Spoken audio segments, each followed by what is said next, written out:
Hello everyone. Thank you for coming back to the stream, and for everyone on YouTube, episode number 2. So, in the last time that we were on, we set up our main good old IME core here, put a couple drives down. We've actually filled up some of the drives from our passive systems that have been going, but we've still got pretty much a full set of empty drives of 64K, so it'll be fine.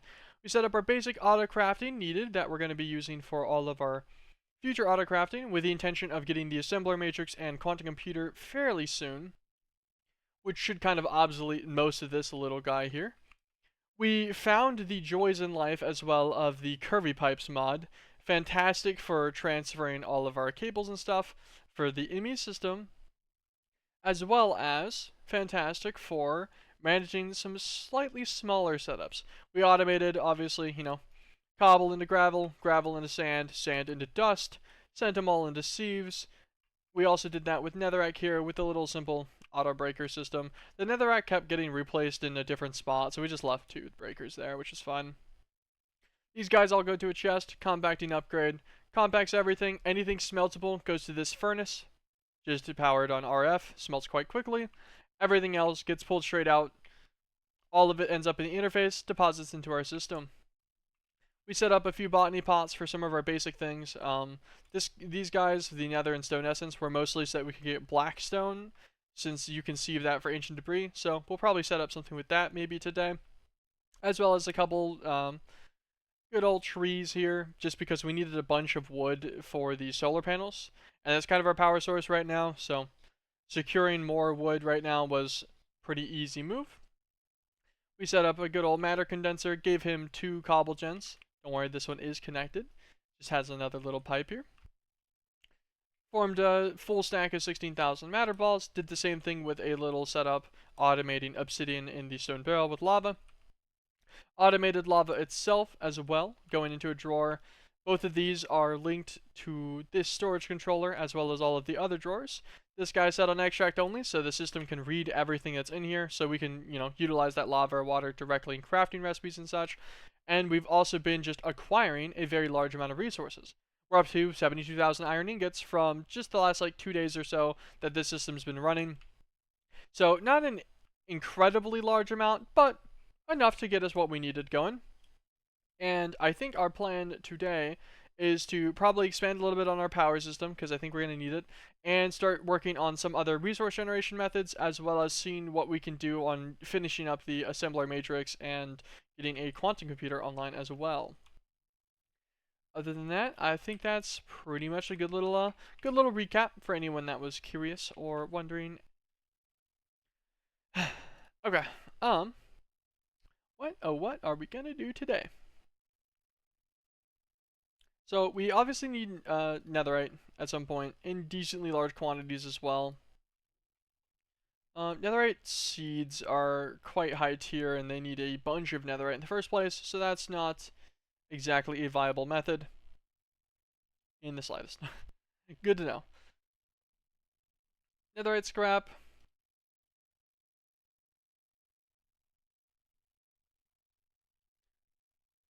The autosieve multi-block can give it to you from soul sand. Soul sand can be automated with nether and fire essence, which is very much so acquirable. So that's a possible method here. Oh, or the mechanical empower multi-block with a little bit of power and sand can actually give you soul sand. Looks like this needs other stuff too, though. It also needs some more advanced things from Botania. So, looks like Botania is going to be forced on us pretty soon if we want to get any of the specialty multi-block machines going. Let us see. We can also get it, obviously, from the typical method of ancient debris. With ancient debris, looking like the best way to get it is probably going to be sieving blackstone. Although your chance is so low.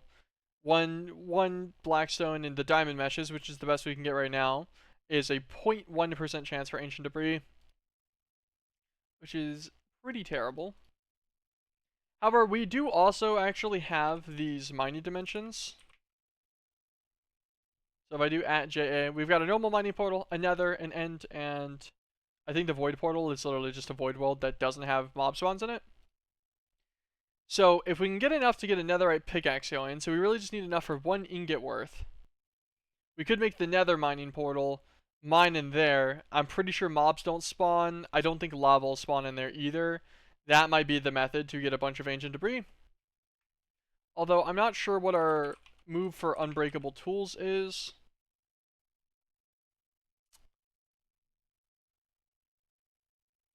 That's definitely the better question there.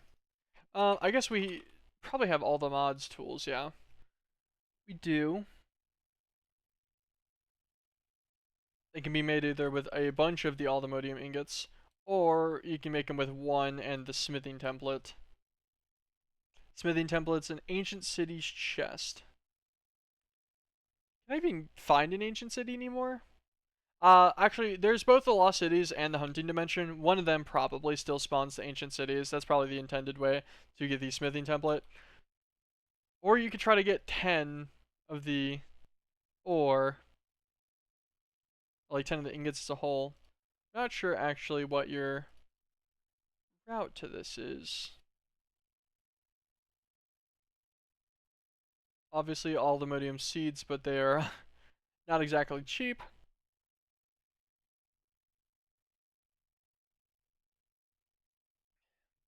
Shards, clumps, crystals. Needs the ore inherently still. Deep dark biomes in cave walls and ceilings. Okay.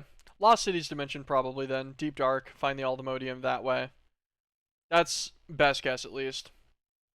You run that, that gets you unbreakable tools. Until then, probably just use like home and back to maintain an extensive amount. Forgot that I don't have like a backpack command or anything. What was the limitations on getting one of these upgraded boosters? Infinity range booster, netherite, of course.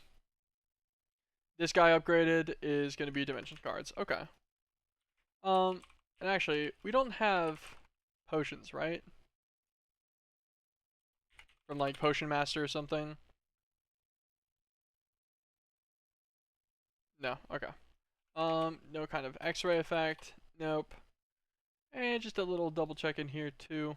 Digital miner's super expensive. Yeah. Okay. Just in case. I was like, if the digital miner's a thing, that's an easy pull right there. Trying to think if we have other like decent quarry systems for that.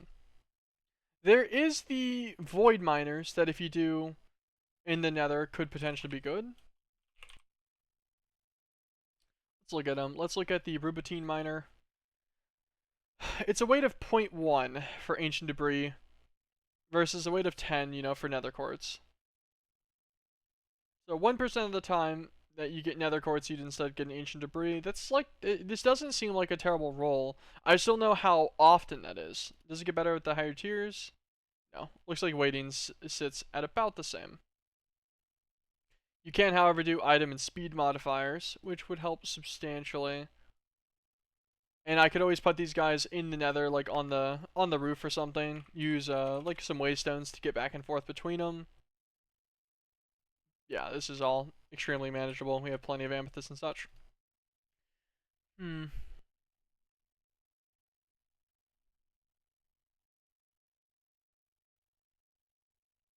actually make a few warp stones here. Make like 4 waystones for our system. Thinking about it, just because these are always nice to have. And then we'll keep the warp stone on us so that we can teleport directly to a waystone without having to walk to another one. It's got a durability, but it's 100. That's fine. Pretty cheap to craft. It's funny. It didn't count our waystones in my inventory long enough, I guess.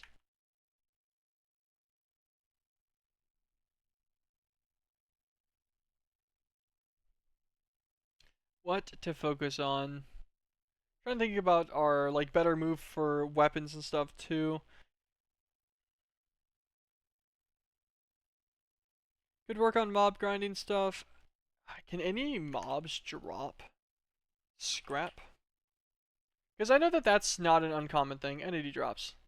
A possessed hoglin from occultism.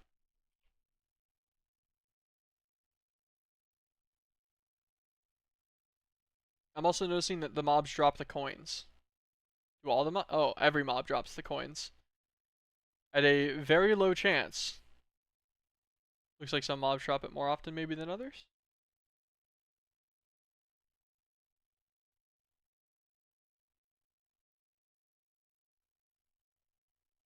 Interesting. Okay, so possessed hoglins can do it. But that's specifically from occultism. This is kind of a pain.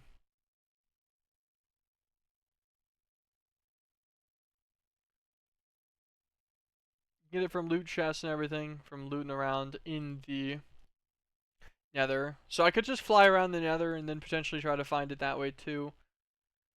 We can pretty much guarantee 2 of it with the enrichment chamber.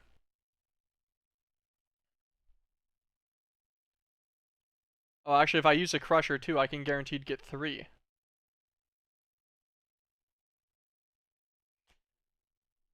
Actually, I'm pretty sure we have one. Oh, okay. I guess not. I thought we had an ancient debris for some reason. I thought we gotten 1 from our blackstone that we had processed. I suppose not. Noted. This guy's like all the other stuff, right? Yeah. Elementium. Everything else isn't too bad. It's really just the Elementium that you need, so a little bit of botania progression. By a little bit, I mean a decent amount. You gotta get to the Elven Portal and everything and do trade. Hmm. It's always the fun part. Trying to, like, piece together everything I want to do in what order I want to get it into. I'm pretty sure that there was... Yeah, the nuclear craft alley smelter, which wasn't that bad to make. I can use gold dust and netherite scrap to turn 3 of them into an ingot instead of 4. Which, with the method as well to use a crusher and an enrichment chamber, I could get a full netherite per ancient debris. If I can get 1 ancient debris, then I can unlock the nether mining dimension, which might be pretty solid. So maybe that is our play. We can cruise on into the nether real quick, go do a bunch of mining, try to see if we can get anything cool in there. I think that sounds good to me. I'm gonna just observe the pickaxes real fast. See if there's anything.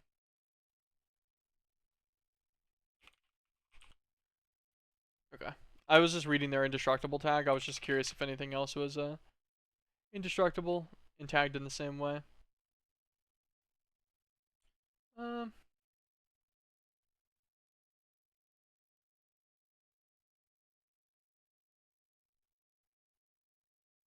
I like the better gold pickaxe with 8,000 durability. You get better gold. Ah, I see. You irradiate it. Yeah, that's how I'd make better gold too. Fair enough.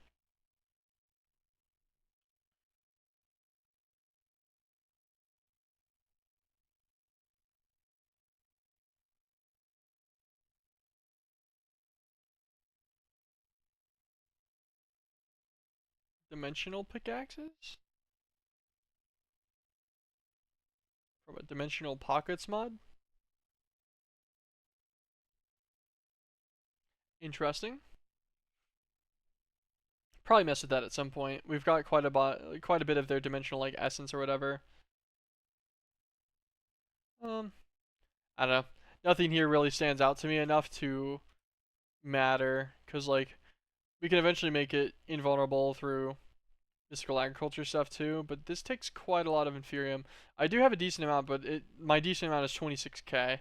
Not sure if that's quite enough. I can't remember how much you actually need per tool. But that guy's possible. We'll consider him. Double check everything else, see if anything else really stands out here.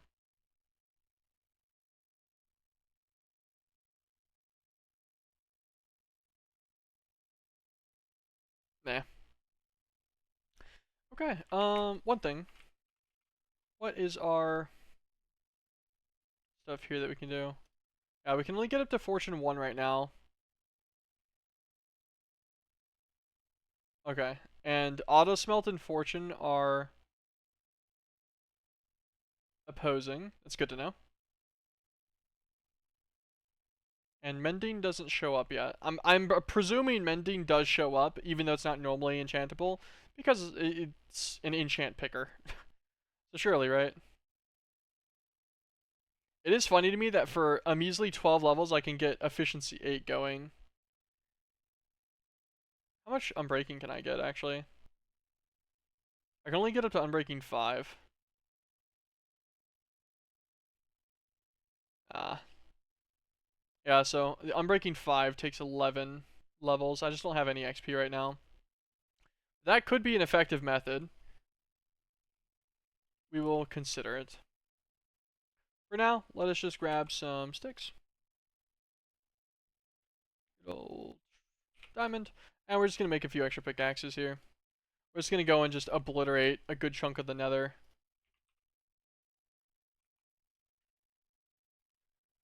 Don't think I have many other food sources right now. 30 bread might not cut it. Got some apples. Oh, actually, we have so many of these, we can just make a stack of relic apples. Our emeralds and diamonds are at 32k. We're chilling.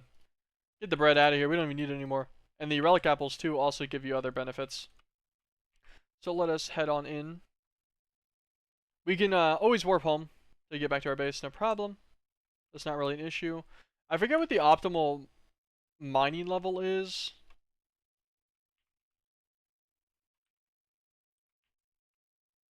I know that there is one for ancient debris. I just cannot remember what he's at. Probably like diamond or something though, where it's like 12 or somewhere around there.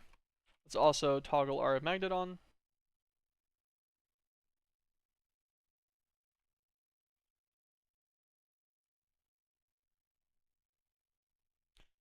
And we'll start a little thing right here. Shapeless mine some of these ores. I don't know. Like, we don't really need much of it. Let's start chunking things. I will take draconium. That gave me an excessive amount of draconium dust. Which is nice, because from our diamond meshes, we were getting 2% of the time from Endstone. Okay, noted. That's a lava wall. Turn the jetpack back on there real quick. Go back out this way.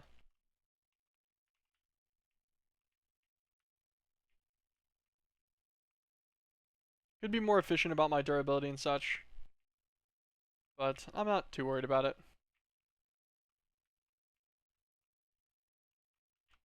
I say as if I'm not just demolishing my diamond pickaxes. I forget, since it mines 128 instead, it might actually be better to just do the tunnels and then observe that way. Also might be slightly too low to efficiently be going for ancient debris here. That was the netherrack from occultism. I was like, why did that take a second to break?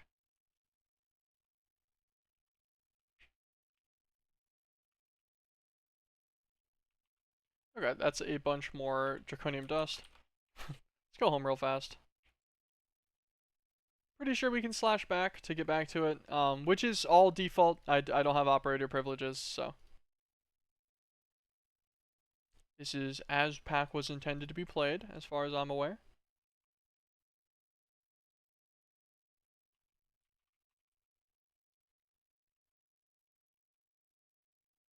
Let me open up the trash can. We'll just dump the rest of that netherrack.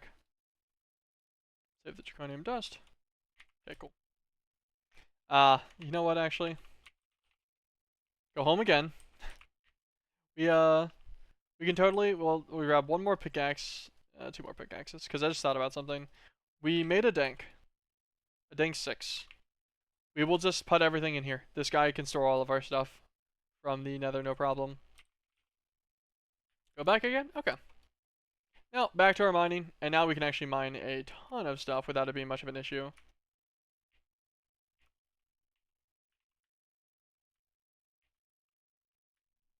Break some of the blocks around me just to see. And back to our tunneling.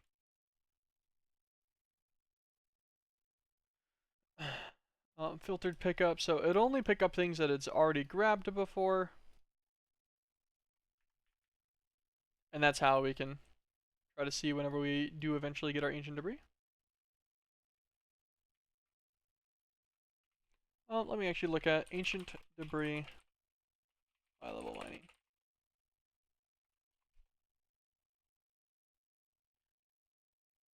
Y level 15 to 16 is actually the optimal, so we'll fly up a little bit for this.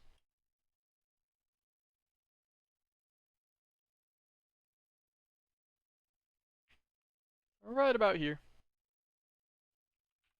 There we go. Of course. Oh. Ow. There's lava everywhere I look. There is literally lava everywhere I look.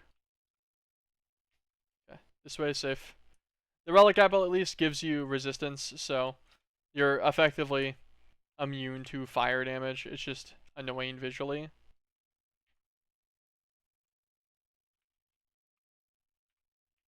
Let's see anything there.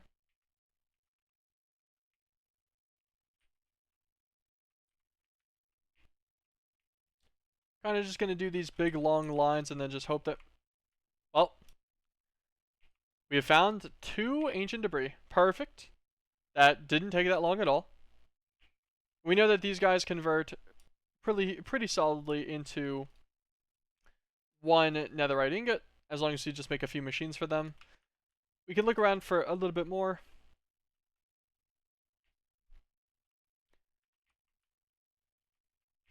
And if we don't find another one in, you know, fairly immediate, we can work on getting that mining dimension instead. I'm not sure if the odds are much higher for ancient debris spawns or something in their nether mining dimension, but I would presume probably. If there's just less lava, that makes it a lot nicer as well, so.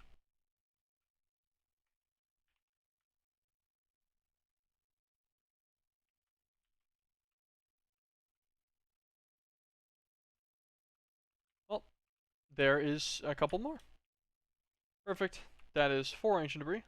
Definitely quicker than trying to do the sieving method for right now, at least. That's nice.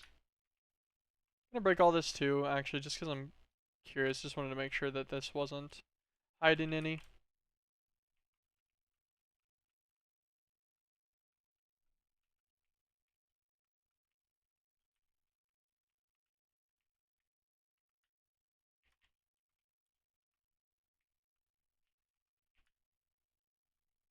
Using the jetpack to speed on by things, try to see if we catch any. Oh, there's some more down there. This is pretty nice. This ain't too bad. This ain't too bad. See, is this another multi-node or is this one on its own? Oh, 1 lonely ancient debris. We will actually vein mine a couple of things right here just to make sure. I'll just do like a shapeless mine up and down. Yep. No other ancient debris nearby.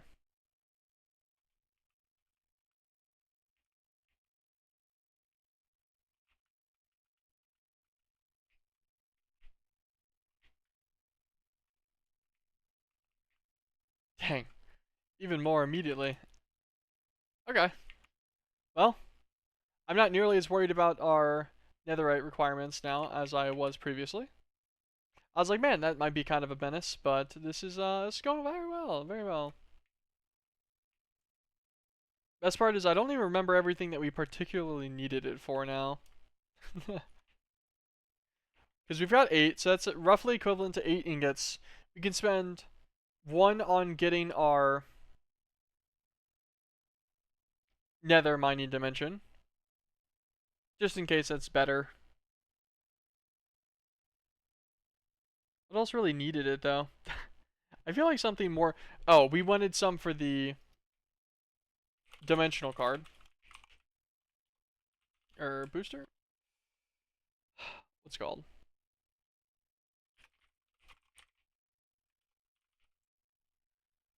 Let's check it. We need 3 and a nether star to make the infinity range booster.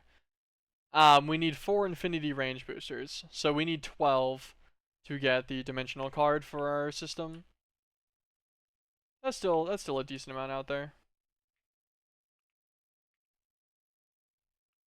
It's hard because of the all the soulstone and stuff from mystical agriculture is very similar at range. So it distracts me and makes me think that we saw more whenever we didn't. And I might also miss some outright thinking that it wasn't. Here's some more. Another ancient debris.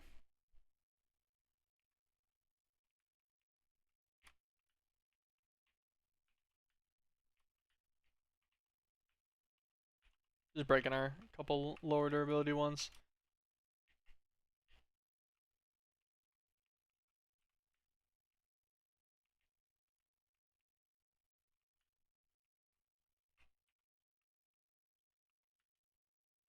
Head back to small tunnel. Try to clear it a bit more space.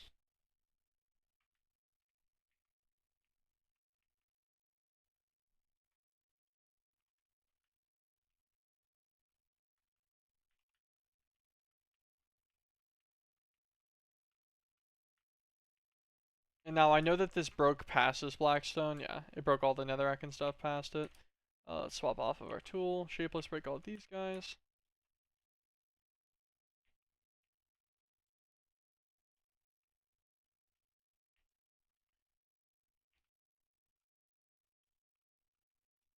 Hello, ancient debris. Any ancient debris?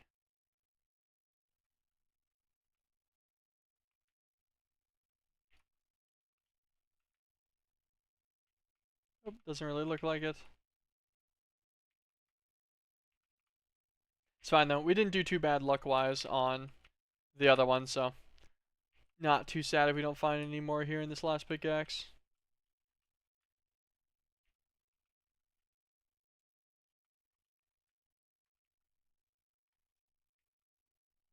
Break down a level, just check that lower wall there.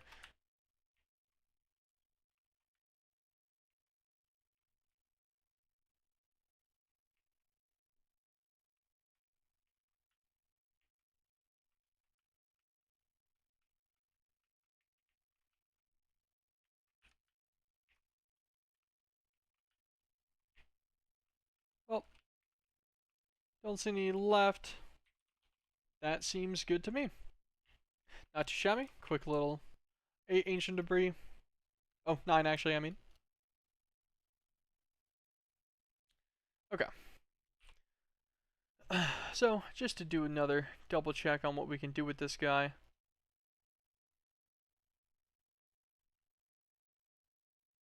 Blood Magic has the way to 6x it.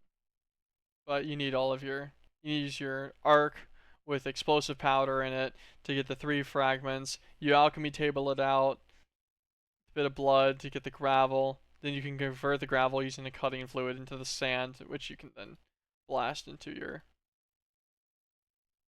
end result. That's a 6x multiplier, but it's also kind of a pain. And requires us to go through a decent amount of blood magic, which we will do at some point. I just don't know if I want to do that right now. I think Crusher into Dirty and then into an enrichment chamber is probably our best move. Rock Crusher gives you 2. Balloon Encapsulator doesn't do much here.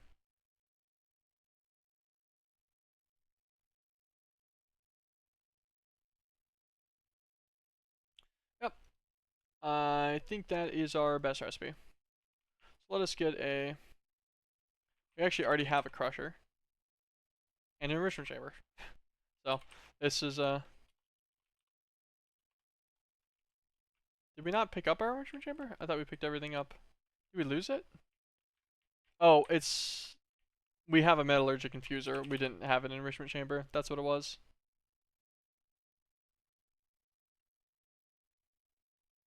The evolved mechanism has added a lot of tiers of the factories, which I think will be really nice for automation with mechanism things. Because normally, on-demanding mechanisms kind of a menace because even the best factories aren't like crazy fast for things that need an absolute ton of stuff. Or like if you need 7 steps of things in this factory, it sucks.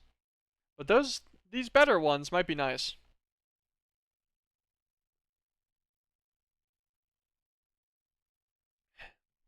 We'll have to see.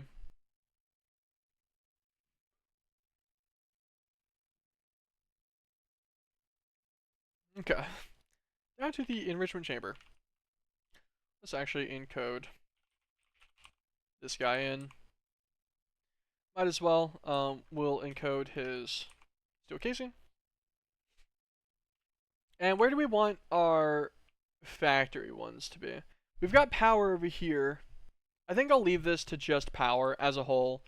Just in case there's multi-block power or something we want to do.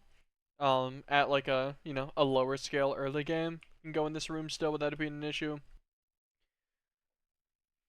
I was thinking maybe Botania in this room. We need a room for mob stuff too. Although mob things might be another building with needing a spawner and everything. I might do blood magic on its own building, built around its altar and such. Even though I did originally build these rooms around the size with the intention like, oh, we can fit a blood magic altar in here. I think something else will probably be better. Like another sub building and stuff, so I could do a spawner if I need it for blood or whatever. Although, we can actually probably simulate blood.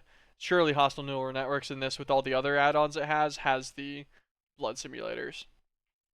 Yeah, so Botania, power. This is like our earlier automation stuff.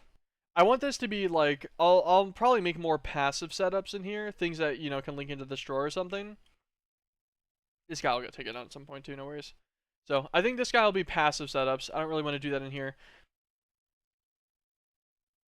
So I guess this guy right here could be our room for connecting to the immune system for autocrafting machines. Yeah, I think that is fun. So let's grab a wireless connector, wireless setup kit. We're gonna need some extended pattern providers. Sure, 4 will be fine for now.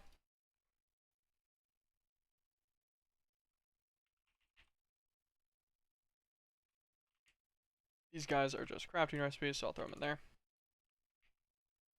Make me my enrichment chamber, please. Thank you. Cool. Crusher, enrichment chamber. We'll grab our metallurgic infuser.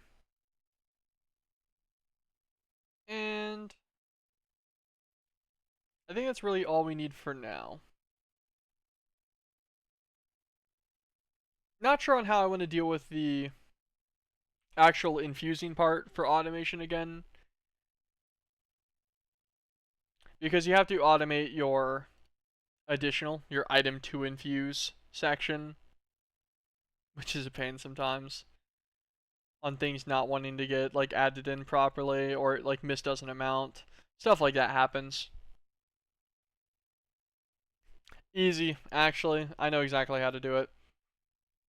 You can customize the sides, and if I remember correctly, the extended pattern provider doesn't do anything super cool, but which one is it? There's like an advanced pattern provider? Advanced extended pattern provider. This guy, the capability to configure the face to which any individual item in a pattern will be pushed to.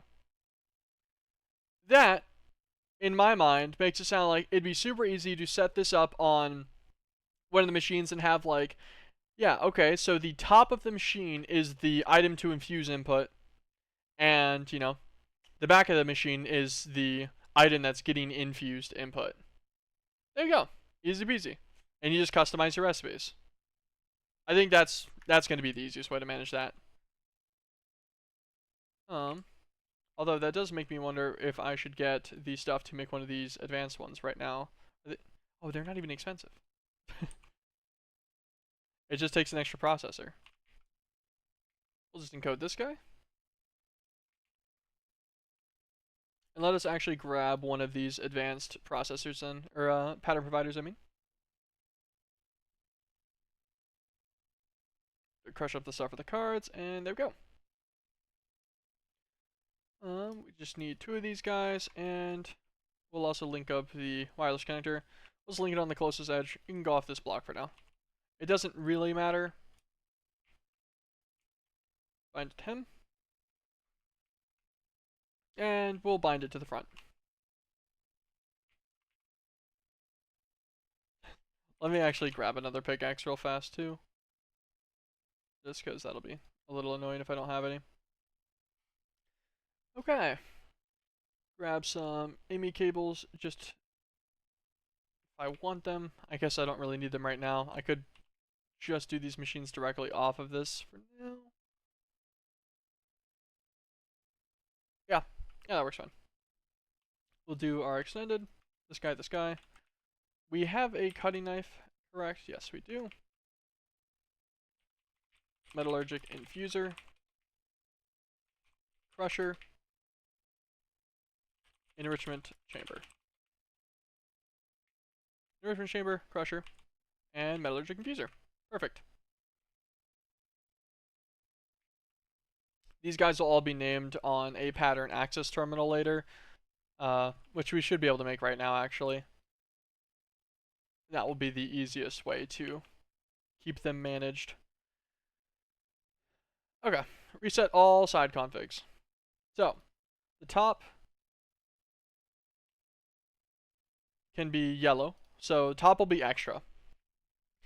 The bottom can be input and output. We'll also set the bottom to auto eject.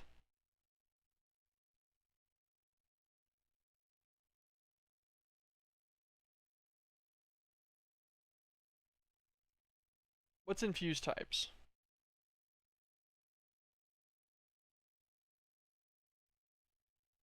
I figured this would just be extra.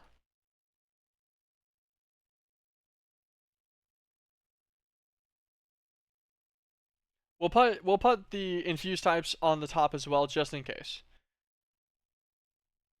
And just double check this basic one. So top will be extras or top will be infused types, and then the bottom will be normal items, input, and all output. Hopefully that works fine. Let us grab ourselves some flex plugs. We can grab some energy pipe for this too, just because we don't need anything like super extended here. Not plugs. We need a flex point.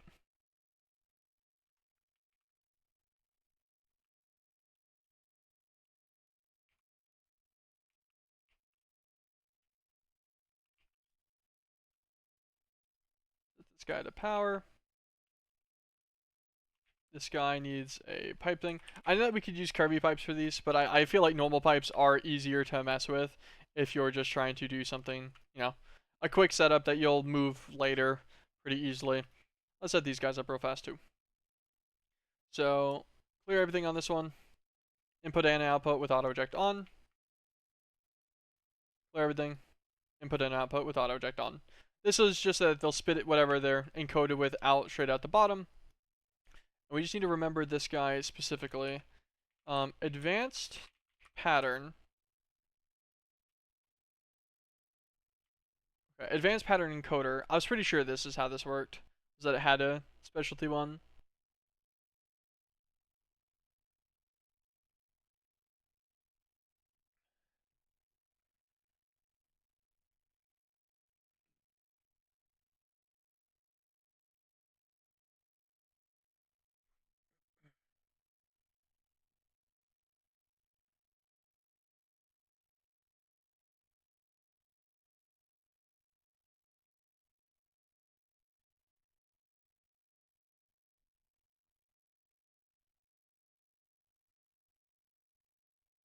Okay. Doesn't look too complicated. Let us make ourselves one of these real quick. Need to request a processor. Should only take a second. Alright. Let us, I guess, set up some of our basic things here. We need ancient debris going into a crusher. This is going to give us the dirty netherite scrap. This needs to go into an enrichment chamber. Easy peasy. Let us look at actual mechanism stuff real fast. Sure, let's look at their infused alloys. I just want to confirm. One redstone dust, specifically. Oh, actually, you know, we could do it in sets of 8, too. Maybe that's an idea instead.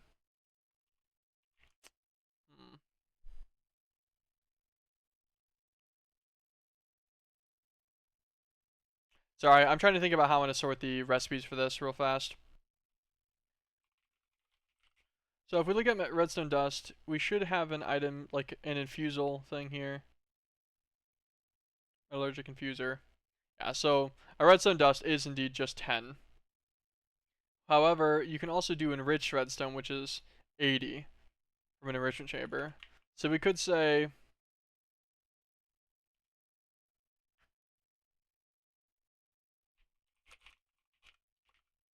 let's say enriched redstone, 1-to-1s in the infusion chamber. Or enrichment chamber, I mean. Enrichment chamber is also what will handle this. So we'll put these both on second row. That guy's the crusher. Okay. It's difficult sometimes to keep track of where you're putting things, especially since I don't have a pattern access terminal yet, which I should really make probably right now. But I just don't want to get derailed too badly on what I'm working on. But enriched redstone. This will work in the infuser. So this would make infused alloy. So we can say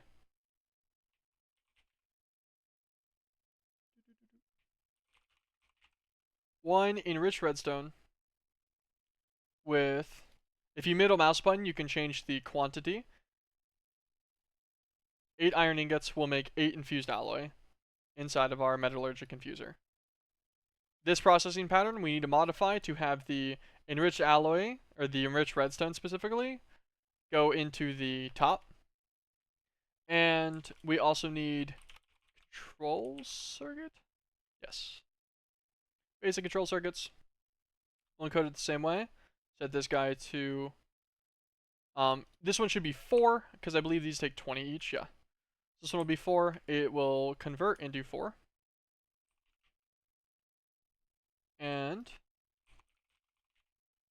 our enriched redstone should be there. So if we open the advanced pattern encoder, we can click on the enriched redstone, we can click on up. So this will insert specifically the enriched redstone into the top of the machine that is connected to. Hopefully.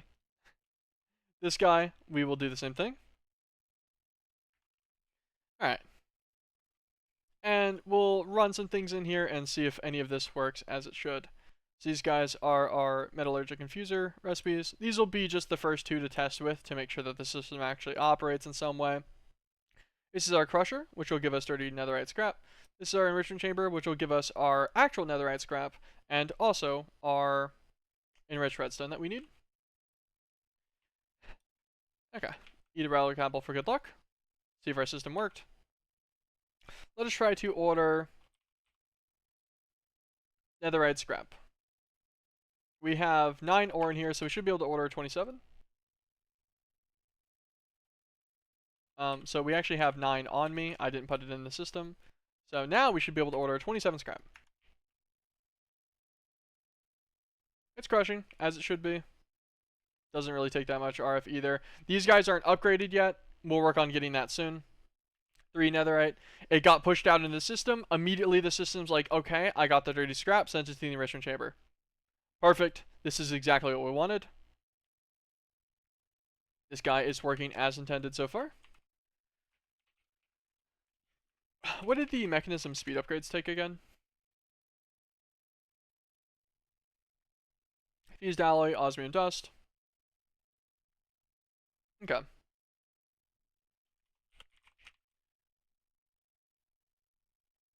Um,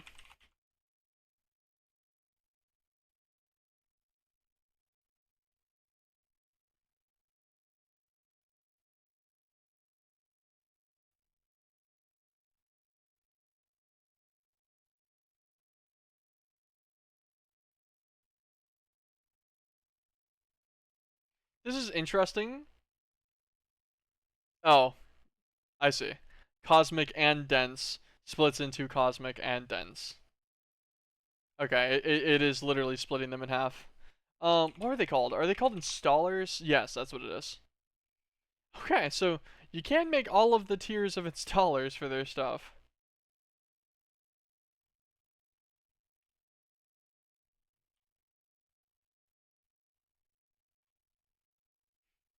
Okay, I can't make the maximum tier installer. Um, let us encode some basic stuff real fast. These installers will upgrade things automatically to different factory tiers, typically. That's how they operate. We'll just encode these basic 2 ones for now. Come in there.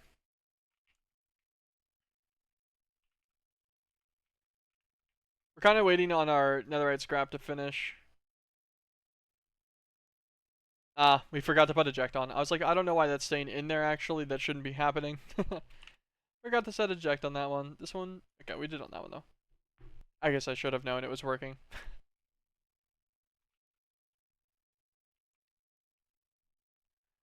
This is currently using up our enrichment chamber, so we can't really utilize it for another recipe until these guys finish. And I don't want to try to order anything for the metallurgic infuser if it's going to get stuck on the... Actually, I guess that's probably the best time to order it, right? Let's look at basic installers. Try to get 3 of them. So the idea is that it should be waiting here. Yes, it's waiting to make the 2 enriched redstone that it's going to need. So it currently can't. The other CPU is actively busy on waiting on the netherite scrap, and it knows that. So it's waiting until it can put it in there. We're waiting on 10 more.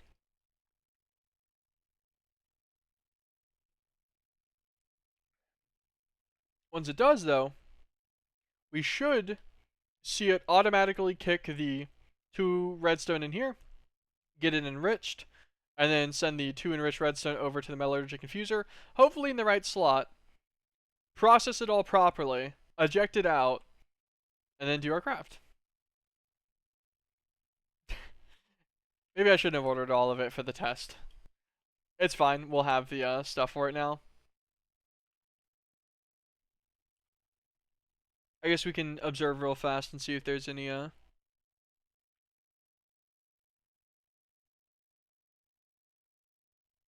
upgraded things here.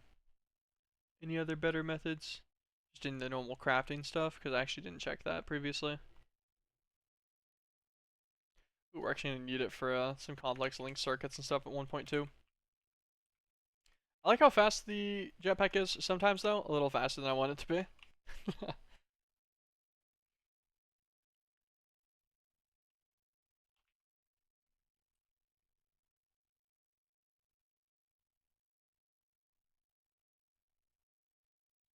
Like, what do we need for this? A nether star and 2 netherite ingots. Respawn anchor, a few extra wither skulls as well. Double compressed crafting table. Honestly, this isn't that bad. It does need... Oh, it needs the skull crafting table too, though. Which is a little more annoying. Autocraft finished. It immediately puts in the redstone. Perfect. This enriched redstone should hopefully go immediately in here. It did. Beautiful. And then this guy should get 1 more set of stuff in whenever this enriched redstone finishes. Should go in and get 4 more osmium. Perfect. It looks like it works exactly as designed, which we always love to see. There's our first installer. We can install it on this guy. This will just turn them into factories, which triples their speed. That's all. Nothing too crazy there with that. Basic tier installer is just convenient though. Probably should have put it on the thing that was actually working. I'm kind of worried that it would do something weird to it, but nope, we're good. And auto sort on. Auto sort will just make it actually use everything, which is the best thing for systems like this where they're getting managed by crafting. Perfect, and it uses exactly what it needs. um,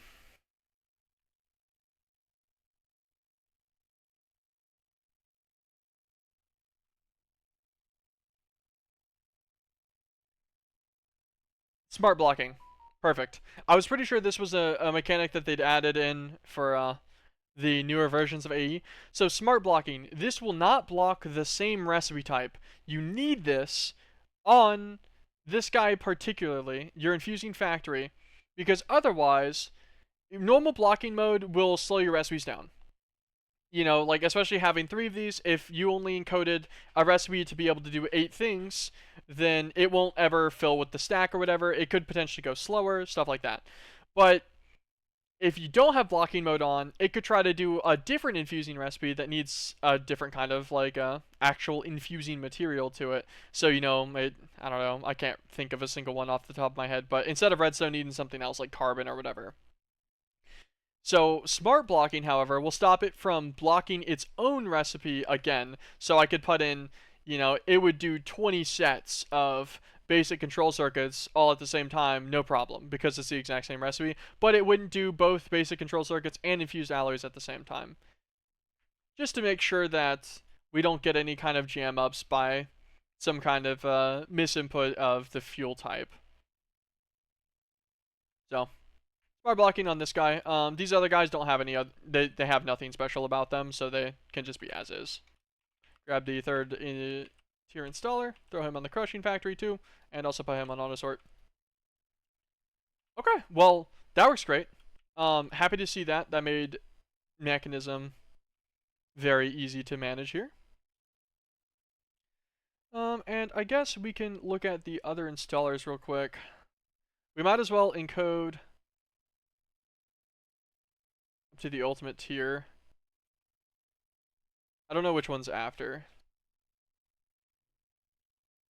Okay. It does look like the absolute tier is technically the next one. We'll encode that too for fun. I think that's gonna need some specialty like create stuff though. It kind of, or like not create, but mekanism extra stuff. However you get radiance dust. Lowstone, yeah, uranium oxide. That makes sense. You can actually probably manage this purely with your IME system, I bet you. Use your IME as like the fluid holder for this, or in some way at least. Have an oxidizer. You could even have an oxidizer that just does the uranium oxide part. Send it to like some kind of buffer tank storage, and have your IME system just send it across directly through an interfaced recipe. That's probably one of the easiest ways to do this. Give you much more compact machine setups. At least if you're trying to do this on demand. Depends on, yeah, this ain't bad. Just uranium ingots, enrichment chambered. So every uranium ingot gets 500 uranium oxide.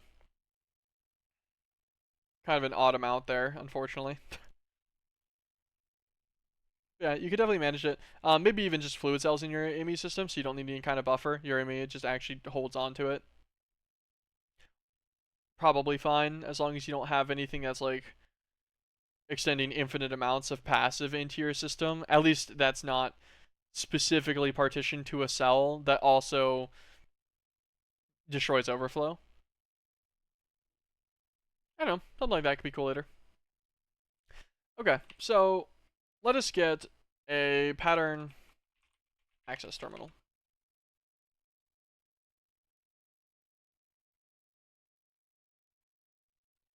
So my thing actually, can we upgrade our wireless crafting terminal to have other terminals? Okay, yes, you can just craft them together.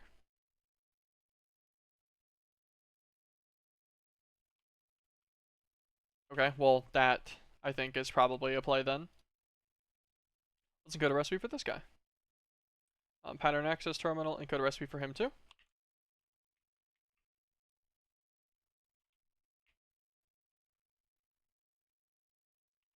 And then pattern encoding terminal.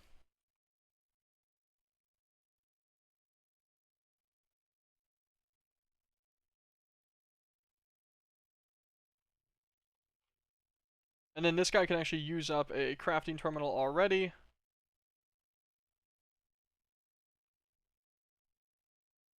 Do we still have one of the extra terminals in here? We do have the wireless terminal in here. Let's convert this guy to a crafting terminal real fast.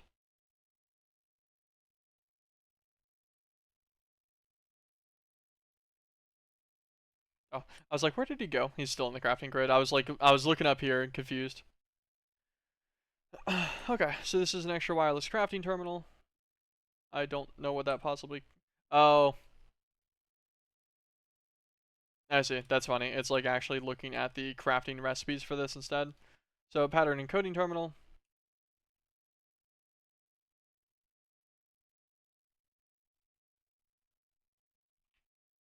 Alright, pattern encoding terminal, crafting terminal. Wireless universal terminal with a pattern encoding terminal and crafting terminal. Perfect. Then we get our pattern access terminal. We need flux crystals, charge sodas, nether quartz, redstone. We'll just grab 4 stacks of each.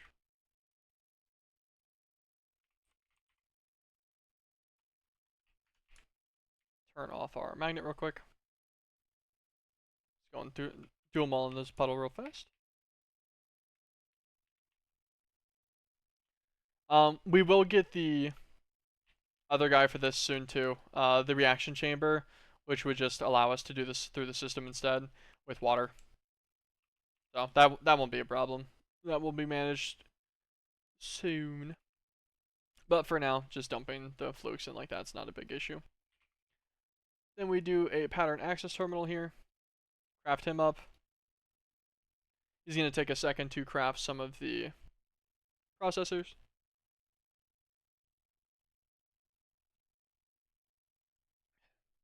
Actually, it takes a bit for the flukes dust. I forgot about this.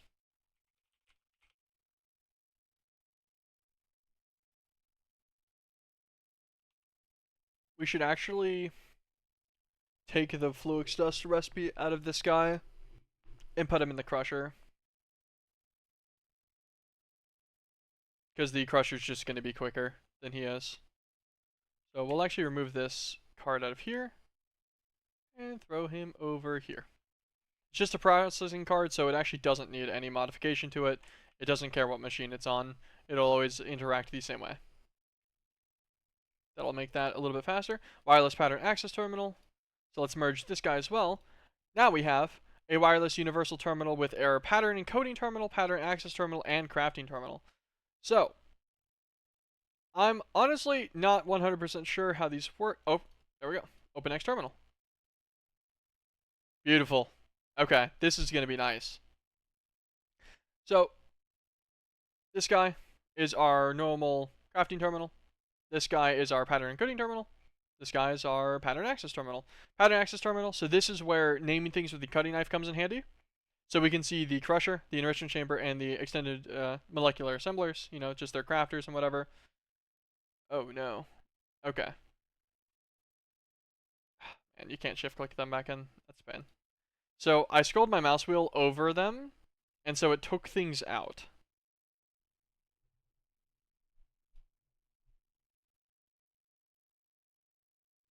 Don't have any more. Yeah, okay. Like it's all I accidentally yoinked there. Yeah, here's our inscribers. We don't have them individually named, but thankfully, since they're all normal, they'll only take up exactly one row, since they're not extended. So it makes it very obvious which one's which just by what recipes are in there. And our metallurgic confuser, and here's our furnace.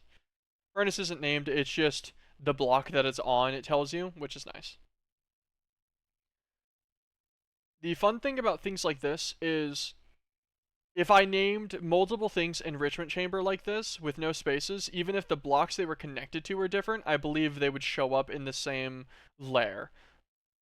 So like if I had 2 of these, they would both be connected even if I had them actually connected to 2 different blocks, as long as they were sharing the same name. Similar how these do, where it's like a one big section. which just makes it nicer for some automation setups that matters. Okay, so what we wanted to do, for one, we'll craft 200 blank patterns. Keep this guy nice and stocked up. Cool. We need our different like alloys and such. So we have infused alloy already. So we need diamond. An enriched diamond gives you 80. So we will get the recipe for enriching a diamond. Encode the recipe for this guy. We know that he can make 4.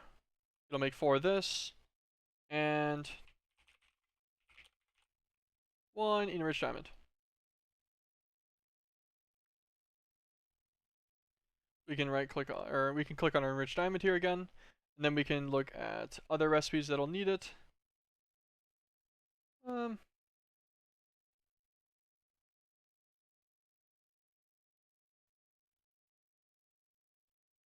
Okay, I did not know that you could do the blocks. I guess it makes sense. It's from the mod.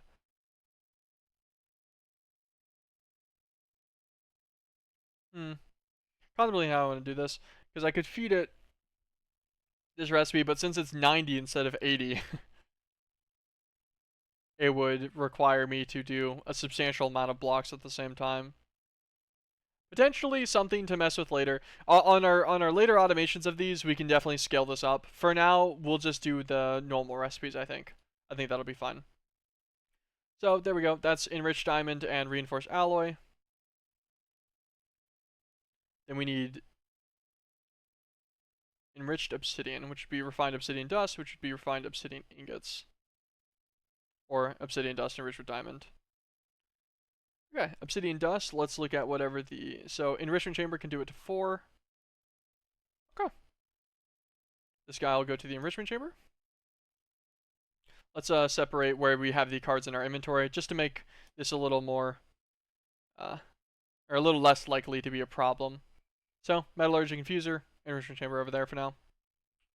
So, obsidian dust in the infuser itself will require 10, so we can make 8 refined obsidian dust off of 1 enriched diamond. So we'll have 8 obsidian dust, 8 refined obsidian dust, 1 enriched diamond. Put them there. Then we can check on this guy. Reinforced alloy will then, with refined obsidian dust, okay. This guy needs to go to the enrichment chamber. Enriched obsidian can be used to make 2 atomic alloy from reinforced alloy. Set him to 2, set him to 2. Enriched obsidian. Also, actually, I should be pressing A on these things. That would make my life so much easier, because you can pull from either side of your AI, no problem, for recipes and stuff. And so you don't have to keep searching the differences. You can press A on them for recipes like this, where you're tweaking every recipe attempt. That's something I normally do. I think I'm just rusty on it, so it's just not immediately coming to mind for me. But it's definitely what I'd recommend. These go into hypercharged and radiance alloy, which we're just not capable of getting right now, so we'll leave those as is. These are all of our 3 enrichment chamber recipes, and these are our 3 metallurgic infusers. So let's click next terminal. Enrichment chamber. You can get all 3 of these. And metallurgic infuser, which we saw was at the bottom. You can get all 3 of these. And also, you can, if you have them named, you can search them as well. And you might even be able to, can you even shift click in? No. Yeah, you can't do any kind of like click it in automatically method. You can't shift click, control click, any of that. Mouse scroll. I was curious if you could automatically put them into it if it was only one result. But no, you can't, unfortunately. So that gets us up to atomic alloy, automated. Never mind, hold on. So what happened here is one of our recipes, this one probably, needing obsidian dust, actually got the obsidian dust from... No. This one's fine. It's the other recipe. The one that's using obsidian dust.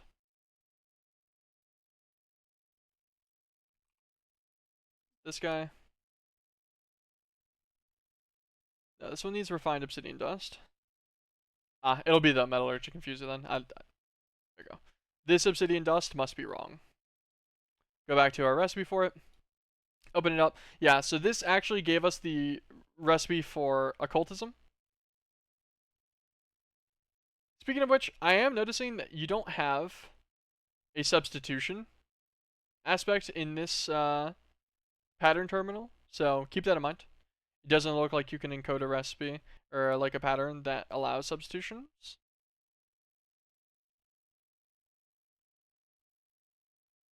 If you can, not sure how to do it. But we will just make sure that we get our proper obsidian dust from mekanism directly. So I'm going to press A on this type of dust, bring it up to my bookmarks, just easiest way to do it. Re-encode the recipe. You can just put your pattern in, click encode again. There we go. I keep closing my inventory. I don't need to do that. I'm just, it's in habit. Go back to our infuser and encode this guy. Okay. Now if we go back to this guy, we should be able to technically make atomic alloy. Yes. It will actually allow us to request the craft. And let's look at the installer tiers that we have. So what do we need for the ultimate tier installer? Okay, well, we need 2 ultimate control circuits. What do we need for an ultimate control circuit? We'll add that to the buffer here. Atomic alloy and an elite control circuit. There's also an alloyer here.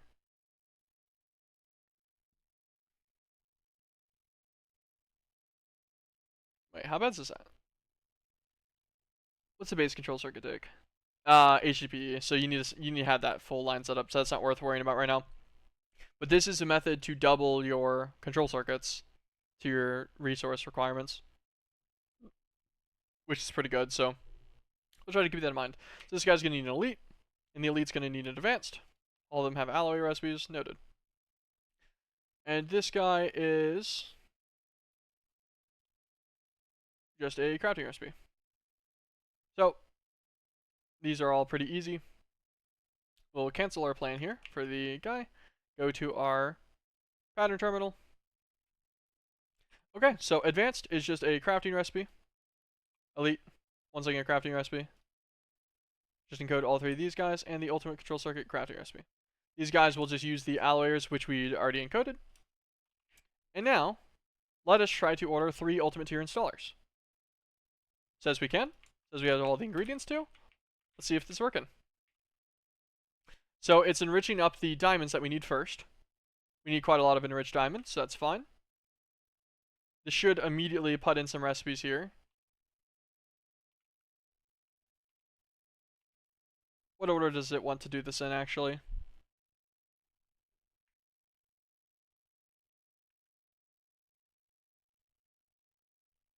I can't see what it's trying to work on yet. Okay, it's trying to do all of the enrichment things first. And there's obviously a specific order it wants to do because it's not using the infusing factory yet. There we go. Yeah, so it wanted to do our iron first. So that's the recipe it had waited for. All the redstone's coming in.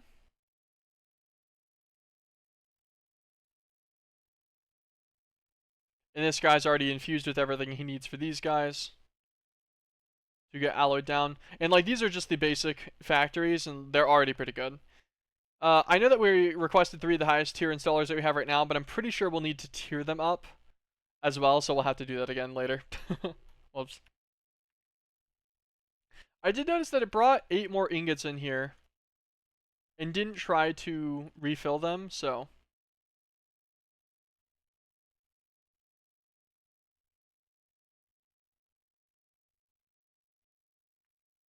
not sure if the blocking mode is like working properly there or what's up with that guy.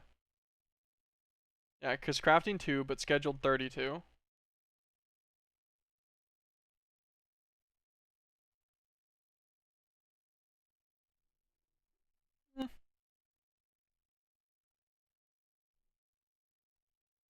Well, I turned off blocking mode for a second, so it probably just pushed everything else that was the same. This does say requires vanilla blocking mode enabled. Yes, it does.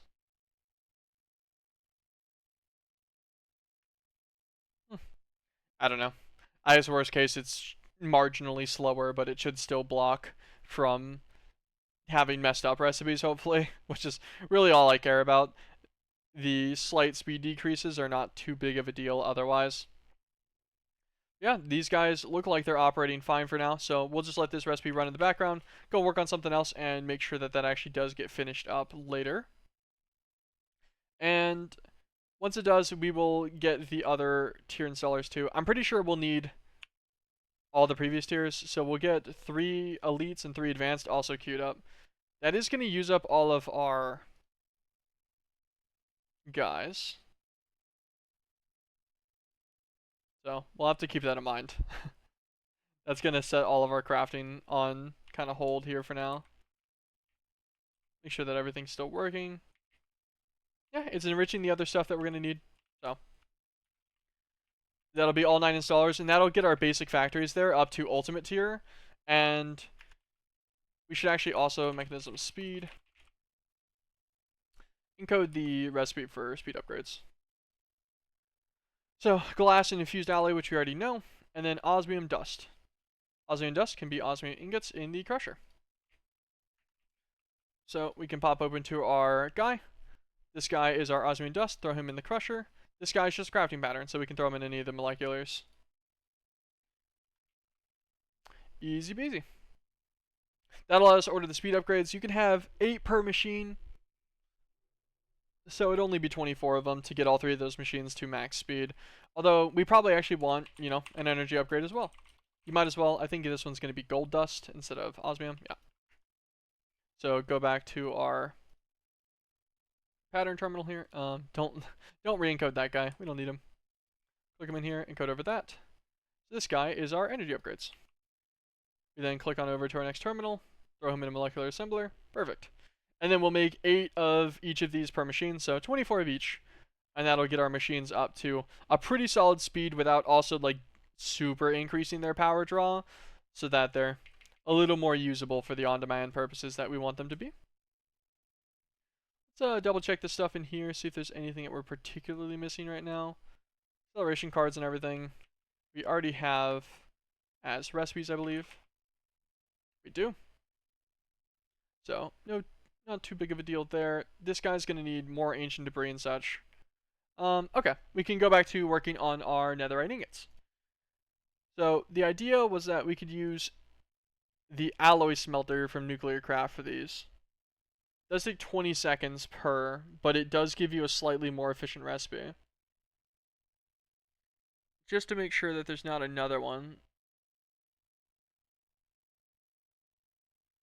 You can infuse it with gold, like so you save a little bit of gold, but you don't save anything else really.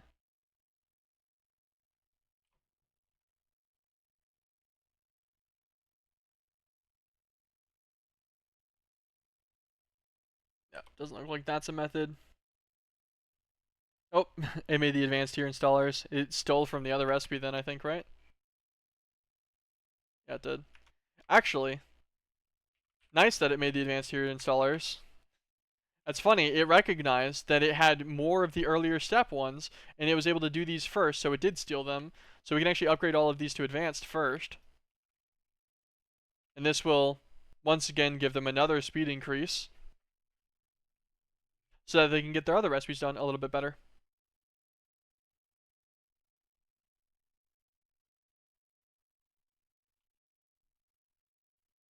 Let's see.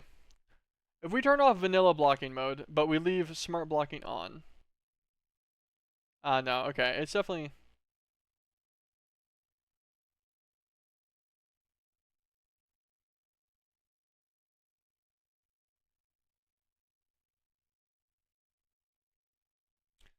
Ooh, okay. Alright, blocking mode with smart doubling. Intelligently double processing patterns based on request quantity, maybe? Let's see this. I want to see if this will... It looks like this is adding more than 8 in. And that'd be the nicest part, is that if this can add more than 8 or whatever, so it can try to do the actual full amount, so you're not spending too much wasted time where it's just doing, it's only working on 2 ingots right now. You don't need it to only work on 2 ingots if you have to get 40 more of them done. And so you're losing out on 3 slots of processing. Okay, well this one's only doing 4, so that's not much of a help. We're watching it for a second. Sorry, I haven't messed with this in a while, so I'm trying to double check things. Yeah, so it doesn't even double it on these. I'm not really sure on the criteria then to get that to operate as you might want it to. But you could literally always just take out the processing pattern and 2x it if you wanted to.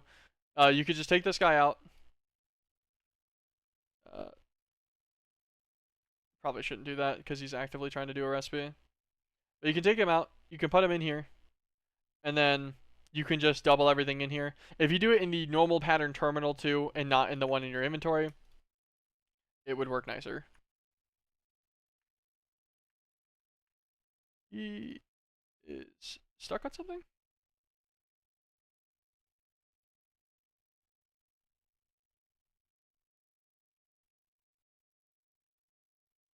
I took out the atomic one, so it shouldn't have blocked reinforced alloy.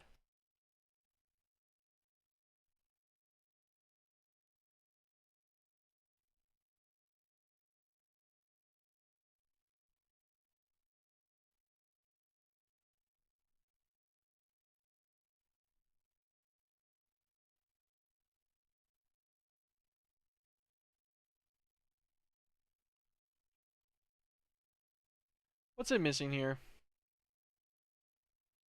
Elite tier installer. It needs elite control circuits. These are just crafting recipes.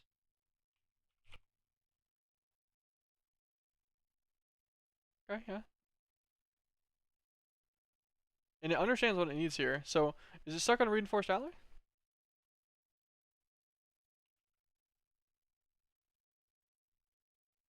What is the holdup here? Enriched diamonds. We know it knows how to do that. It already did.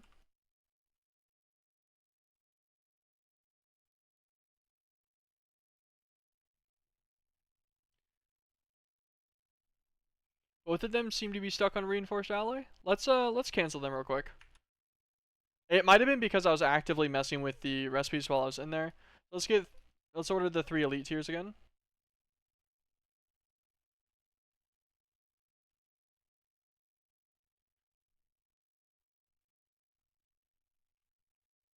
Produce enriched diamond with the diamond.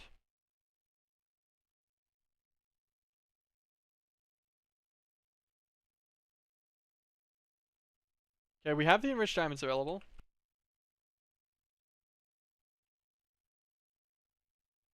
Side config. Oh. I know what happened. We we made noops. Yeah. Okay, so sometimes things like that happen. Don't forget your metallurgic confuser recipes. Your enriched stuff you have to customize it. So we take it in, we put it in as an advanced processing recipe. We need it to insert the enriched materials from the top. That's totally what happened. We just forgot to do that for these 3, so they weren't advanced. Put them in now. And we might even need to reset the recipe again. So cancel. Request 3. There we go. Now we can put in the diamond and do the request. That's totally what it was. Whoops.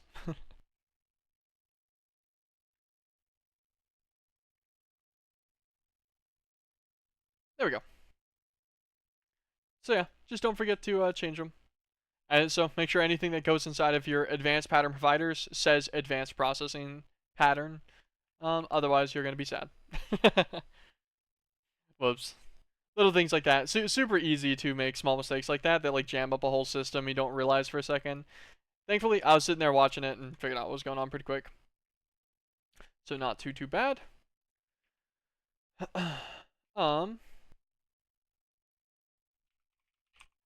And since we're ordering the 3 elites, we'll also reset the order for the 3 ultimates.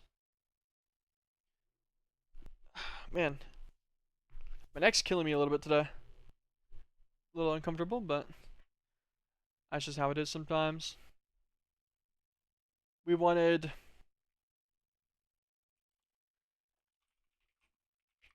nuclear craft, alloy smelter.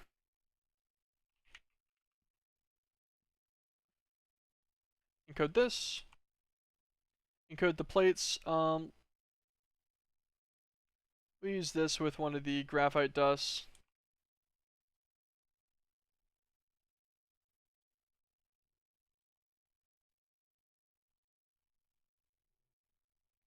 Okay, so we're going to encode this kind of graphite bar. We're going to use this kind of graphite bar to crush into graphite dust. So crusher recipe,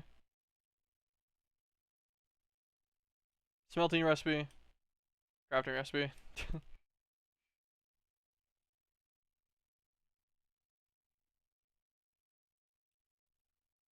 And then this coil recipe is going to be a crafting recipe.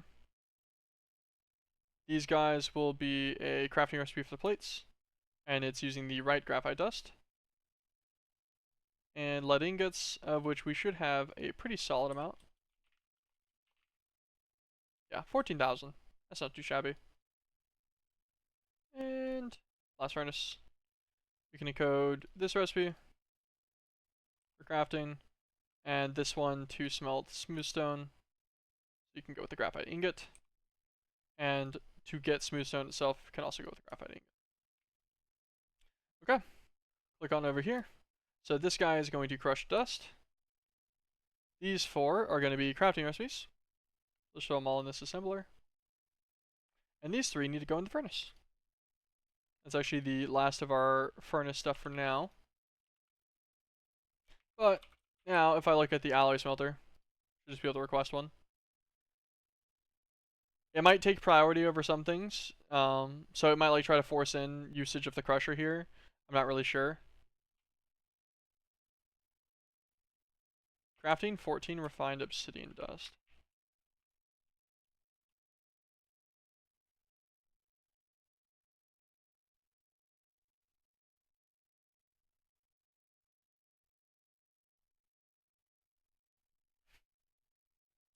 Whoops. Another little recipe mishap. Let's put in our recipe. 8 refined obsidian dust does actually, believe it or not, require 8 obsidian dust itself to work properly.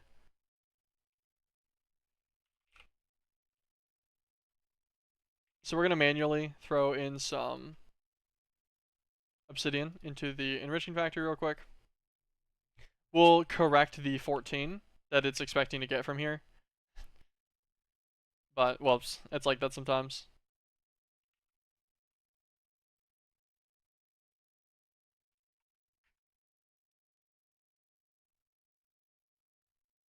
Actually, I don't know if it's 14 or not. Refined obsidian dust, this might be more than this needs. Okay, it is expecting 14. I was just making sure that it needed 10 per. I was pretty sure it was 8, yeah, 8, which means it's using 80. Duh. I had a reason that my brain thought that immediately. Refined obsidian dust is going to get enriched on over into its enriched refined obsidian or whatever. And that'll be used to make the reinforced alloys. Very nice, very nice. And once we have the better installers and stuff, we can try to scale up all of the recipes. Maybe multiply them all by whatever the initial slots is inside of each machine. So like it'll be, I think they'll go up to 7 slots at the ultimate tier or whatever. Or 9 or something. Well, then we can just multiply it by the total slots so it fills exactly 1 item into each spot maybe. Could be a method.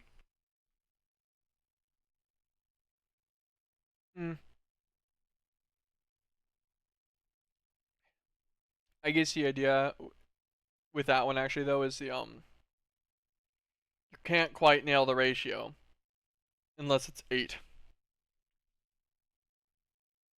Eh, I don't know. We'll figure it out.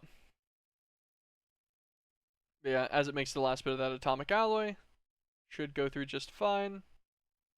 Perfect. Looks like he's working. He'll make the ultimate tiers. Beautiful. Always love to see a system coming together. And we should also have our alloy smelter. Yeah, pretty sure it yoinked some time there. Let us get a pattern provider.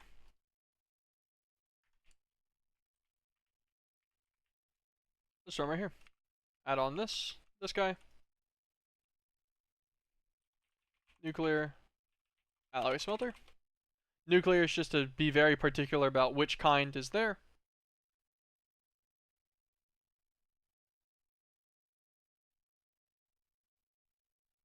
I've just noticed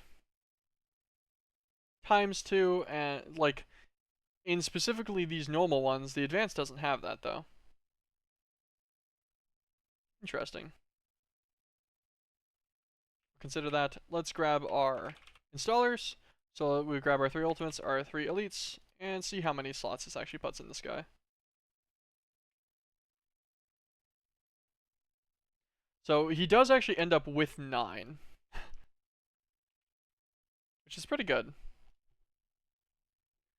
Yeah, so if I press 2 on that, okay, it does just straight up double all of the recipes. You can have it again.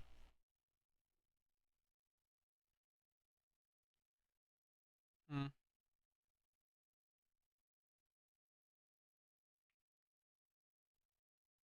Now I'm seeing a channel card and I gotta see what that does. I'm just curious.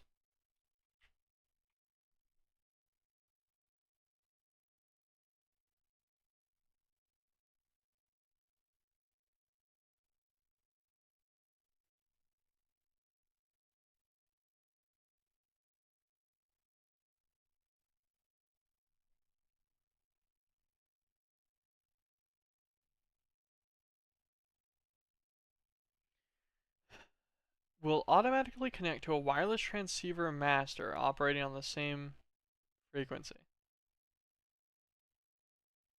That's very interesting, but seems like more of a hassle than worth dealing with. Anyways, nuclear alloy smelter. Side config.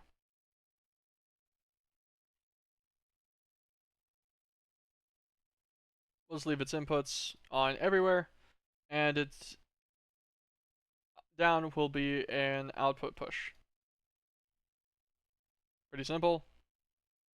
No redstone signal. Yep. We can put upgrades in it as we want later. Not a big deal. And then we pop this guy open, go to our next terminal for our pattern encoding. Then we need netherite ingot.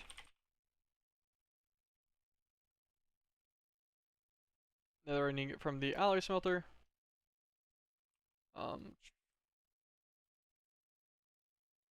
So, I've noticed gold dust from occultism. This doesn't actually need gold dust from occultism, it just needs any gold dust. So we are going to get gold ingot. Find the crusher real fast. This one. Press A on it. We're going to lock that in. We'll also encode a gold dust recipe so that we can put it in our crusher. And then we'll go back to our netherite ingot, which we didn't unfortunately click on. Run the alloy smelter. Click him. Get rid of that gold dust. It was the same one anyways, so it would have been fine, but set it to the 3 that it needs, and there we go. So alloy smelter can get his netherite ingot recipe, and the crusher can get this one. Perfect.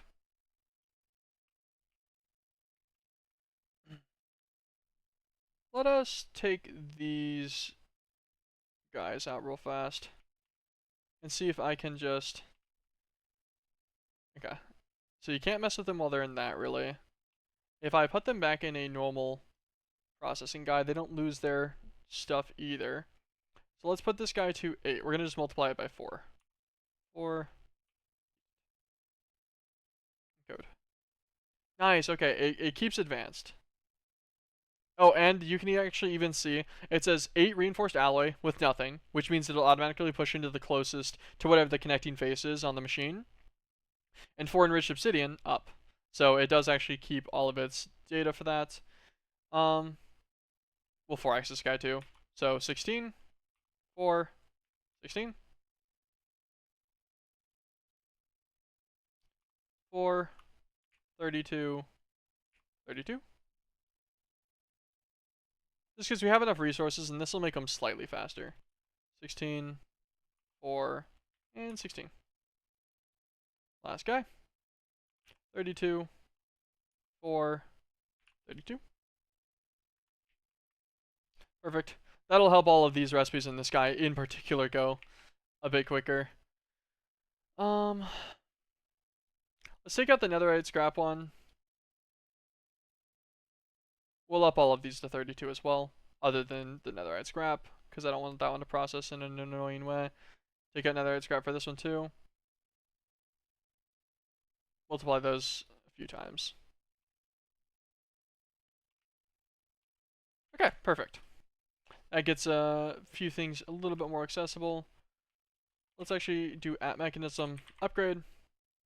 I want 24 energy upgrades, and I want 24 speed upgrades. Request them both.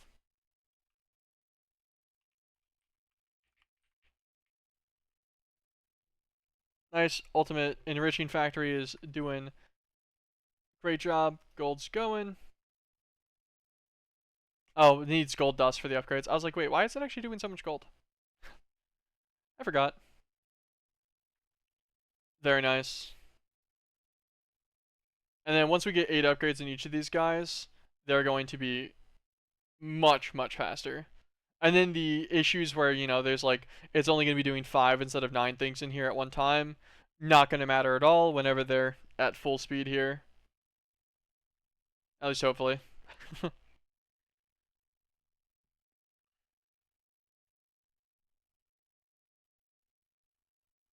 Yep. Love to see it. It's got to craft up 96 infused alloy, so it's taking a little bit.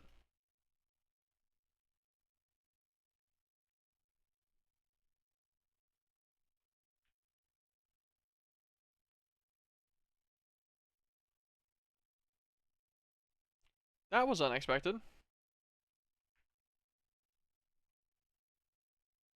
Um, okay.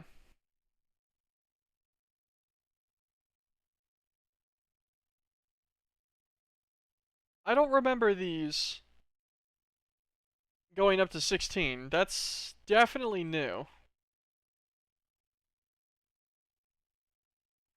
Oh, probably from the evolved mod or whatever. I can imagine. Okay.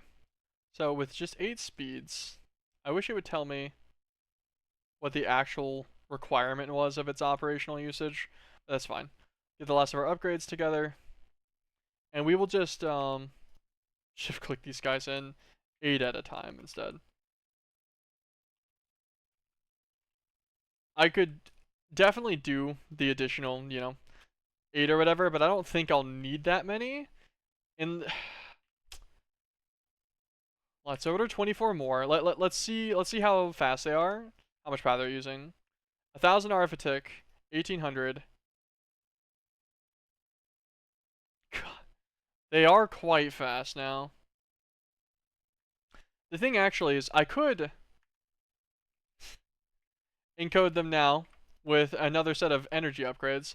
Let's see, let's make 24 energy upgrades again. I swear he used more energy.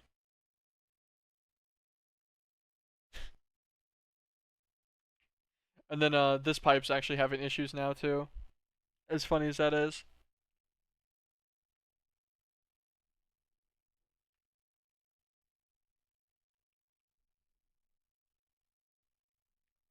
Ah, what the heck? Oh, wrong upgrade. I thought that was the speed upgrade. We'll max them. It's fine. If they take a bunch more power for a small amount of time, it's not that big of a deal. Yeah, the ultimate pipe grade is gonna need extra stuff. Um, Mechanism universal cables. Okay. Like 3.2, so 51 is already a win. And then 409,000. But actually, 51's even better than this because every cable, the way that mechanism cable worked, by the way, for anyone that was curious or just didn't know this information, every single cable adds its capacity to the network of cables for power output, I'm pretty sure. If I remember correctly, that's how they operate. So if you have universal cable at 3.2 thousand, FE a tick, that's what they operate. But if I have 10 of them connected, I believe every single spot can do up to 32,000 FE a tick. Or, same way with advanced universal cable. If I have 10 of these, it does 500,000 RF a tick now instead. So I think encoding some recipes for these guys real quick. They're just some of the best power cables in the game. I do like the curvy pipe stuff, but I think I'll probably keep that mostly for item automation or for times where I need multiple things in one slot. And even then, these will probably be mostly a novelty. Like I could use like SFM and stuff later. I'm pretty sure. Yeah, Super Factory Manager is indeed in this. I thought I saw it. So like super advanced automations and stuff, I have other options for them, but the curvy pipes will be used as novelty. However, I think for power cables, I might as well get just some from Mekanism. I think they're pretty good. Unless there's other cables. Other like RF transfer stuff, like those suck. Everything about Power kind of sucks, to be honest with you. Objectively. Like, you get all of it, like Nitro tier is 1,000,000. That's pretty cool, I guess. Annoying because of where it's at. It's the very last tier and you're making a few cables with it. You're needing nether stars to make these, like, and a ton of power for what's objectively a mediocre cable compared to, like, oh, here's my basic universals for a little bit of steel and redstone. Oh, here's my advanced for the same steel and redstone and then some iron for the infused alloy or whatever. And then I can make elites, and these ones are now 409,000 a tick. And, once again, still not expensive yet. 3.2 million to tick for the ultimates, and that just absolutely swamps powers without being any real increase of actual requirement, in my opinion. Yeah, so, like, I'll make a set of 8 ultimate universal cables real fast. Holy smokes, it goes so fast. Never mind. Totally worth to put in the 16 upgrades. I would recommend. I don't even know how fast that went. But that was quicker than it needed to be. Make sure we set our stuff back to shapeless. And then bam, see, like these guys will buffer 16 million RF now, which also means that that's how much. Yeah, that's how much they'll transfer roughly. It's 5 of them times 3.27. So yeah, 16.38. Yeah. Now these guys will have no power issues whatsoever. We'll also bypass limit, so it can just insta-fill this pipe if it wants to next time. Shouldn't be too much of an issue. But I think that's why these work that way, by the way, as well. They internally store the full buffer in all of them so that your power input can fill them completely, instantly. And then, so it just kind of also works out that they end up spitting out the power as well extremely effectively. But yeah, so 16 speed upgrades, that's extremely nice. That is poppin'. Okay. Unbelievable amounts of distraction. Let's order 9 netherite ingots. We got everything for it.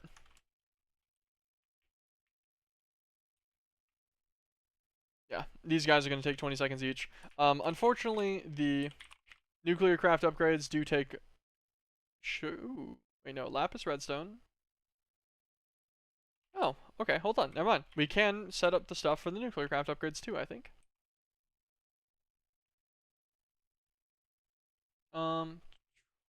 Let us click on quartz and see if there's a crushing recipe for it. Crusher for mechanism. Perfect. Code this guy.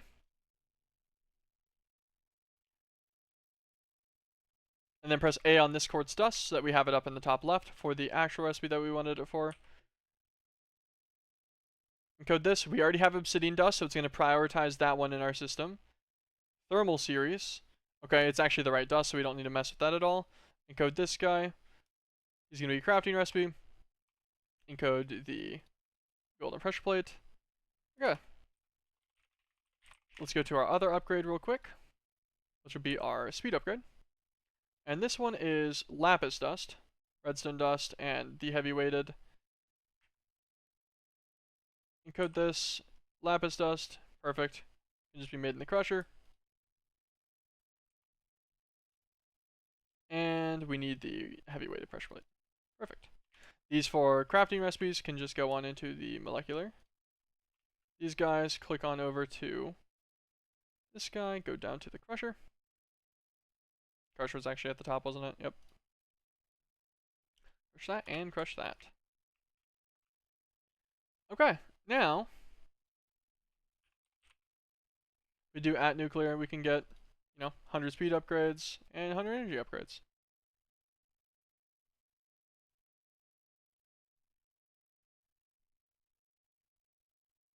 So our biggest blockers are definitely the crusher recipes for the processing patterns. It's not putting them in quick enough. They're actually instantaneously finishing. So we need to multiply their pattern outputs. So if I actually click all of these things out, we'll double them up to 32. Click everything back in. Now if we order more in the future, it'll be much quicker. Grab a stack of each upgrade and drop them both in. Now this guy uses 3.2 thousand arithmetic, but he's also 65 times faster. So that's a trade-off I'm willing to make. And there's our 9 netherite ingots. I know this whole section's been a little bit slower here on getting through that, but I'm trying to make sure I explain enough here so I remember to put in the video and stuff, because not everyone messes with all the advanced autocrafting and things, and sometimes it's nice to have someone else kind of work through it. You get to see it. See idea here at least. Okay, so mystical agriculture is cool, but I think all of the seeds, yeah, so tier 3 seeds already require runic altars to make.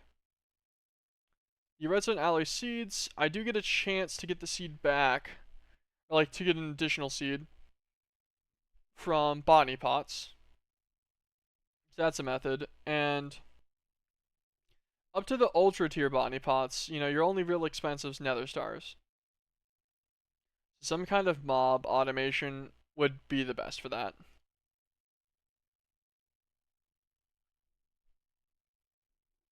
Weather predictions would be pretty easy. But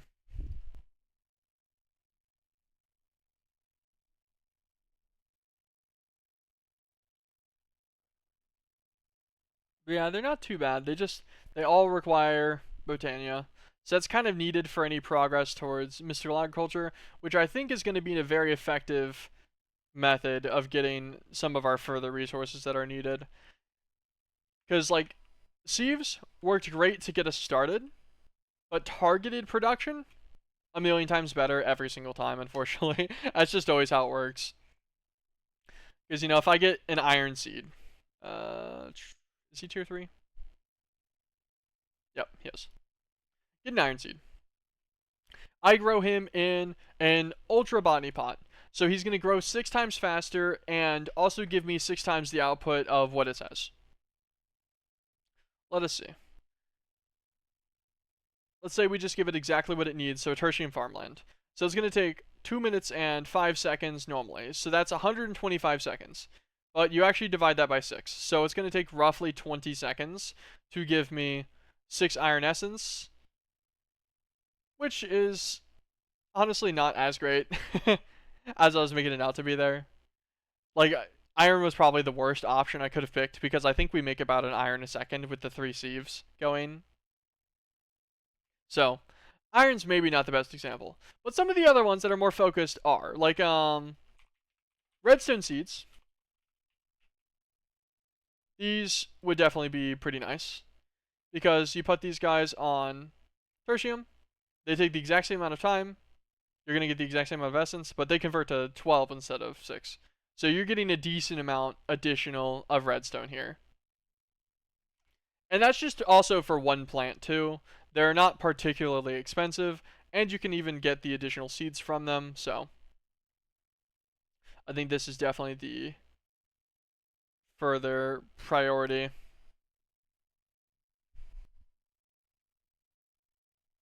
trying to think about if these would grow faster using like a general tick acceleration setup, like I don't know, growth accelerators. Yeah, these guys still work.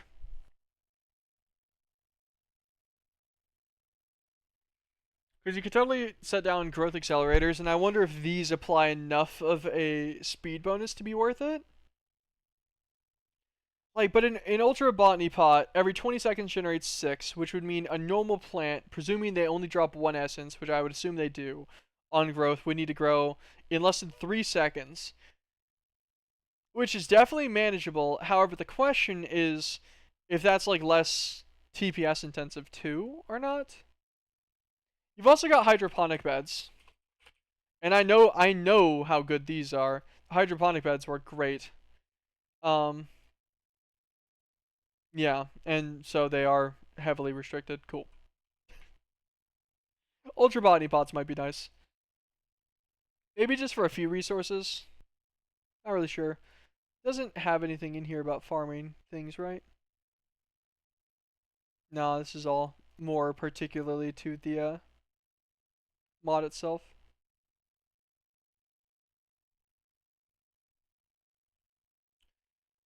Oh, that's always the question. I wonder if this has it to where if you use one of their essence weapons or whatever, you can get essence drops from like the wither or something. That's always a cheeky way whenever that's enabled to get a decent amount of supremium early.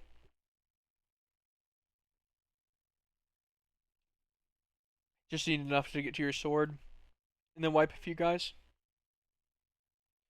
Okay. So mystical agriculture's on hold anyways because it needs botania. Does botania need anything or is it just startable? Floral fertilizer, any dye, bone meal, as per normal. Looks like you just grow all the flowers. Okay, petal apothecary, normal recipe. Any of the petals, cobblestone. Okay. Endoflame, 2 brown petals, a red petal, a light gray petal. Any type of seed in a water bucket, that's normal. Pure daisy, 4 white petals, any type of seed in a water bucket, also normal. Living rock, stone, takes a minute, converts, cool. Living wood, any log, takes a minute, converts. Mana pool, normal. All your mana infused items, okay. Alright, this isn't too bad then. Sparks, are they normal? Yep.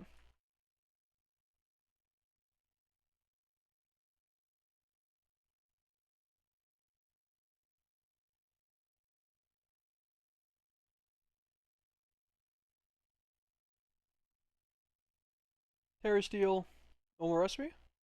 Mana Steel, Mana Diamond, Mana Pearl, 500,000 mana. So half a mana pool worth.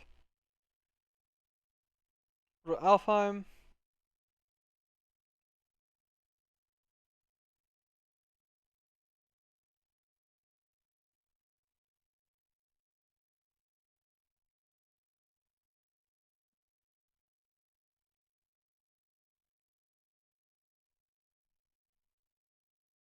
Portal to Alfheim's funny. I remember the chunk banning my base with it with tick acceleration because my timings got broken on Meatball Craft. And it holds everything that it has inside of it in a list. Terrible news for me, but very funny.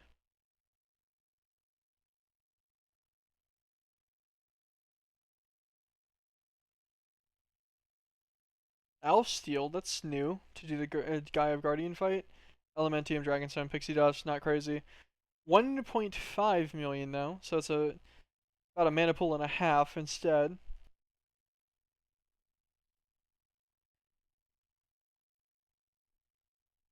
Guardian of Gaia fight looks like fairly normal criteria.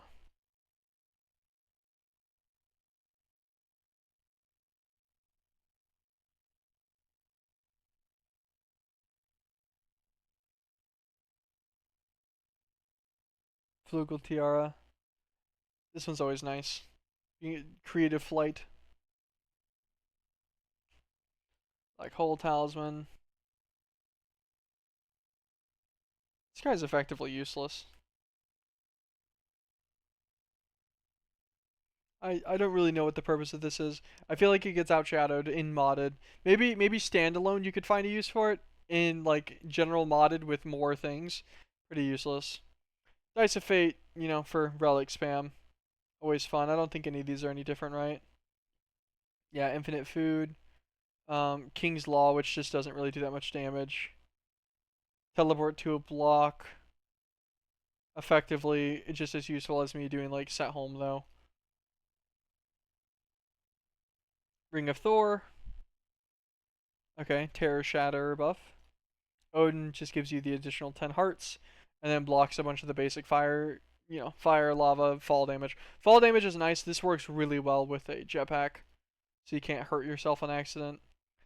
Although at that point, you might as well just use a mana mirror on a mana setup that's just so effective that you always have backlogged mana, and then you can just fly around permanently. Although it does take 1400 per second, so kind of depends.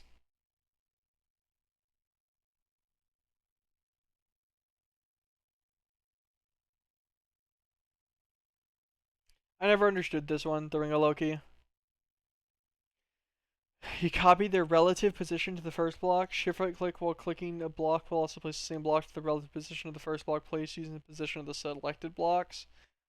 So like, I guess you click a block. You could click like, 13 blocks around it, walk over to somewhere else, and then place a block down. And then the idea would be that it would place all of the blocks down in additionally the other 13 in the exact same relative location. That's how I read it. I don't know how that's particularly useful. Once again, compared to other things, very difficult. That's interesting.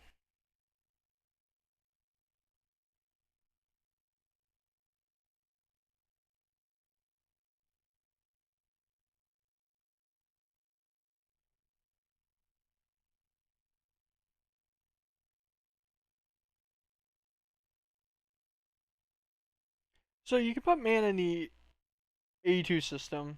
Makes sense. How do you take it out?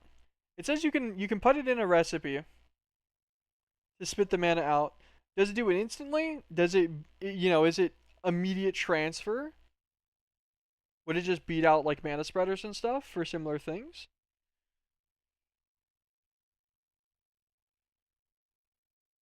Actually, let's applied botanics.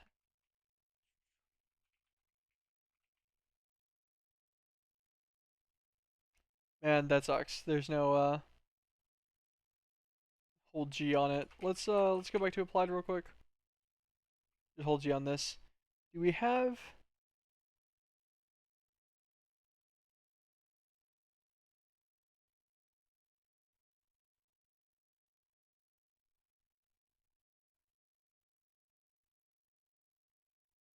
trying to click through to see if any of these have any subsets. I'm not seeing any. I guess that'd just be something that we'd have to mess with at some point then, using an interface or a request or whatever with mana in it.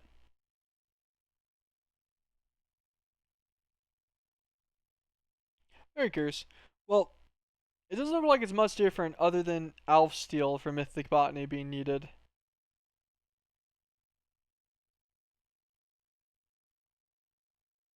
I'm also not sure what the difference between the mana infuser and terrestrial agglomeration are. We also have all of the botanical extra machinery stuff, and I've never used these before either. So there's potentially a lot of Botania automation to be done here that I'm not normally used to. So I don't know. I guess we can get started on it though.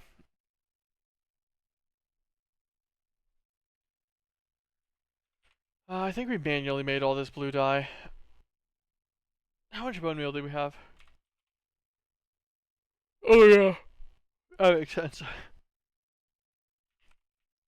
Okay. Let's do this real fast. White dye. Floral fertilizer. With, we'll just bookmark white dye here so that it can show up.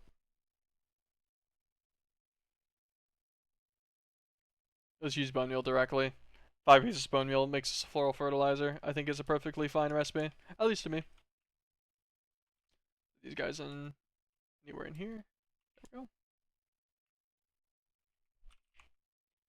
go. Okay. Don't make like 2 stacks.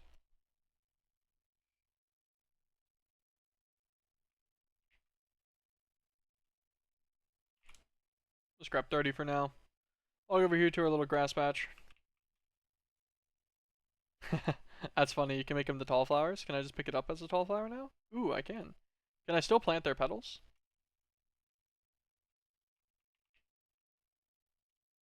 Okay, well that's easy. Okay, so I just need like one of every flower and chillin'. So I probably didn't need to make this much fertilizer. Fine, let's see. Are we missing any flowers? Nope. Well, that was pretty easy. As long as we don't accidentally use all of a petal, we should be good. Actually, let me put this guy back in here again. I'd had him in my inventory for a while. I just forgot to put him away. Keep the dank on me. Okay. Petal apothecary. Sure, it'll use one of the blue flowers. That's fine. And we will start our little system setup over here, I suppose. Grab a water bucket.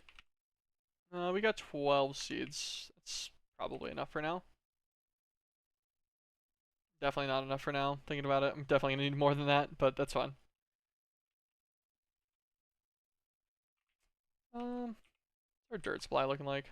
I only got 13. Let's fly over to the undimensional fence.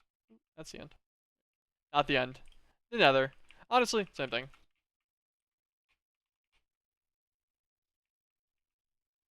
Just yoink all this dirt. And go back.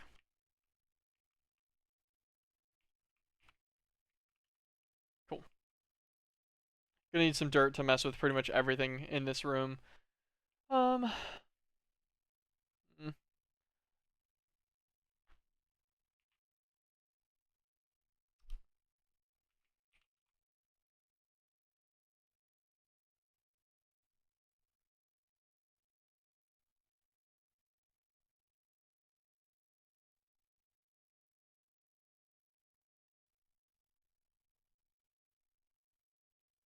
I gotta see what these do.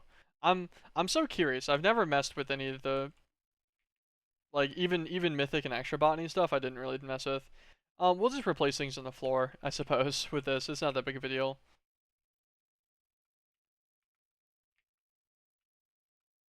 I guess we'll prep for 4 pure daisies.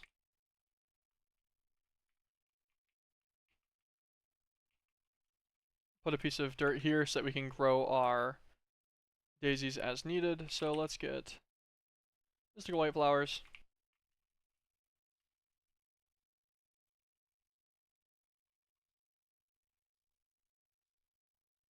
Since we can just shift grow them. And it grows into a tall as well, and we get 4 per. Very, very quick. Multiplication. Well, how in the world did I not say that correctly? Multiplication. Just a little shift spam. Never hurt anybody. Okay. 1, 2, 3, 4. See.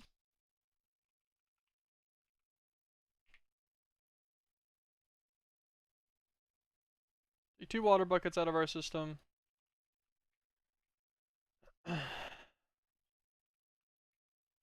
Because having to reach for water every time is going to be a little annoying too. Right click with an empty hand to redo our last recipe. Water. Empty hand.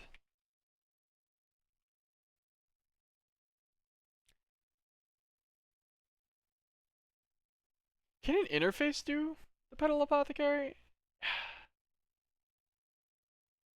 Or do things still have to be dropped? Because things normally have to be dropped or right clicked on it.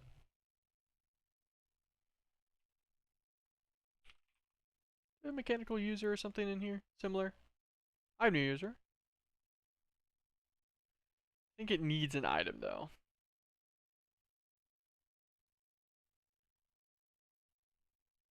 Slap a hopper on it.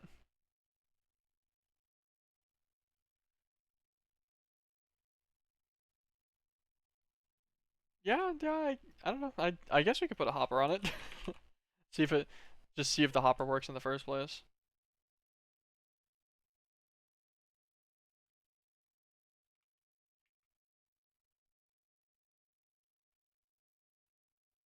Let's see if I put in water.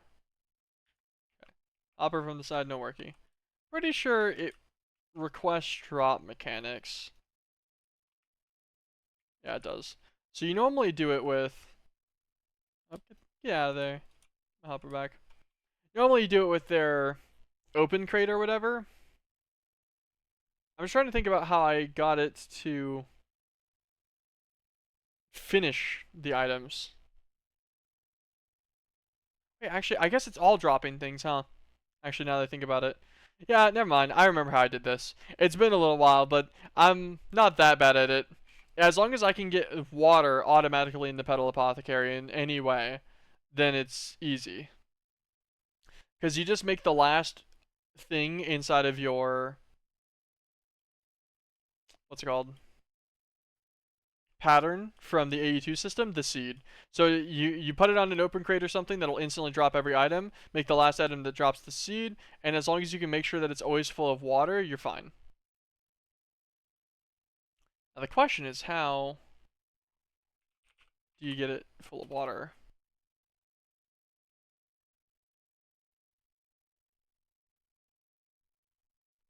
Like, there's the item user.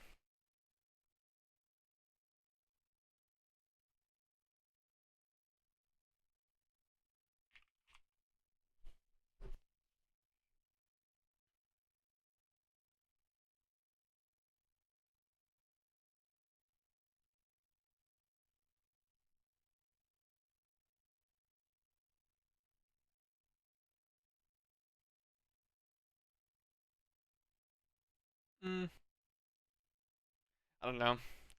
I'm not sure. I don't know if I care enough right now to mess with that, especially considering you can probably get decent automation with it with the like extra botany stuff later as well. What's up, Toastman? How you doing? How you doing? Um, get some logs.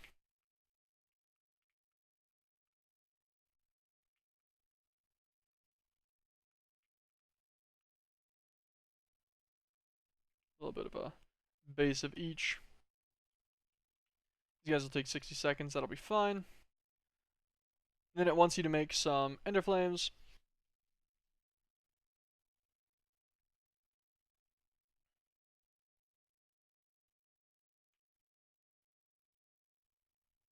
Yeah, I remember the endo flame setups breaking after my wireless redstone setup broke on like an update or something at one point, I think. Didn't it like messed it all up. Okay, so brown petals, red petals, and gray petals.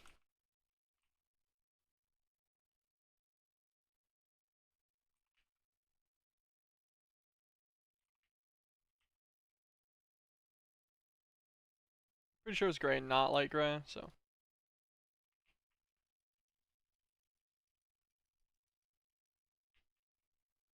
For these guys, there we go.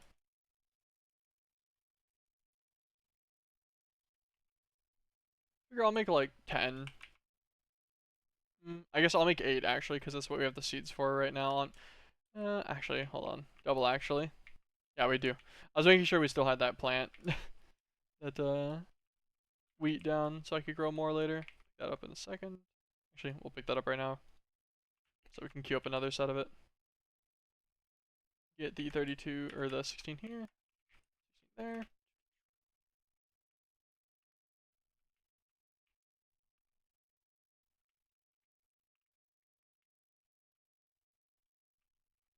Okay.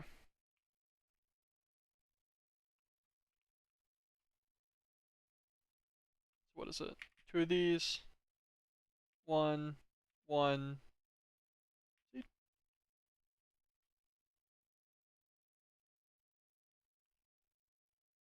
Was that not what it was for the end of flame? 2 brown petals, a red petal, light gray, of course. I even thought about it too, if it was going to be the right flower or not. I even said that I thought it was the normal gray.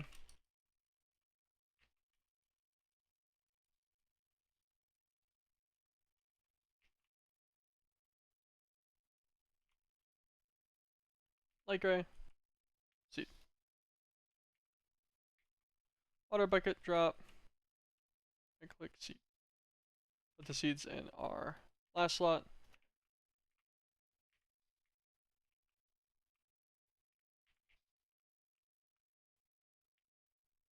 That's my pickaxe. Get that back.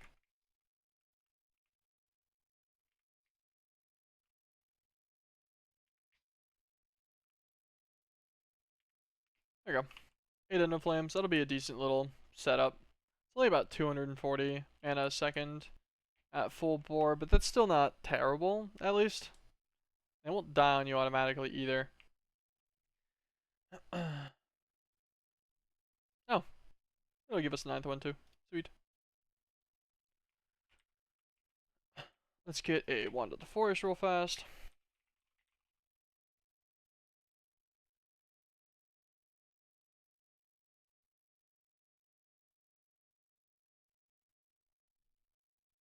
Perfect.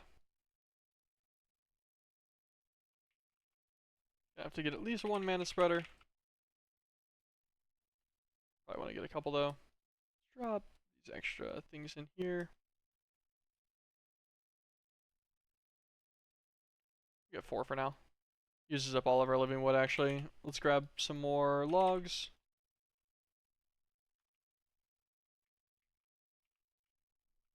I think our living wood requirements will be much higher than our living rock for the immediate moment. Although we'll need a good amount of both very soon. Get this guy out of here. Get him out of here. Use a misclick. Oh, jetpack, turn it off. Okay. So grab 1 stack of that dirt back out.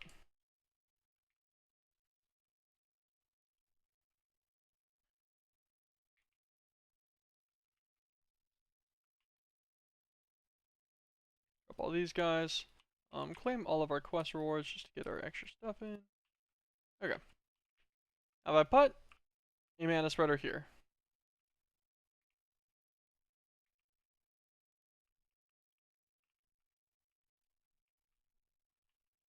I don't remember how much the default mana spreader can do at one time. But I do know that we can encode all of these guys to make sure that they only go to one specific one. And I'm pretty sure one of these guys can tank all 9 of these, I bet, for the mana. But we'll set up all 3 spreaders anyways. Make ourselves a mana pool. What else is the one now? Mana infused items. Black Lotus. Mechanical Empower. Okay, that's not particularly easy. And then you can craft them up to a Blacker Lotus as well for other empowered materials. Well, neat, I suppose. Not super useful to me, though.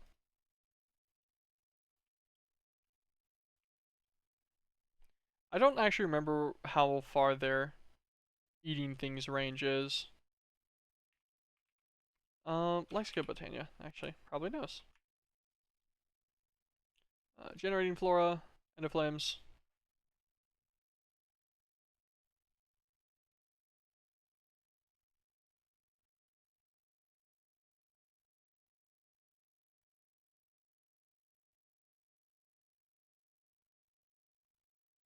Okay.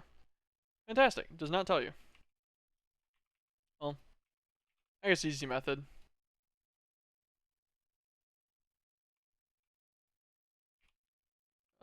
Get a piece of dirt. We'll get, like...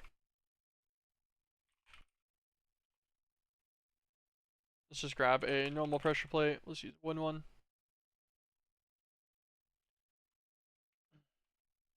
We'll drop all 10 coal here and see if every one of the End of Flames eats. It looks like it. Yeah, we got 1 piece of coal left. Okay, cool. So they'll all reach from right there. Simple little automation system then can happen. I think it even tells you just use an open crate, something similar with a restrictive system. I think it's an open crate, right?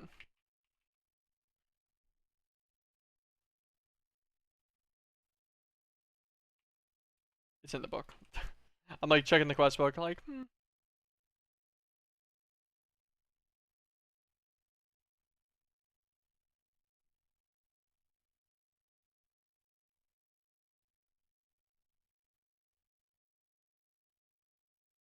natural apparatus. What was the rules on the open crate again?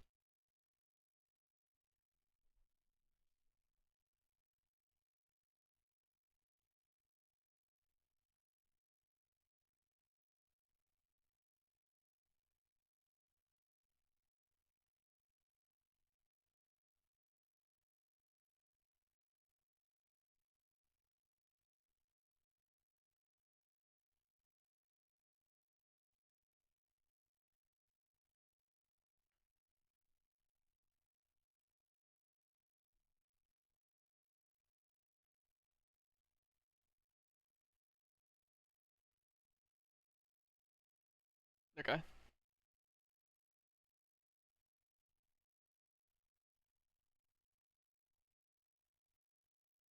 Yeah, so giving the open crate itself the redstone signal just blocks flowers from picking up the items. Actually, you'd feed the signal like into a hopper or something else. Like give it to something that is redstone controlled on the output, maybe. I don't know. Could get some IME access over here, probably. Have our coal just automatically feed it. Yeah, we use blocks of coal. 3,700. Yeah, I'm pretty sure we'll get we get enough overtime coal that it's not a big deal. Using up a few coal every like I don't know 10 minutes or whatever. I think it'll be fine. If not, we can. Pretty sure we can get to coal plants already. Not to mention we're doing the botania stuff right now to get mystical agriculture crops going, which would allow us to get more focused results. Um, I don't know why I walked over here. I didn't need to do that. I have the terminal on me. Let's get a set of wireless stuff. Again, let's drop it on this side.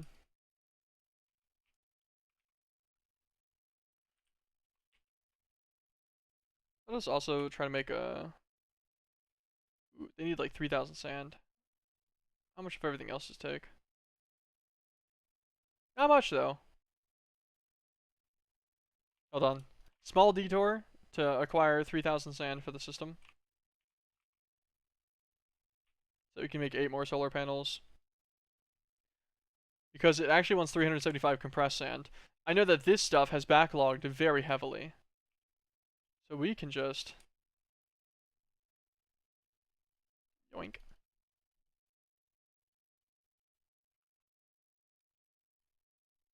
There we go. Just yoink a few. Just a bit of compressed sand in there. Oh, clay.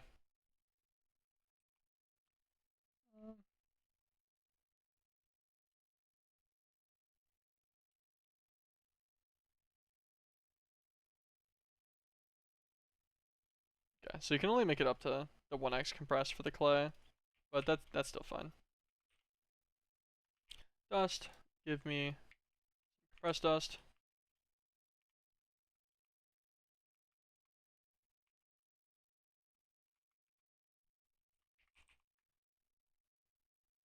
I pressed X and I had to check what it said in chat. It was talking about extended inventory, still unlocked or like locked or whatever. Uh, Not important to me. Grab a small fluid pipe.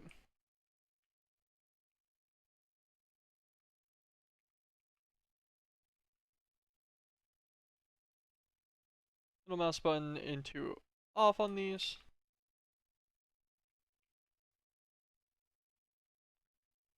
Can't go through a block. Okay, we'll have to connect to this edge then.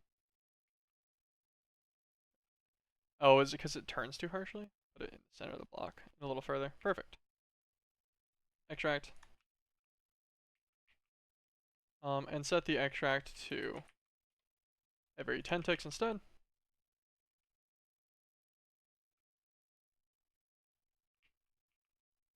Ah, heck it, man. Every tick.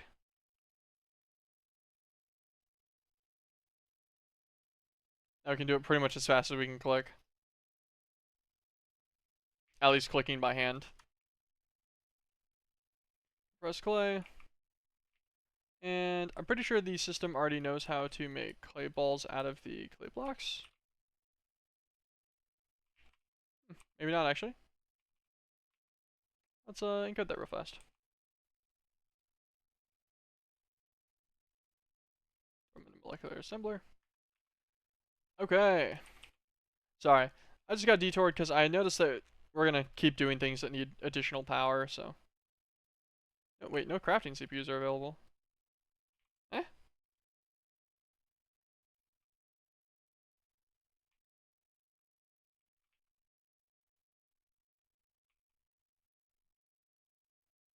Oh. 4. And then 4 again. Um, the it needed 27,000 bytes. We only have 16K crafting storages right now, but each one needed 27,000 bytes to do all 8. So we'll just separate it into 2 crafts at one time, and then that reduces them both to about 13K each, which makes them manageable for our system. Perfect. That'll give us a bunch more of those. Also with 8 of those, we can order. You need 20 each, so 160 of these guys. Have that craft too. And that'll just add another good bit of our power system over. We're also going to change all those cables out to the mechanism ones too. We'll have to order those later though. We can't run them all at the same time. We don't have enough crafts open. Okay. Got this guy in our link. Oh, okay. I already bound him. I wasn't sure. Where do I want? I guess we'll start it back here. Here's our connection. Let us grab a set of cables. An interface. Ah, dang. Oh, nice. One of our things had already finished. I was like, that actually shouldn't have even let me try to craft that. We're good. Interface here. Block. Actually. Okay, I was just making sure. Default block will call from Minecraft. God.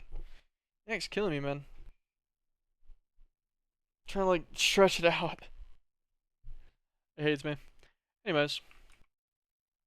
Let's get like an open grate, sure. Leave it with planks.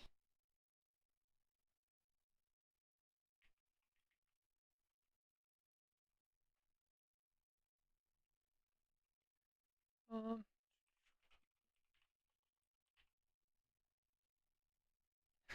redstone cable from curvy pipes. Nice.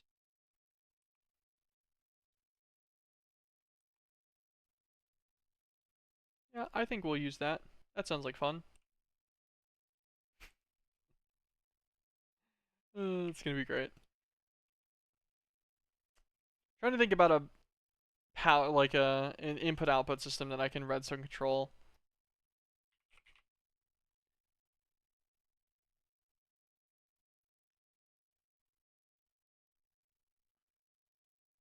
I guess I should be able to do it with a normal pipe from the pipes mod. That's an energy pipe. I think like you might need an advanced upgrade. Let's try it out.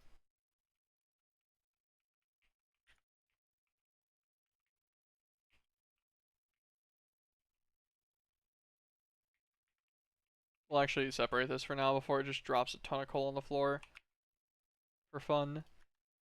Set him to extract. Put this in here.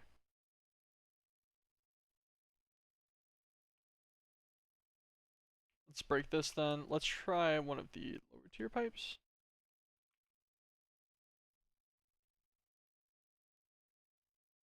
Just a basic pipe upgrade. Actually, hold on. Let's just set this to extract. Okay, can't be redstone controlled. Put an upgrade in it. Can be redstone controlled. Off wind powered. It's gonna do 8 items a second now. So I guess it'll drop a stack of items in, and then preferably immediately turn off.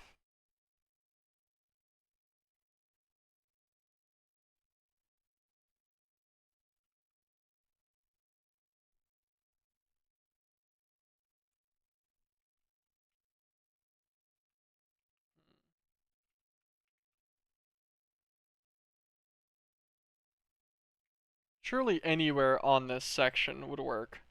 Try to click it slightly higher then. Go to the side of this. This should just connect the redstone signal.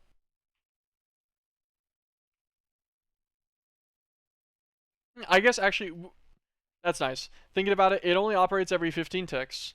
So it'll try to do roughly 1 item a second because we only have 1 item encoded in the interface. This should be okay.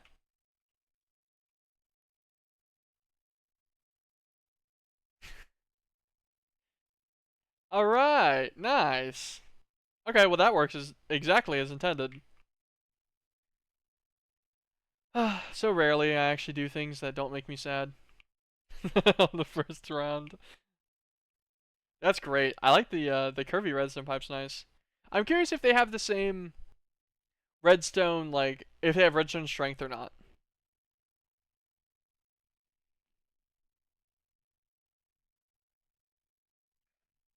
Or if they just transfer a full signal.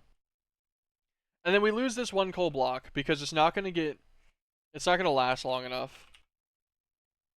I'm pretty sure. Because yeah, it's melt 80 items, which is 800 seconds. So it's not gonna have enough in it. That's good. Anyways, some basic power generation. Or mana generation, I mean. That's chilling, that's good enough for now. It wants us to make some mana infused stuff. Splitters. I do not know what the usage of a mana splitter would particularly be, considering sparks cost near nothing. And would be substantially better than this.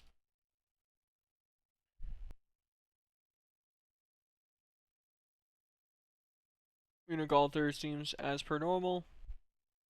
Cool. What do we need for the altar? Okay, mana diamond.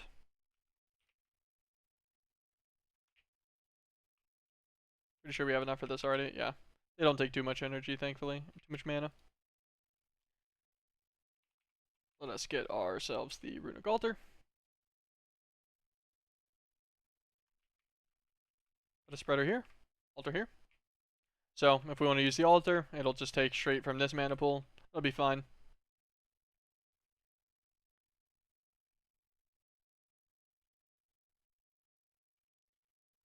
These guys generate what? 30 a second, it says?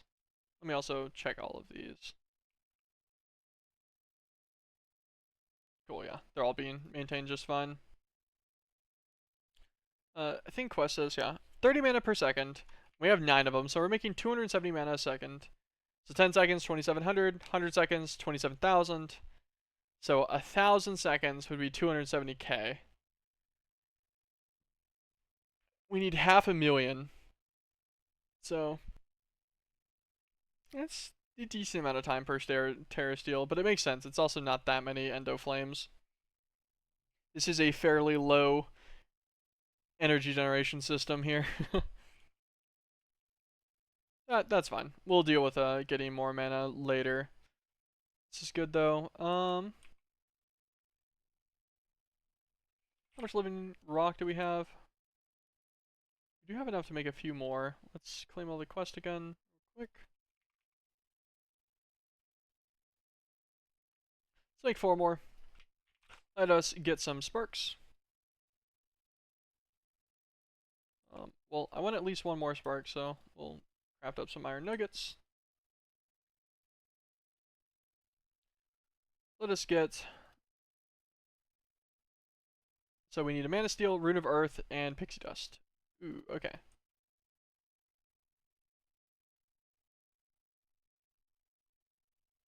Interesting. I don't remember these requiring pixie dust for some reason for the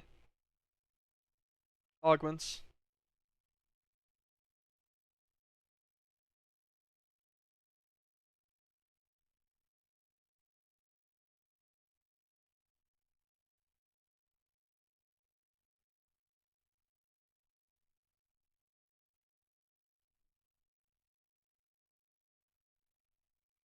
I assume these sparks work the same way. Like this base spark, it says transfers 1,000 mana, probably per tick, because that's what the normal sparks do. They transfer 10k or 1,000 per tick, so 20,000 a second. So these are probably just upgraded variants. A million mana a tick seems excessive to me, but I don't know. Maybe they need it.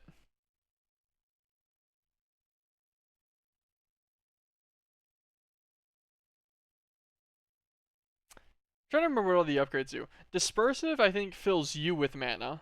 Anything you have on you, like it'll give mana to players and things. Um, Dominant will take mana from other attached spark mana pools. Recessive will give away to other mana pools.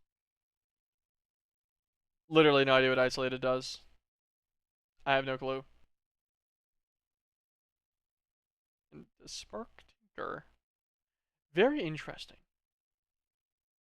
There's weird things that I don't remember. Let me pull up in the book on sparks real quick.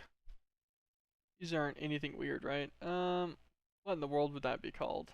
Mana manipulation, probably. Sparks.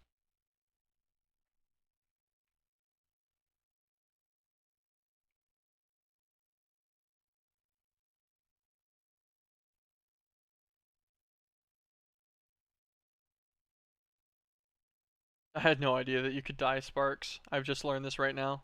And it blocks them from interacting with each other. Fair enough.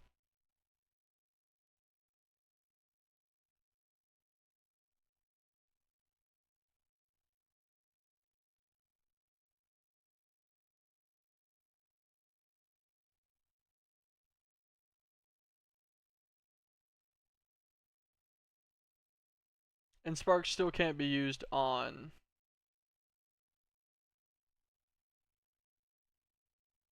other machines, surely. Oh, botanical machinery. Mechanical daisy.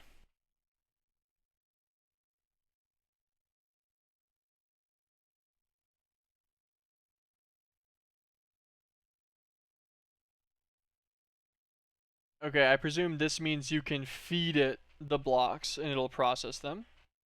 Mechanical maniple.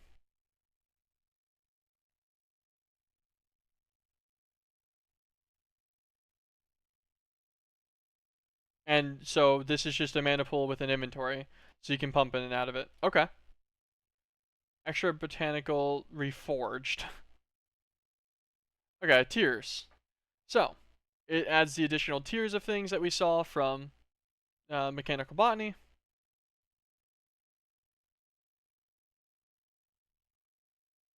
Cool. It does not mention that whatsoever, really.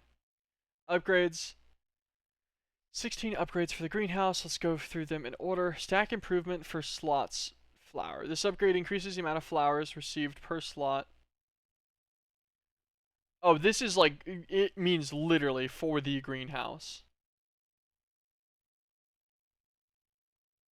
So there's a greenhouse block.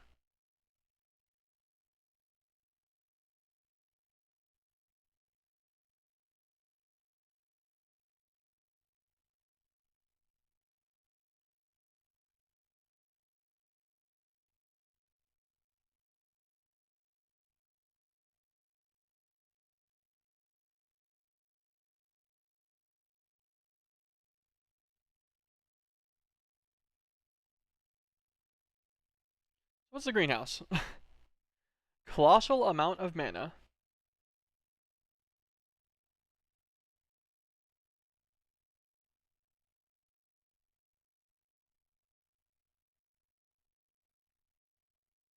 So you can give upgrades to it. You can put flowers in it.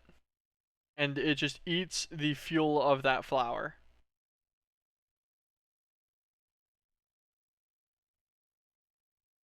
Oh, and if you have applied botanics, then the greenhouse can connect to Immy and give mana there itself. You know what? Applied botanics actually probably works with these mechanical machines, I bet you.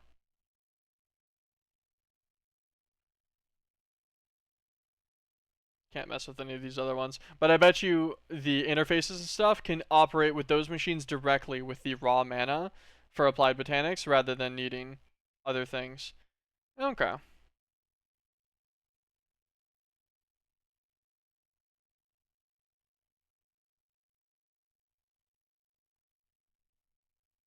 So yeah, new sparks. And these are all the ones that it gives.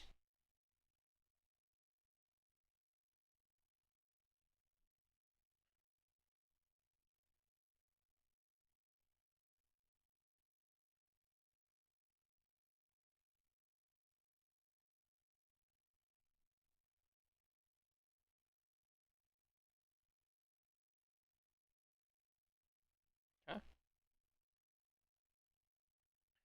Mythic botany. They have some of the other specialty stuff. The wither aconite. Yeah, this one eats the nether stars out.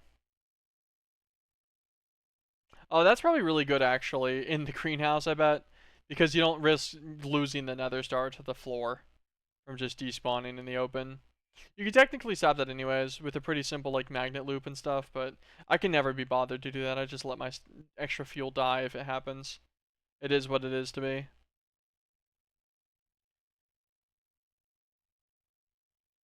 I really want to see like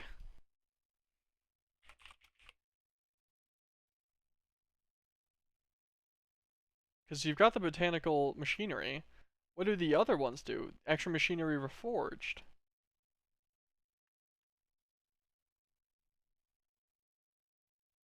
Like, this is mechanical daisy.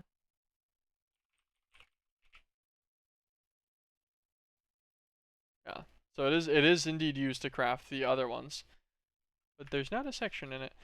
Well, I guess there's no surprise. There's no this probably needs the updated lexica. Anyways, I don't know. Getting distracted. I just wanted to read on what some of those did because I was curious whenever I first saw them. We're just under a quarter of a mana pool.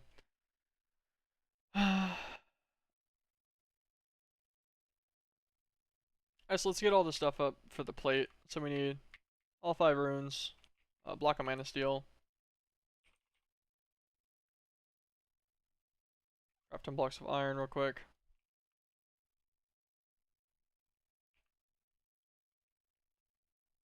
That definitely didn't just use a quarter of a mana pool. What?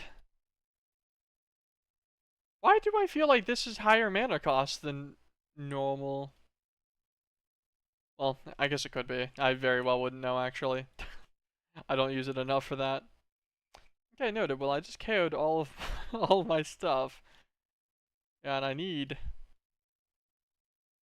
like 30 something thousand mana to get this guy on as well. Okay, so in hindsight, actually, what we shall do instead, queue these guys up, send them all to their own mana pools here so that we can get 3 at least. Since sparks aren't going to do anything for us right now, let's see if we can make a couple more of the spreaders.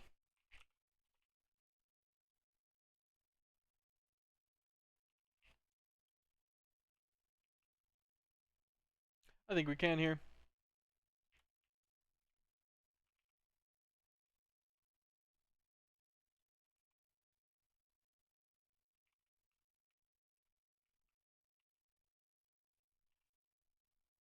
Cool.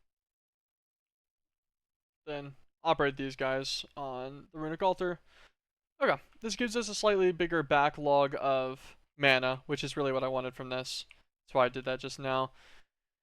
Um, that's gonna be kind of held up. We need to wait for a decent amount of mana. We only make a bit per second. I don't feel like adding a bunch more onto our production right now for mana. I feel like we'll mess with that again later.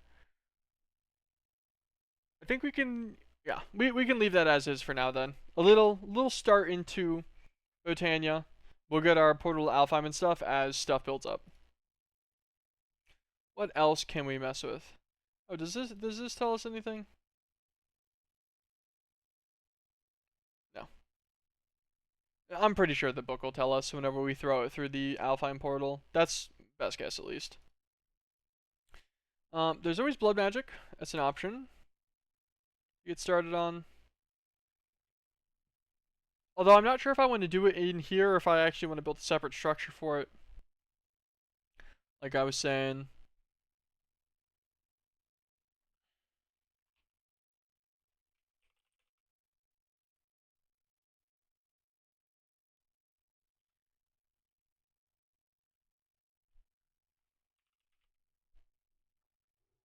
Trying to see if there's any blood production stuff.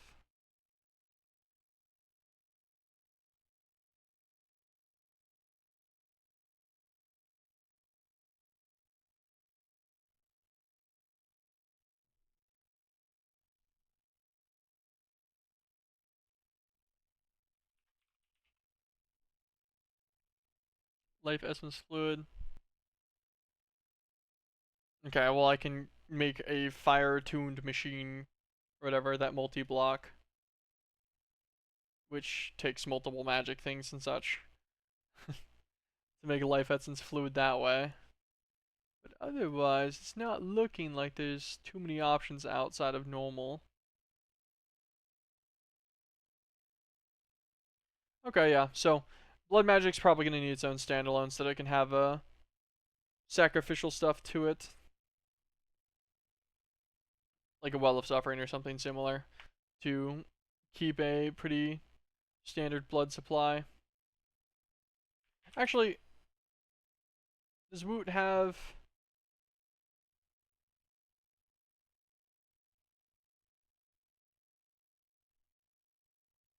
Hmm, these are interesting that has like the additional fluids or whatever. Surely one of these mods that we have for killing mobs has one of the interactions with it.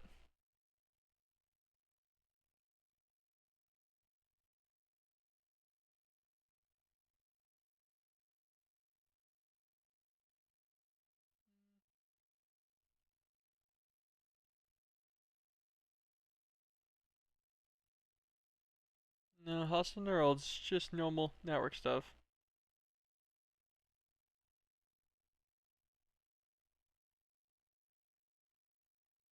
Okay, so automated blood, I guess just the normal way. That's all that I'm seeing at least. Unless there's something I'm missing. Let's check in here real fast. Oh yeah, the Forbidden Realm or whatever ritual. Then you get the saturated tau. I remember doing this. Yeah, I'm not seeing anything in for that in particular at least. That's fine, that's fine. Got a bunch of trophy sections. These are basic challenges or whatever. Hmm. Okay. To work on then. Botania's at kind of a standstill. I guess we could start messing with trying to build something for that, but I don't really want to right now. Mystical agriculture is waiting on Botania. Could make a normal mob farm, but I don't really think we need one. I think I'd rather just use the other options like simulations and stuff. What's hostile neural networks investment cost here? Obsidian, redstone, glass, clay, smoothstone, gold, redstone. Okay, ender pearls, redstone. Okay, as per normal so far. Um, prediction matrices also as per normal. Okay,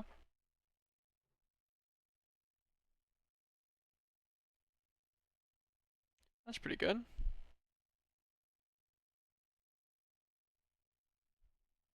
Loot fabricators. Ooh, loot fabricators take another ingot each.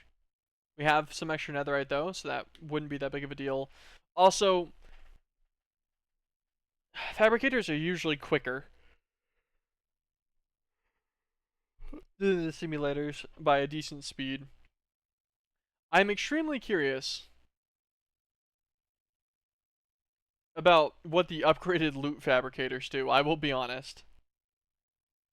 Like this one, Loot Fabricator V1. I have to look into this mod separately because I couldn't find any in-game documentation on this, on how these actually operate and what they do. Because there's also simulation chamber variants. I'm assuming the simulation chamber ones just give you more prediction matrices per simulation. Um, or not prediction. I was looking at it, so I was thinking about it, but more like just predictions themselves per simulation. And it doesn't tell you anywhere in here what they do. Also, simulator modeling,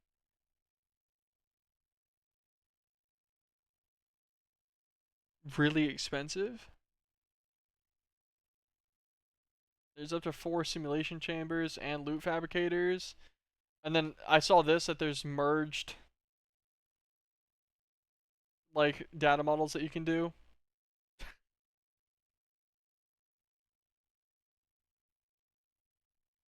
Very interesting. Not sure. We'll have to mess with all of this. Hmm.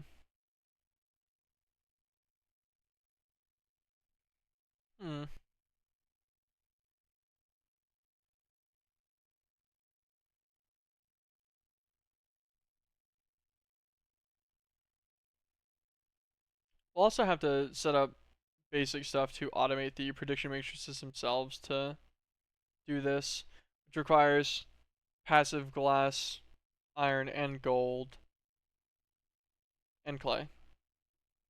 None of which are actually that bad. I can think of how, like, we've already got iron and gold passived. Glass is just a matter of setting up another hammer system into a furnace that just, stacks up. Could actually probably just take from the compacting drawer that's over there. Take glass out, send it to a compacting drawer of its own. Just immediately melt it, send it to a compacting drawer with compressed glass and base glass. Send that out to a crafter, get glass panes, and then there you go. You have glass panes available, clay available. Load the prediction matrices up. Use an interface to give. There's probably a crafter, I would assume. Yeah, ArvTools crafters are in this, which would work fine. Any other crafter types in this?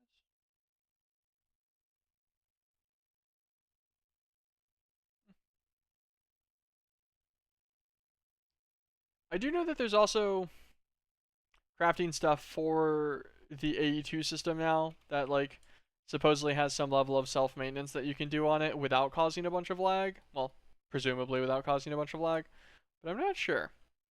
We could possibly test that first and see if it causes any significant, TPS usage increase to have the system just maintain a certain amount of prediction matrices. Although I feel like it'll actually have to craft a lot if I do that. Nah, I don't even know if I want to do that anyways. It's because it keeps the system crafting all the time, which is bad. I don't know how you'd ever do that without TPS affecting decently.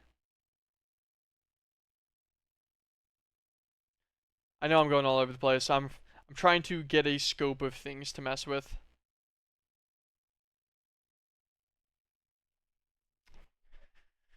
Hmm. You know what we can do actually? Grab our efficiency upgrades and our solar panels.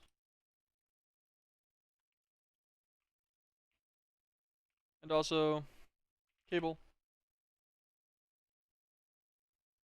Make me like 20 more. That was a little fast right there. Break these guys.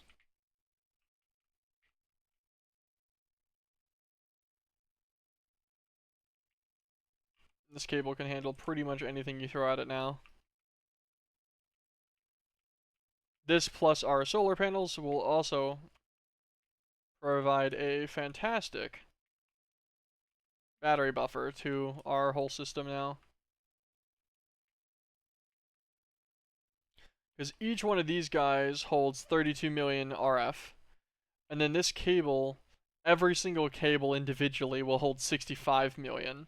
So we've just put 20 of these down. So this is like billions. I say billions like multiple, but I think this is just over a billion RF or something like that. That sounds about right.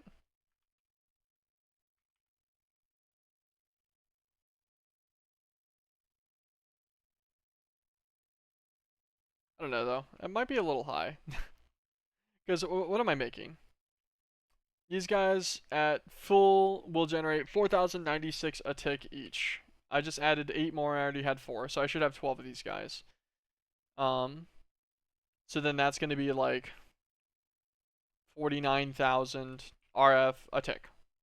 Multiply that by 20 million RF a second.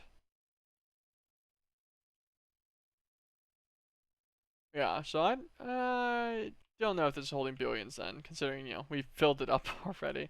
So maybe this just holds the 65 million as a whole. This is just a shared buffer. I'm pretty sure that's how that works.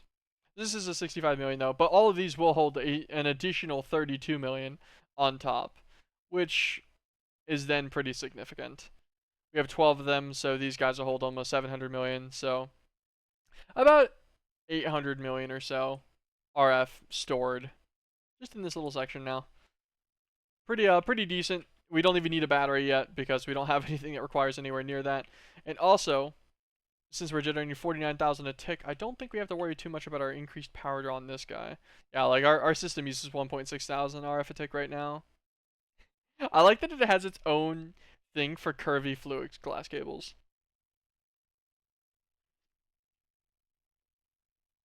Yeah, our wireless connectors are using 958.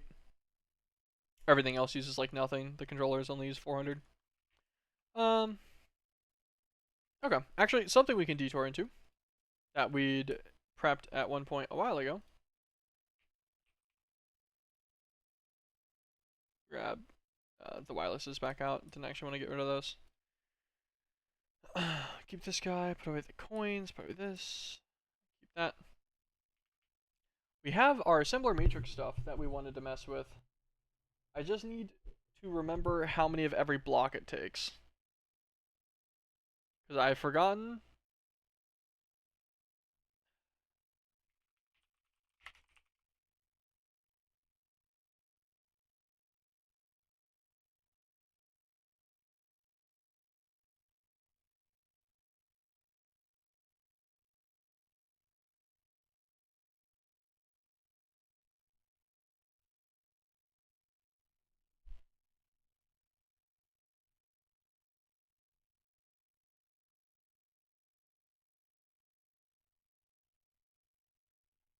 Let's see if I can find just a max assembler matrix so I don't have to think about this too much.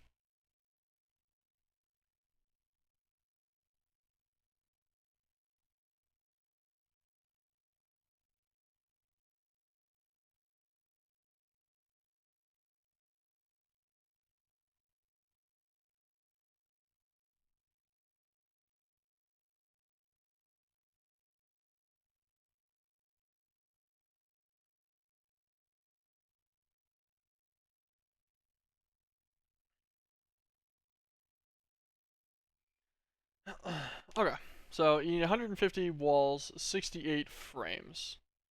You cap out at 5 of the speed cores, and then you kind of just do whatever you want for the other ones. So this is our frame, so we would need 68 of these. Cool. Wrap those guys up. Walls, we're gonna need 150.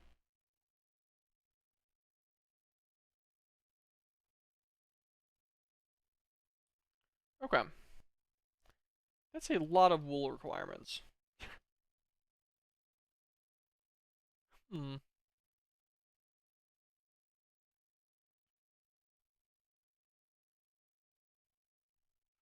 That is a pretty substantial amount of wool, and I didn't really think about that fact until just now. That was going to be needed.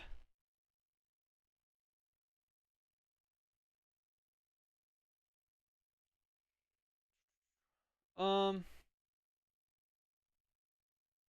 well, we could, I guess we could start hustling neural network stuff. Because you get 32 wool per.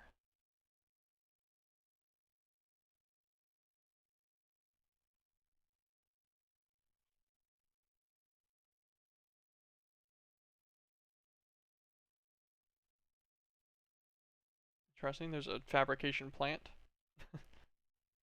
Eh, fair enough. Oh, every 5 seconds.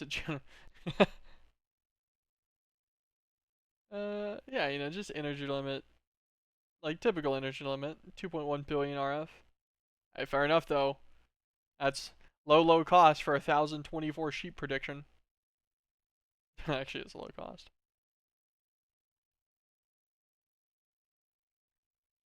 Interesting.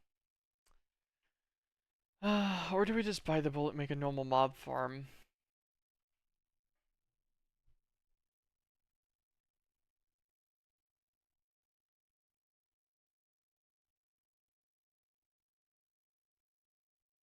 Why do I not want to do this so bad? Why do I not want to mess with the hostile neural networks? What is my real reasoning here, other than just being lazy? Do I have a reason? I don't think so, right? I don't think I have a realistic reason to not do this. So, auto framework. Everything else here already has a recipe. Perfect.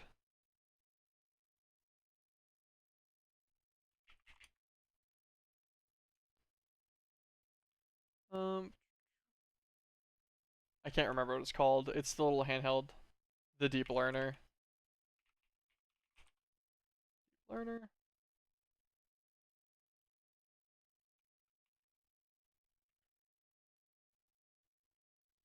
Simulation chamber. Loot fabricator.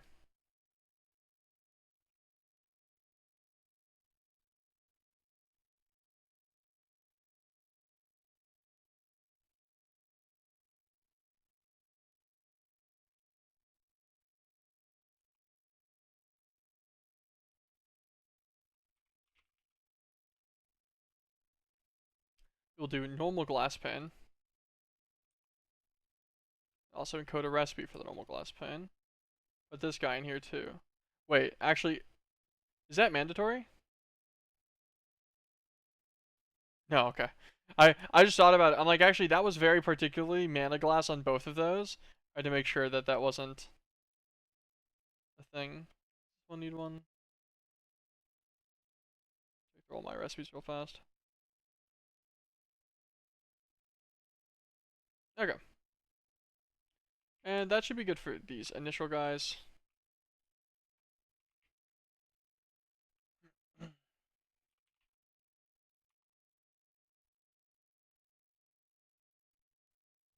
Get 4 models. Use deep learner.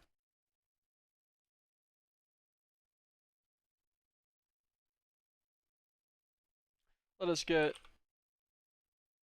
4 simulation chambers. Let's get a loot fabricator.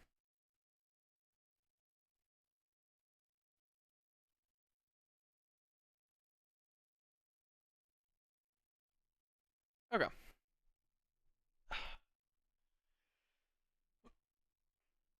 Can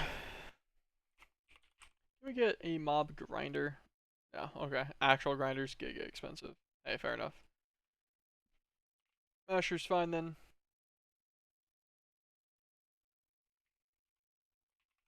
Make like vector plates. These thing instead of fans. Oh, yeah, they are. What do these take? We can infuse clay balls with biomass. Or clay blocks as well.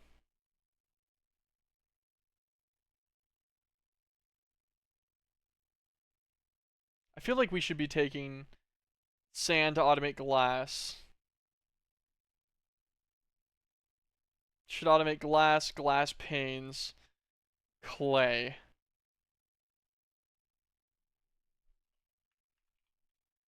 It just feels so sad every time I deviate immediately off of like my next plan. I think this is important though. So I think what we should do is we should take this, automate, compress sand into glass, fill a drawer. Link the drawer up. We should do the exact same thing with dust and water into clay. Let me make another aqueous accumulator. Let me get a barrel.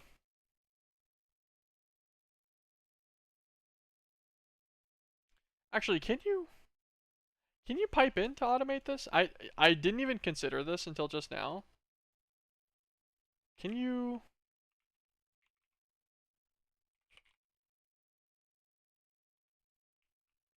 Let's say I do this guy.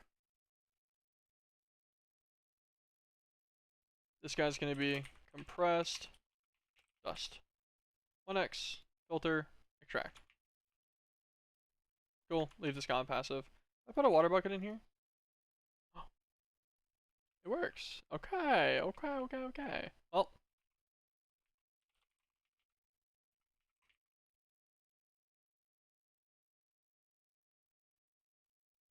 that has reduced my problem to nothing that I was worried about happening just now.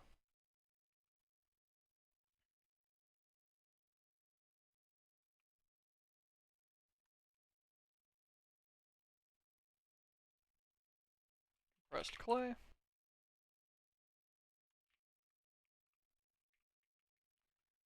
Um,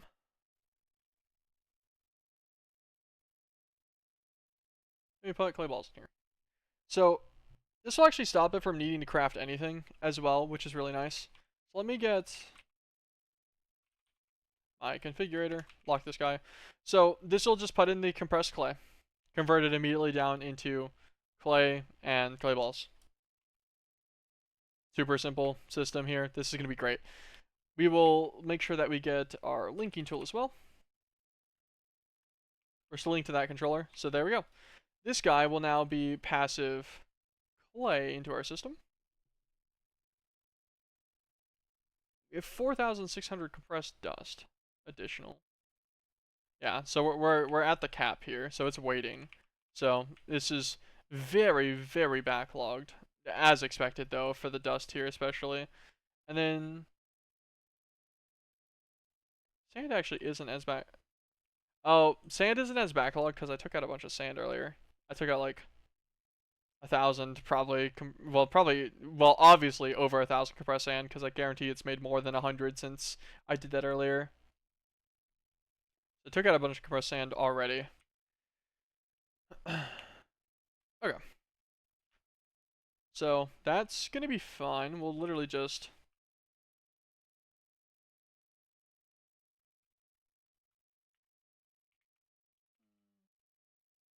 do this guy. Grab some cobble.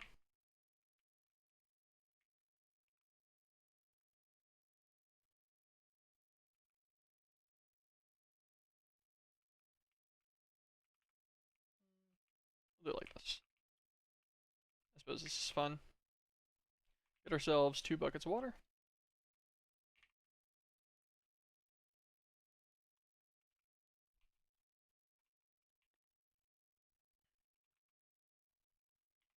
Go into your system, get a pipe. Blue pipe. Pink, pink. Extract.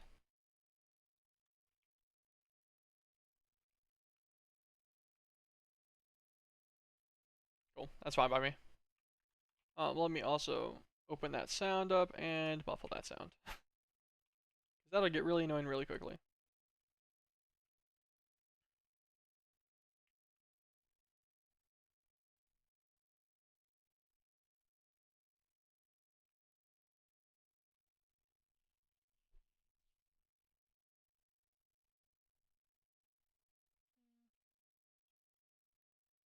Trying to think about how to do the glass. Could do a separate furnace.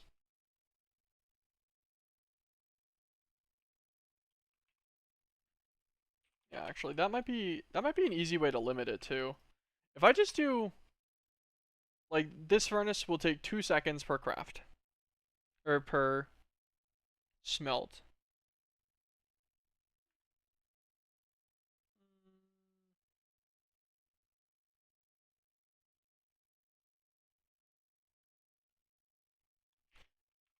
Actually, let's make an even lower tier furnace. Oh, give me 1 second.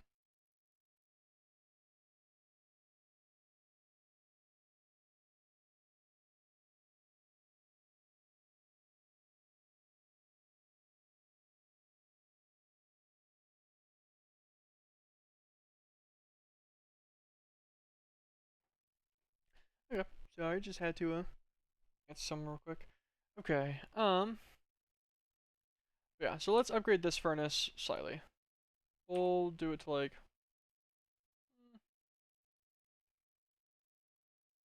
maybe just iron tier. That's really all we need. Actually, yeah. Because we want a passive. I was gonna say actually we could do this differently. We could just like not do it like that and then have it just link this drawer up directly so the system can see to use it for glass. But I want this. I want to be able to passive this. That was the whole intention. So never mind. Never mind.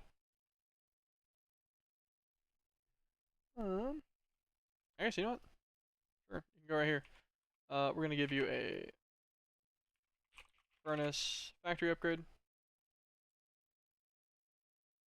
Didn't mean to bookmark that.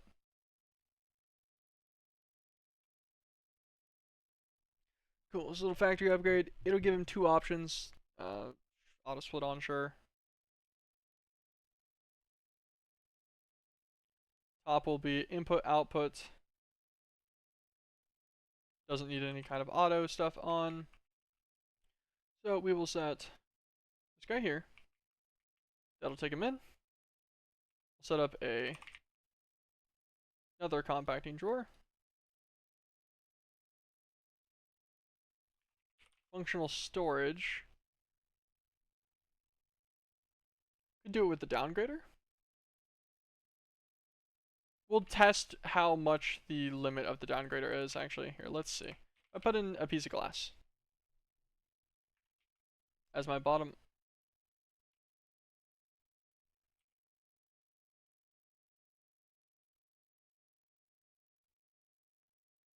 Can you not craft directly into compressed glass?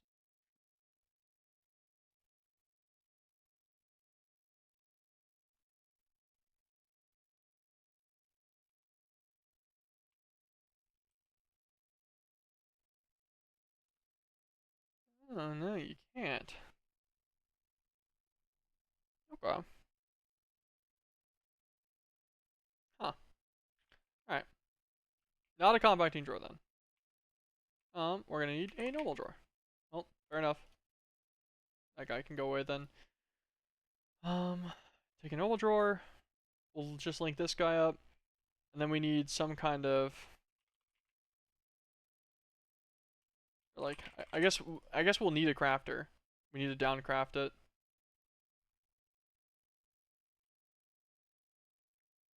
Get all the stack blue dye.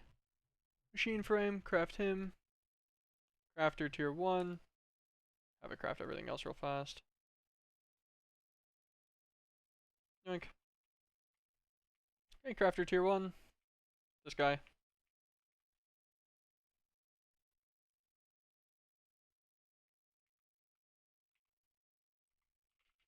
Glass. Make sure that we lock this guy. And we link it.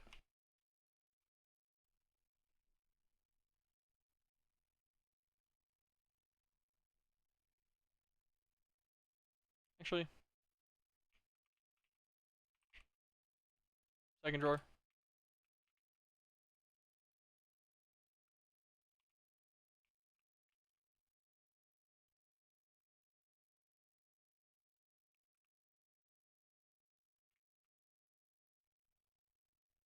So one will do compressed glass.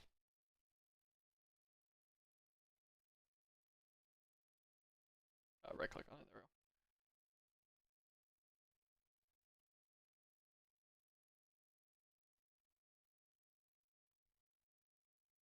Compressed glass can go into the output buffer as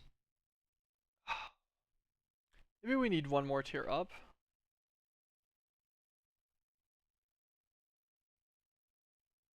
Sorry, I'm trying to think about how to do this. I'd like to use this one guy to convert the compressed glass into normal glass and also make panes while still providing both panes and glass to the main system. If I do one more tier up of crafter, I think I can get it done.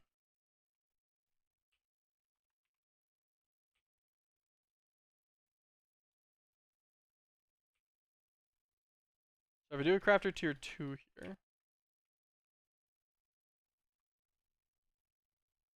So, you will make glass.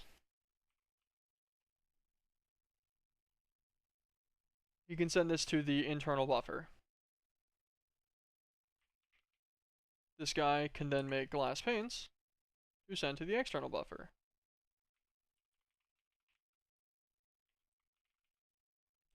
This guy can also make compressed glass.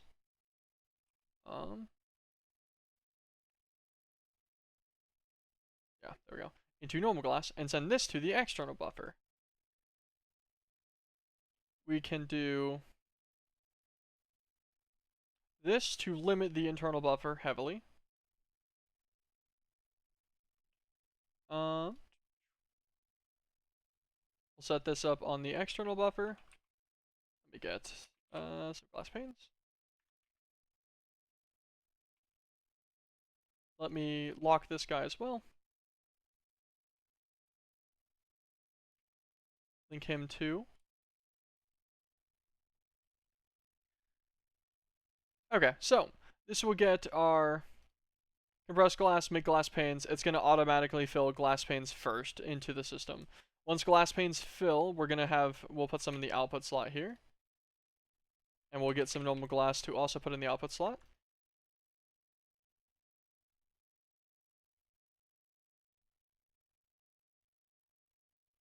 I'll also put normal glass right here. We click remember on this. This will remember all of our buffer spots. Ah! Alright, it will not remember that buffer slot for some reason. Remember.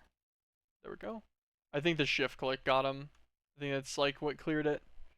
Okay, so it'll hold up to one stack of glass internally on itself that it'll make into panes. It'll hold up to one additional stack of panes in its external crafting recipe, and other than that, it'll hold one additional stack of glass in its external as well. With its initial starter priority being to make glass panes, and then it'll stack up on normal glass. Although, really,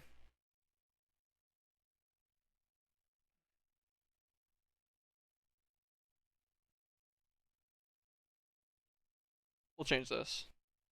We'll set that one to external. So external glass first. Set this one to internal. Glass panes being in the middle isn't like particularly efficient. Um, it doesn't matter though. It'll do its cycle. So first things first, it'll craft glass out, send it out. Then it'll try to craft glass panes. If it doesn't have any glass in there to craft glass panes, it'll run to this one. Then if it has a compressed glass, it'll turn it into glass in the internal buffer. And then it'll loop. And this will prioritize giving us like straight normal glass first before it gives us glass pane production, which should be fine, hopefully. We've got about 30,000 glass worth of sand here, 34,000 sand. So I think this will be fine because we'll just leave these normal. We won't upgrade the storages on either of these, and I think that'll be okay. If we access our curvy pipes, because none of this will really take much power, kind of just do this. Yoink, yoink. Add another notch onto this pipe, connect to that one. Right there.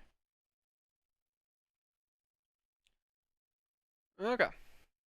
This one. Glass. This one. That's so funny, they look almost the exact same. I was like, did I not do these differently? This one. Glass pane. Bingo. Extract. Extract your normal glass. This guy's full of power. Okay. This one. Compressed sand. 1x. Extract. Perfect. These guys won't cook too quickly, so that should be fine.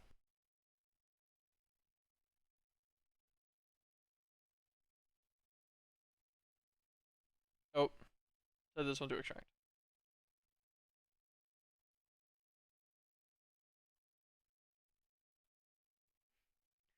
Whoops. Clear this spot.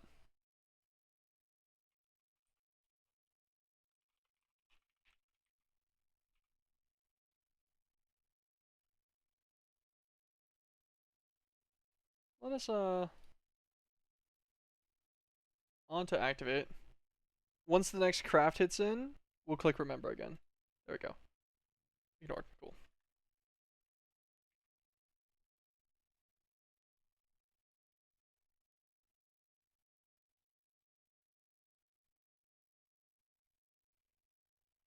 So yeah, this looks to be working fine. It's filling up our paints. It's filling up our normal glass.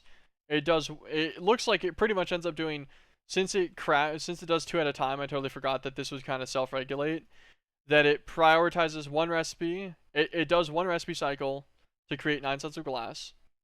Does another recipe cycle to create the other. Makes glass panes. So it self-regulates 1-to-1. You just get substantially more glass panes.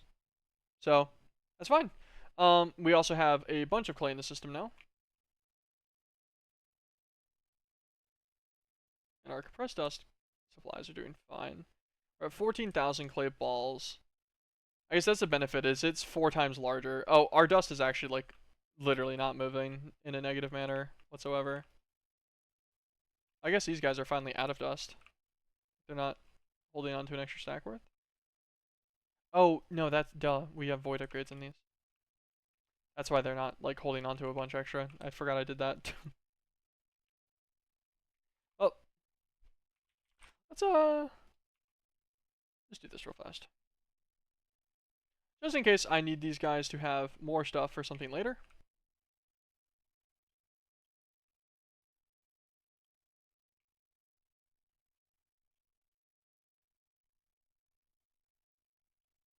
Now that everything's prioed. Actually, were these guys built? These might have been set up purely on the function that them capping their storage was how it would regulate feeding the sieves properly. I'm curious if increasing their storage amount by that much is going to be a problem or not.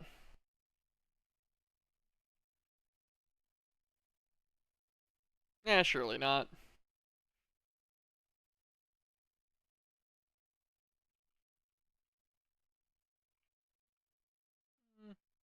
If it does end up being an issue, I can already think of a really easy way to fix it. You just notch off one more of this line, and then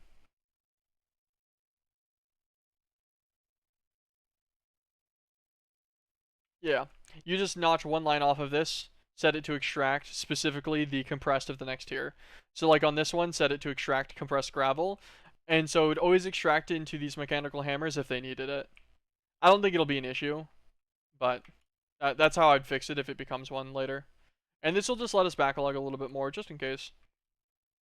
Yeah, this guy will be fine. We have plenty of dust, so now our system should have a ton of clay in it. It does, perfect. We should start having, yeah, glass panes, glass. Probably could use a better furnace then. With the fact that I decided to just go with like the normal, like, so this will only hold up to 2K.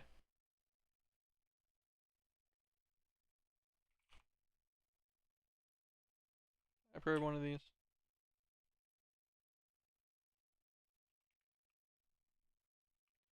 Right side. The system is moderately smart. So if we do just like this, put the upgrade in, it'll spit it back out. That's fine. Clear all sides, input output at the top. There we go. And now this will just get this to a backlog quicker. But that, it doesn't actually matter if it consumes more right now because we're not so low on glass that this would cause a significant issue. And this is also going to prep an additional 6 blocks of compressed glass, but that's fine. There we go. Glass panes are full. Normal glass is going to start filling now because it can't craft more glass panes, so it won't craft more internal glass. So it's just going to convert all of it instead to normal glass people. And full.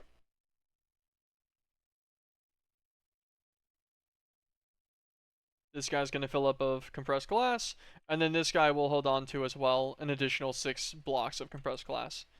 But that means that we now have everything for prediction matrices completely passived. So in our section for hostile neural networks, we just simply need an ME interface, lead it to a crafter, have the crafter make prediction matrices, and we just simply stock panes, gold ingots, clay balls, iron ingots. Very, very simple. Just keep a stack of each thing inside the crafter, and that's it. Keep it limited, so it doesn't just eat an obsessive amount. Okay. Nice little passive system. Not too difficult. Okay. What was I gonna do?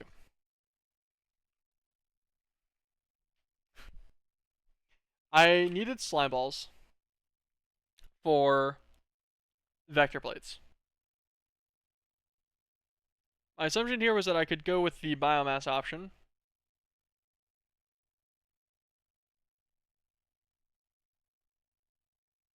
My issue, however, is I don't really have much like stuff for biomass already.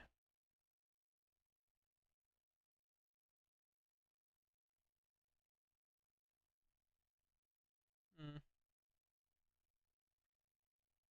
Like I could just grab a bunch of leaves or something, I suppose.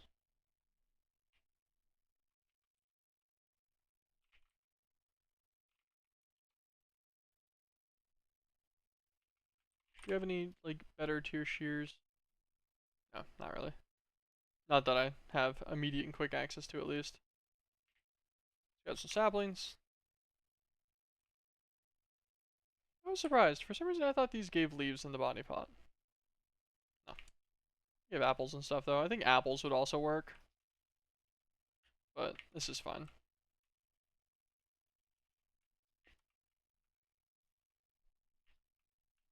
I don't need like a crazy amount, right? Because these gave like a few biofuel each. Yeah, they give you 2. 1 biofuel converts to 5, so you do need 2 per.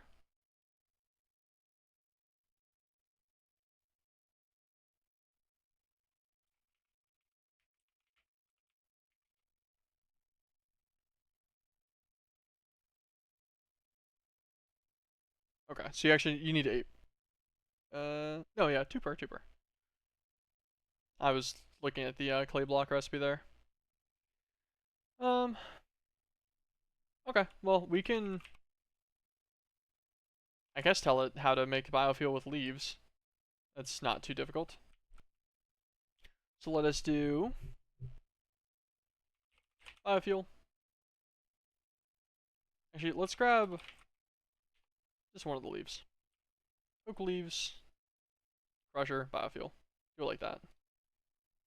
And then biofuel, metallurgic infuser with blocks. And we need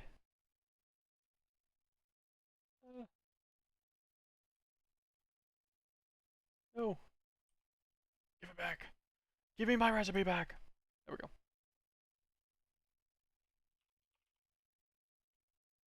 Biofuel instead, and I shift clicked it instead of middle mouse button. 8. Should be 8 biofuel. That'll give us the 40 to make the clay into the slime balls. Perfect. We need to go over here.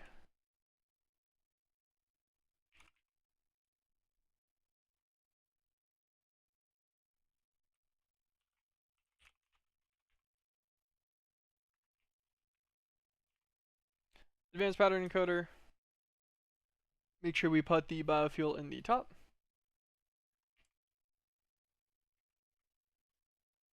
Give him this recipe, and the other one's just a crush recipe.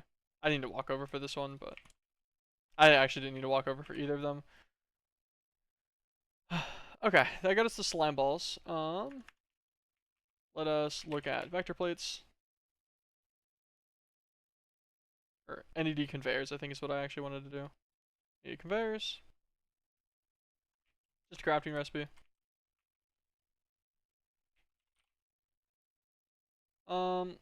9 by 9 of them would be 81. So, let's make 81. Craft to 48 immediately, and, god, beautiful. Fantastic.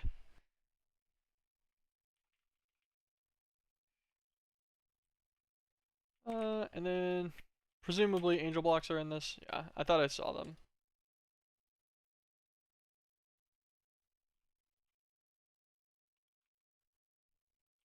Grab one of my mega torches. What we're gonna do? Just gonna do this guy. I don't know how these place. Towards me? Okay, yeah, towards me. Cool.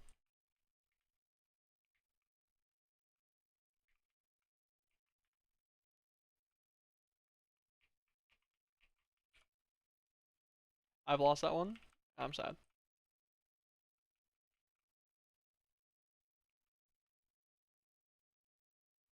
Uh, I want to do this.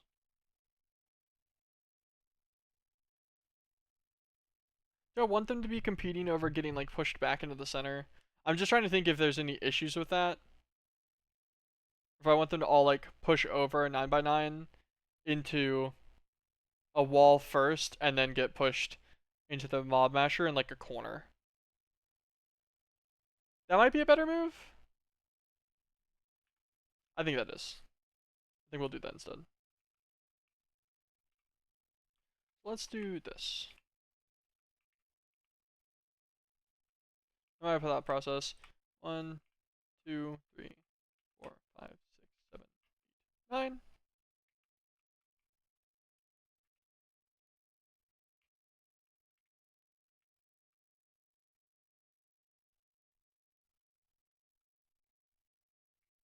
This one should be 8 out. It is. I wonder if I do it like this. Aha! Perfect.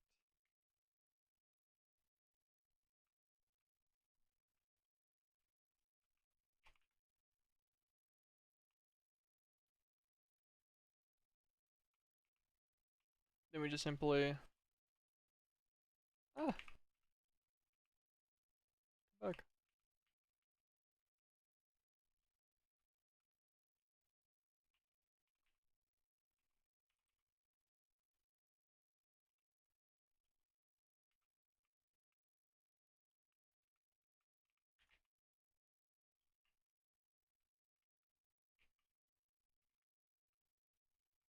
Let's build this guy up as a wall.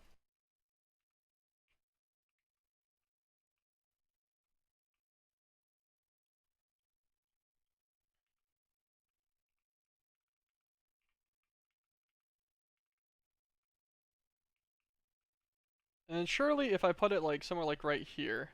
Oh, actually, let's slabs. Cap off the wall with slabs. Make sure we put our upgrades in here. Get a lever.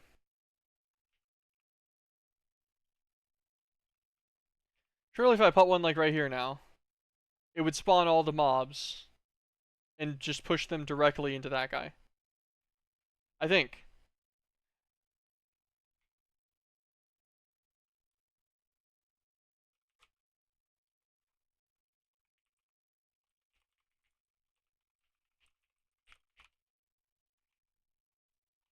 Okay.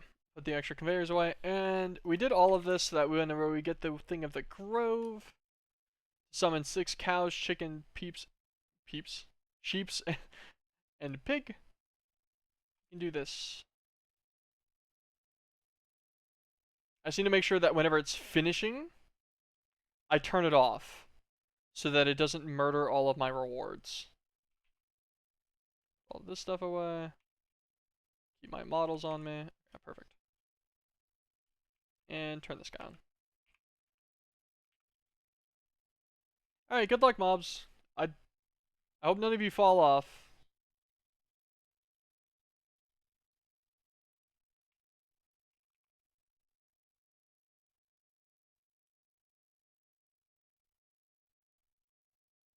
That gives you a bunch of the other stuff.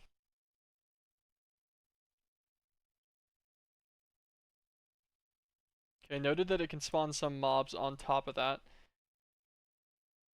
I bet you easiest way to fix that, build the wall higher. I bet you it can't spawn them just, infinitely up or whatever.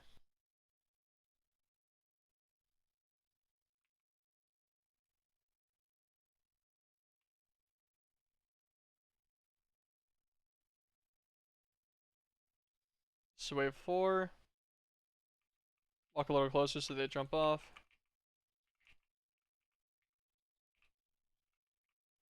Punch him down. Ow. Kinda hurt. No! No, my rewards! Well, I got distracted by the pain. Damn it. Okay. Well, I guess let me,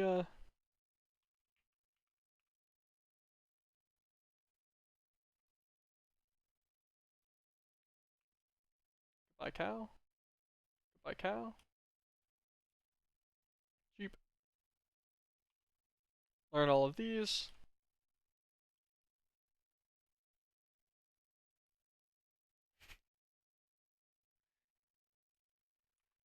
Goodbye, sheep. Well, if I didn't murder my sheep, I would have gotten that all done in one thing. This is the... Ah, nice. Shows in the top left. Okay, alright. One more thing in the grove. Actually, first let's do this. Cobble.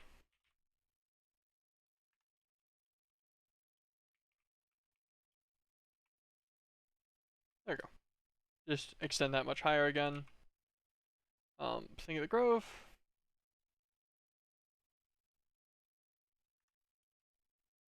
Click this into spawn again. Turn this guy back on. And once we're gonna finish... I thought there was 5 waves.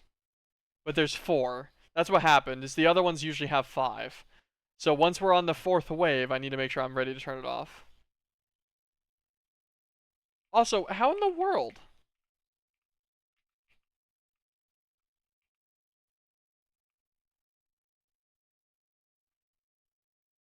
You just need to put it 1 block out. Like 1 block further back. Like I need to start on this block. Or something. Here, just jump at me and die.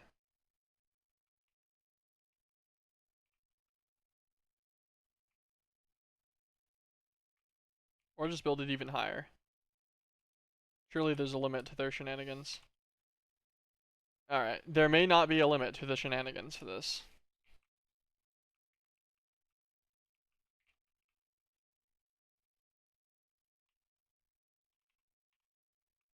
Wave 4 starting, okay. Lock in, lock in. So the instant this wave dies... Necrotic farmer.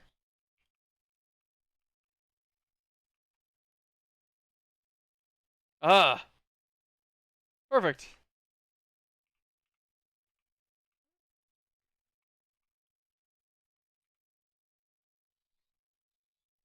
Goodbye, my animals.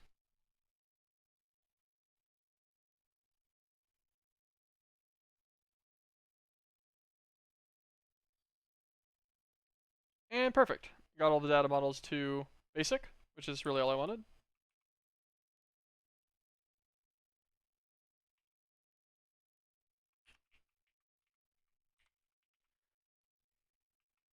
I think my idea, to fix this mob spawn up here issue or whatever, we'll reduce it back down in height because this is just a little unnecessary.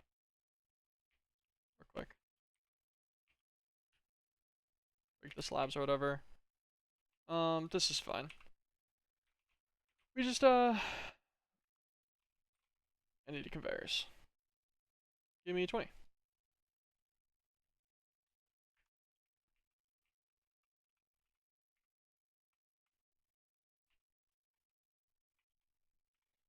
And this will just be our chamber for this. This will drop them all down. And I imagine if I just fly away from this, if it spawns in flying mobs and stuff, they should just drop automatically as long as they don't have aggro. And that's probably easy peasy way to deal with them.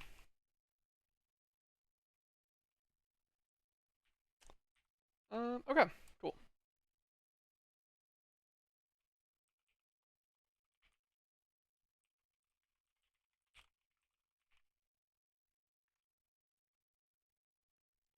Yeah, anyways, that got us the data models. You need at least a basic tier data model to give you any um, results from the simulation chamber. Like, you can't even go in there without it.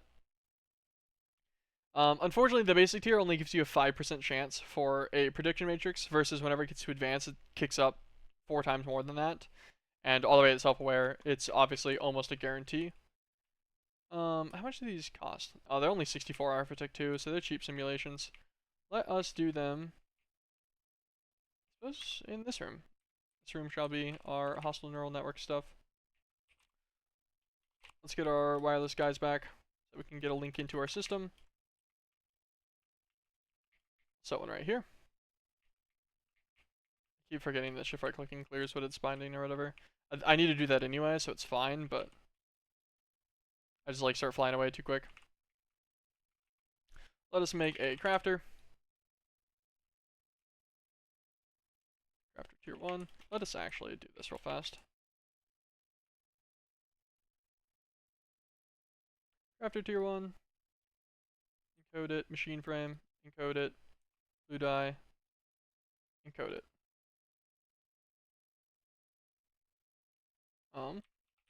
Blue dye.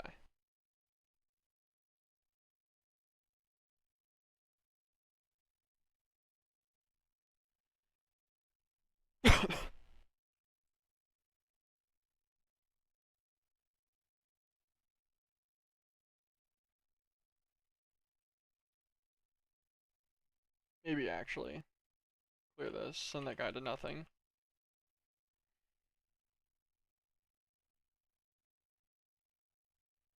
Hmm. Oh, okay, yeah. So I was doing it in my inventory one or whatever, I think. Maybe not. I don't know. Maybe just click it back out and then is all it needed. Set these 3 crafting patterns. I'll throw them in this guy. We'll need the blue dye one anyways, so easy one.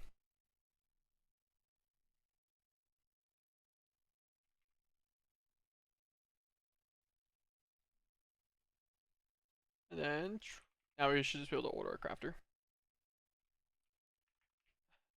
We'll actually do this and this as well, just in case we want a higher tier crafter. No reason to use the high tiers if you don't need to. They do try to run extra crafting cycles, I believe, but they're fairly efficient anyways. There we go. We get a crafter tier 1 though. Should be all we need here.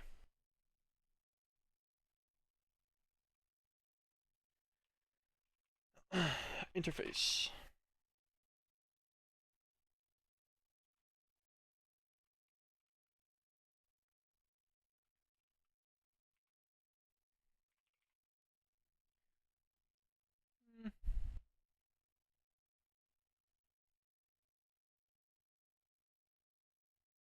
Ah, we have some item pipes on me. I was like, where are my item pipes at? Okay, so prediction matrix. Let us press A on this guy. So he's gonna need iron ingots, gold ingots, clay balls, glass pane. We'll search glass pane so we get the neutral one. We'll just have it hold one of each since it's gonna hold the stack inside of the crafter anyways. Put a crafter down. Connection there.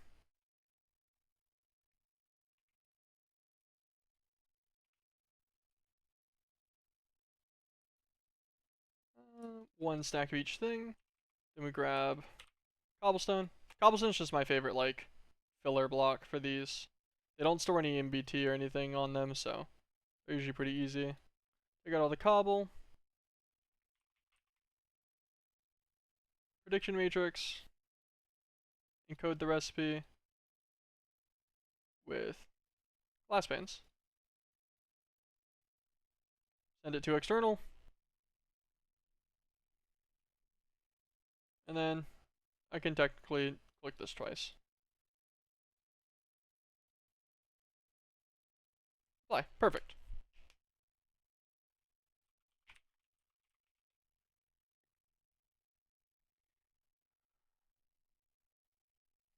Okay.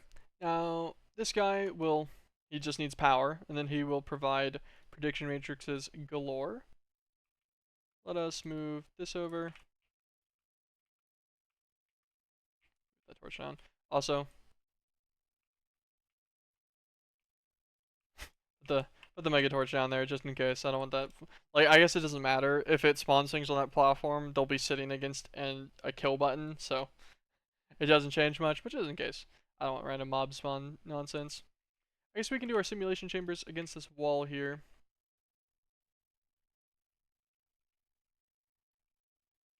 And we will have...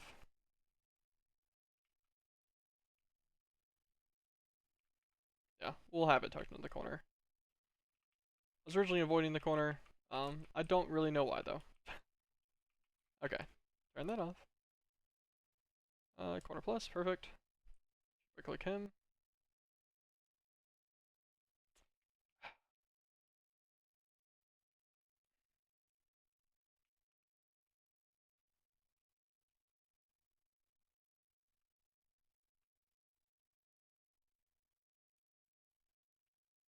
Oh my god, I'm learning.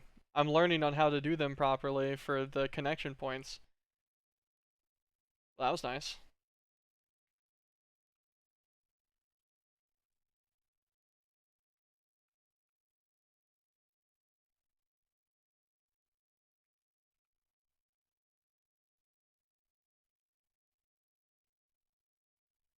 I wish these would end up shorter more often.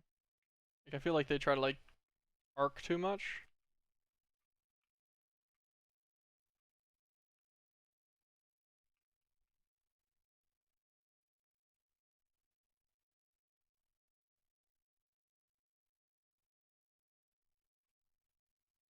I guess it doesn't really matter that much.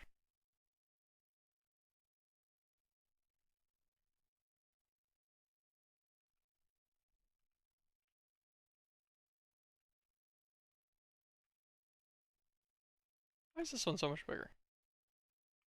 Oh, okay, I see.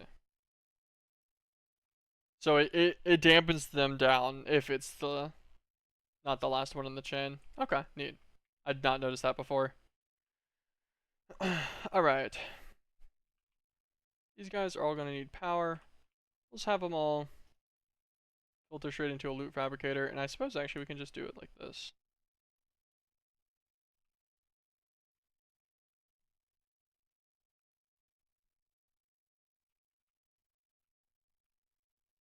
This guy's gonna retrieve every second. Um,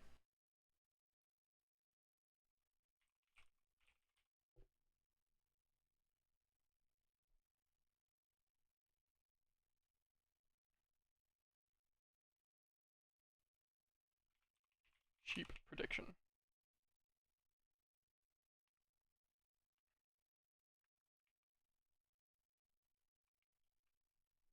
Okay, these guys will retrieve. Um, actually, think about it. If I do proper filtering, I shouldn't need a second set of pipes here at all.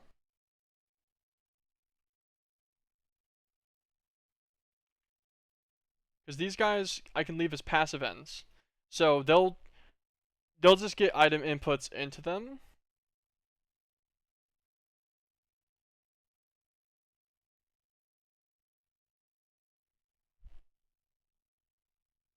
I'm curious if I filter these, does it block inputs or does it block, like, would it also block retrievals? Because like if I filtered this to just be prediction matrices or whatever, so that they didn't get anything, they probably can't autofill with anything else. I don't think I'll worry about that part. Let us set this guy to a node, set him here. Okay, this guy's gonna be a retrieval for sheep prediction. Just in case I lose this guy again. He's gonna retrieve sheep prediction. This guy is going to extract prediction matrices.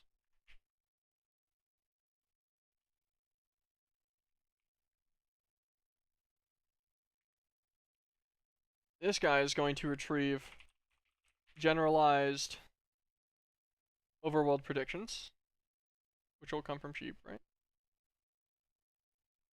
Yes. He's gonna retrieve generalized overworld predictions and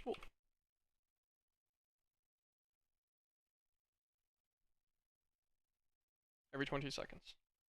And then if we go, because this guy's retrieving sheep predictions, so then we set this one to passive end, and this passive end will allow it to take out with the other retrieval.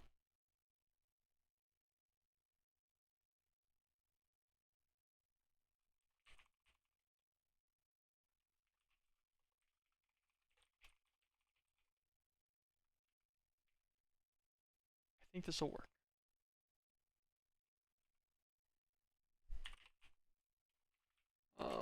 Pipe. These ones don't need much, so I'll just do this.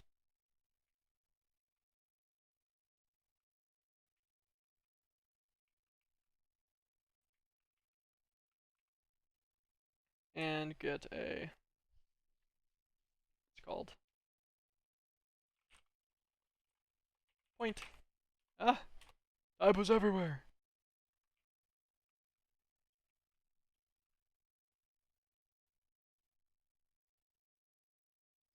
Flex point.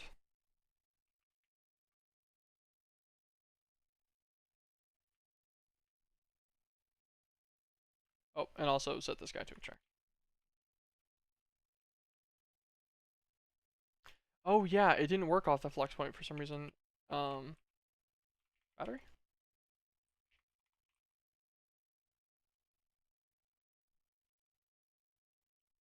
I thought I learned everything to make the battery. I thought I had encoded that for some reason, so that I could use it as like a buffer point for things like this.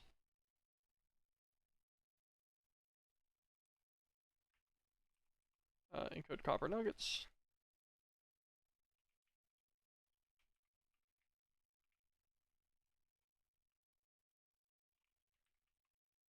Battery. Yeah, they're not crazy good, but they're also not bad. You know, 6.4 mil is good enough for most of my usage at least.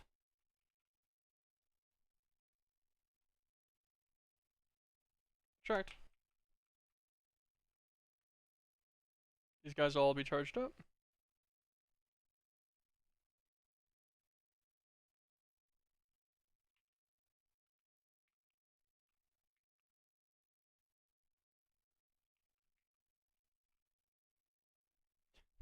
Okay, these are acting very wonky.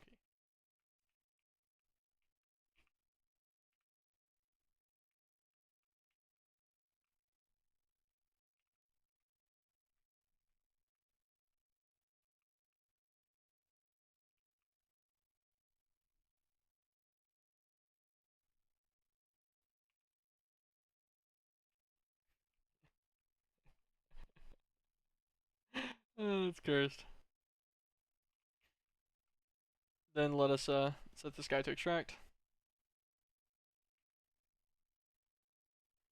Interval of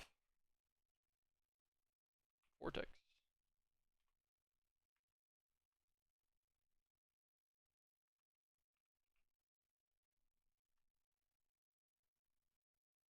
Oh, and then obviously everything needs data model. Means when they get data models, they'll get prediction matrices.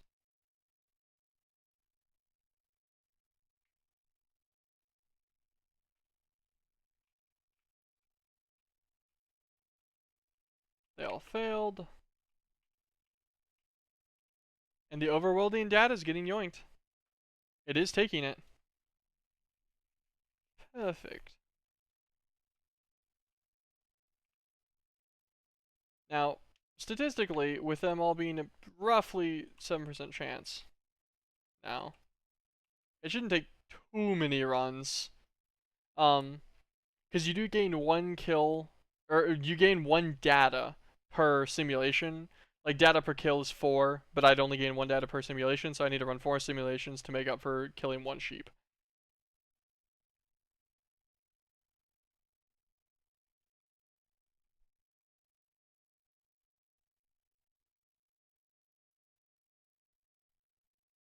But yeah, so just kind of chilling. We're waiting.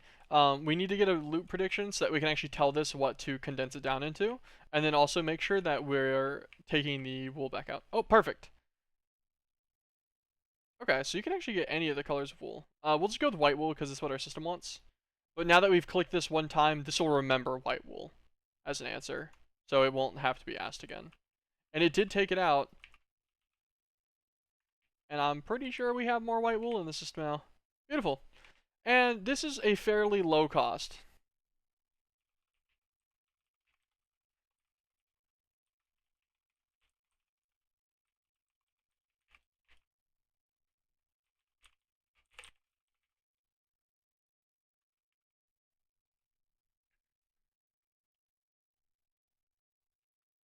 Yeah, they're already kicked up to like a 9%. 9.25 once they all finish. Yeah. But yeah.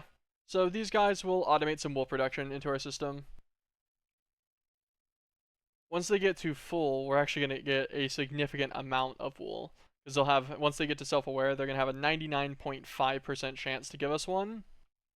Which means almost every single, simulation set gives us 2 stacks of wool. Which will be very high. So we'll be fine. Let us actually get, notice that we're filling some other stuff up here. Okay, not anything crazy. Let's get 6 more here. So I've thought about it. I've changed the idea that I wanted to do for this. Actually, I'll grab another 8. So instead of doing like 2 by 2 by 2 by 2 or whatever, we're just going to do 8 up. That'll just be the gap at the top, but that'll be fine.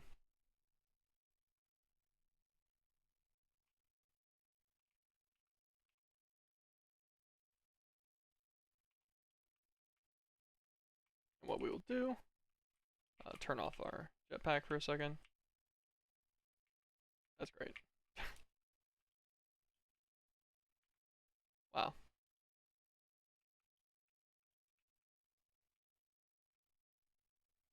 There we go. There's 8 there.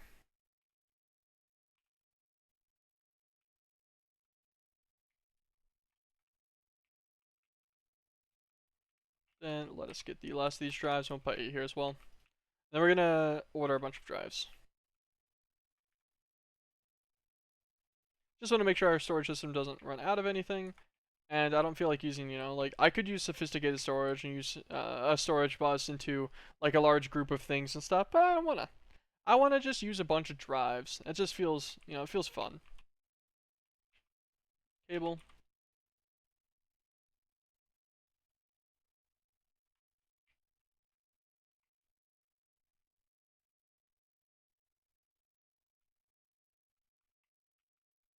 There you go. Devices are online. Perfect. So, in theory, what is this? I cannot do math. 140 cells that we need. 64K. Damn, we can do it. We can't do it like with this size. Let me do this.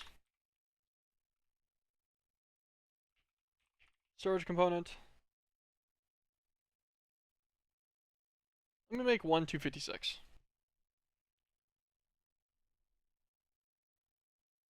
The reason why I want 1 256 right now real quick is so that we can upgrade some of our stuff. We just need to upgrade one of our crafters so we can queue bigger things. Ooh, actually, that's what we should do. Let's make our crafting stuff a little bit faster. We needed all the wool and stuff to the assembler matrix. That's what we got fully detoured for. Which we still can't do because obviously we don't have the wool yet. But what we can do is try and increase our processor production speed heavily. So there is this reaction chamber which just uses a decent amount of power but makes processors much quicker with just the expense being, base ingredients and water. I think we can get to this guy now. Let's oh wait, he needs the OmniLink processor, right? That's something that needed. Let's mark this guy. Take all this off of our things. Okay. Action chamber. Vibration chamber.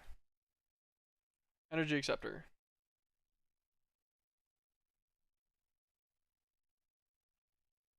That's fine. Matter condenser.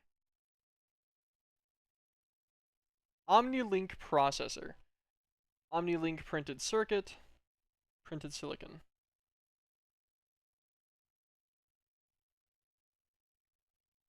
Ender steel and charged ender steel. Ender pearl dust, iron. Okay. So this is literally just. We already know how to make that. Alright, so first things first, these guys are just crafting recipes, throw them in somewhere else. One of these is this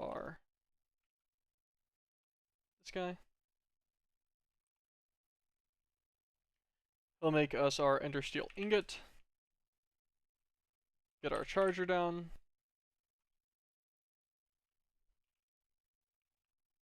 Yeah, I can just put him right there, cool. Reaction chamber. OmniLink processor. Ender steel. Let's just get 5.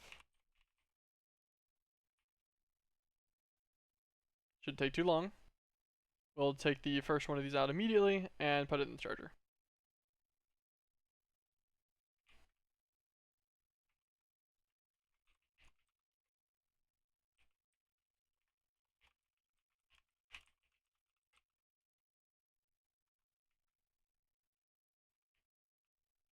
Charged ender steel. Okay.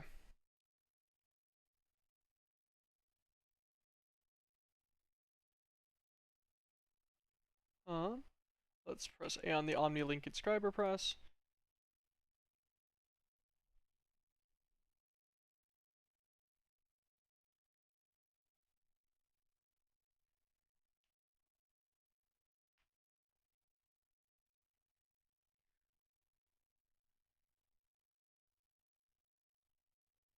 I don't know if these presses will get used in making the OmniLink, probably.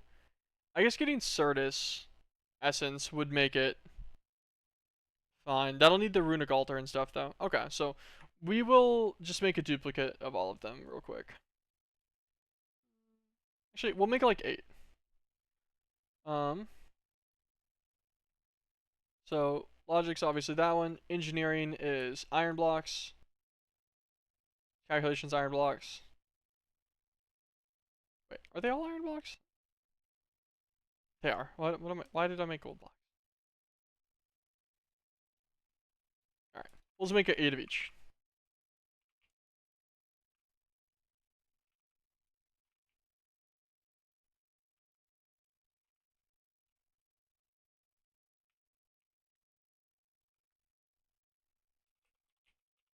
OmniLink. OmniLink press.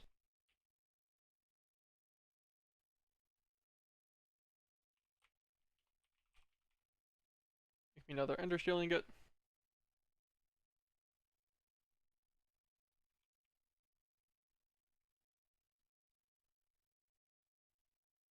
Just manual craft that guy real fast. OmniLink processor, printed silicon, and a redstone.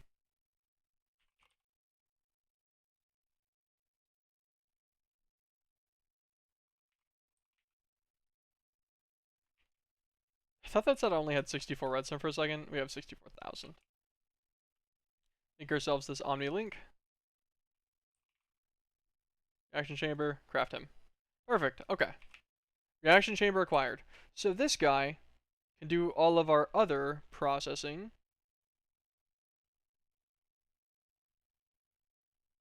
Yep.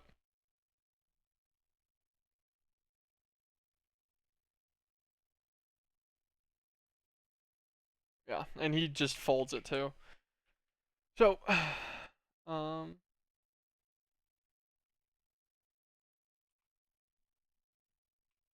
ender dust. Let me see.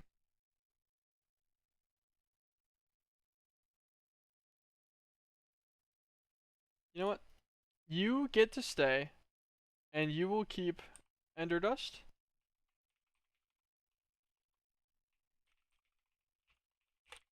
Can I make ender steel ingot in the reaction chamber? I can.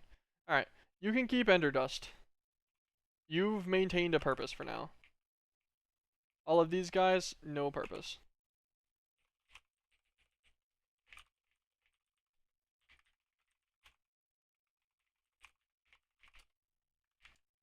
Perfect.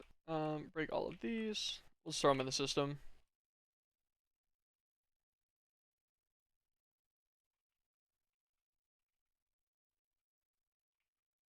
Clear out their processing patterns because we don't really need them anymore.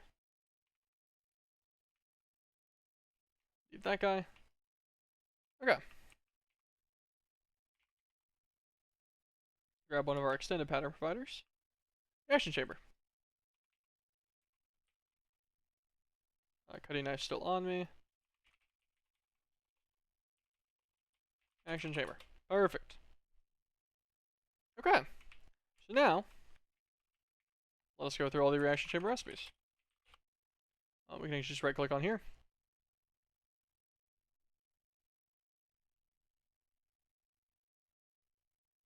Okay, so it has 4 and 36x variants, it looks like, for most of these guys.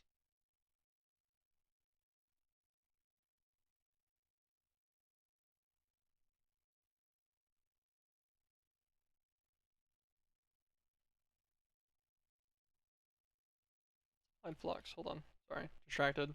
Energy circuit? Energy processor? Oh my gosh, they have these ones?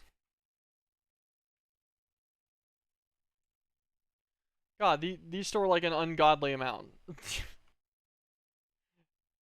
The applied flux, storage is like stupid. It's fine. It's fine. We're not going to use it. I'm going to still go with my Draconic Energy Orb, but just know that Applied Flux is super easy to get ridiculous amounts of storage. Draconic's not too bad either, but it's just later game versus Applied Flux you can get pretty fast. Okay, so I guess, actually, let's just go to processor real fast first. Logic, calculation, engineering processors. Logics, so we'll encode this recipe. Nice, and we can just give it the bucket too. Actually, let me...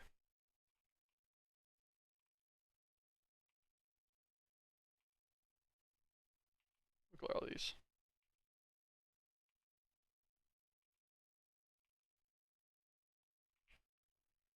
Perfect.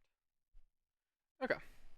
So we'll just do the 36x recipes, because I think that's fine.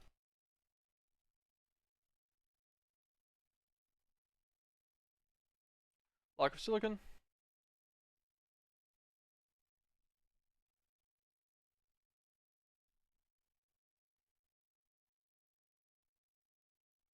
So we know how to make the diamond block. This one needs the Certus block. This one has the gold block.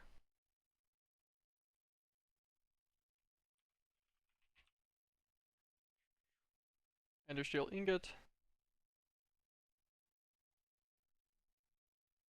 Cool. And then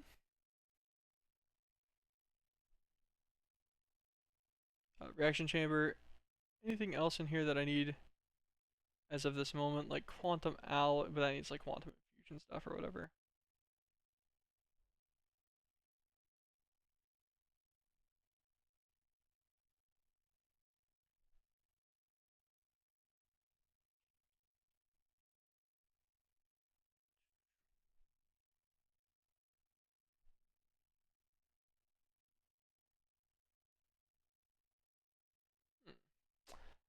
Quantum infusion. So that's just a fluid.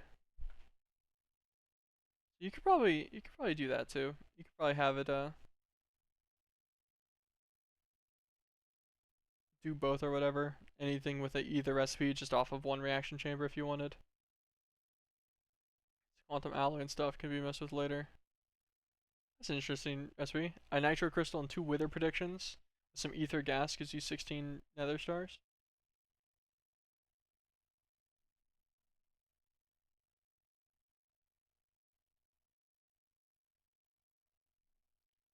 Let's do this sky steel one.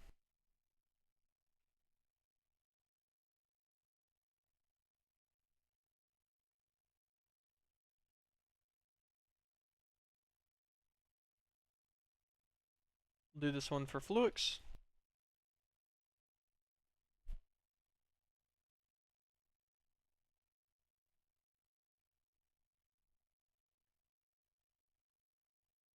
And now we'll do this one for charged and steel 2. Okay, so this should be just 2 crafting patterns. And then pop open this reaction chamber, give him the 4 acceleration cards, and all of these. And this should be very nice. And then we will do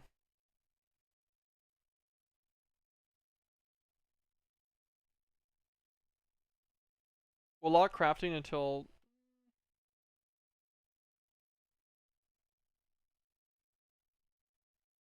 we'll just use vanilla blocking logic.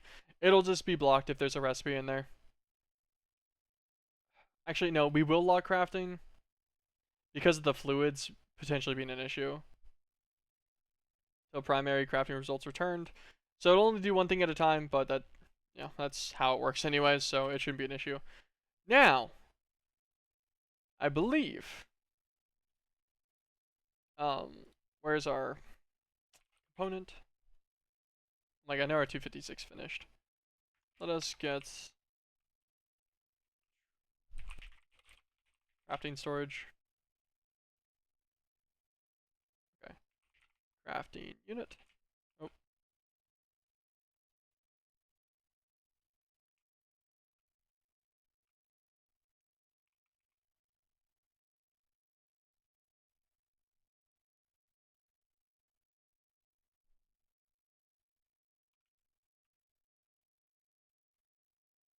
Ah.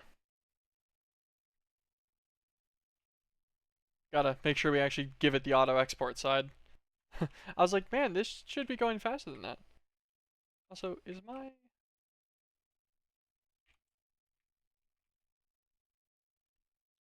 We're going to just...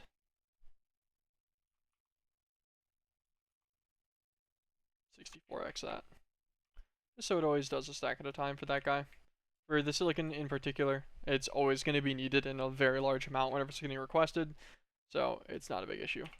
We get our crafting unit. Grab a guy.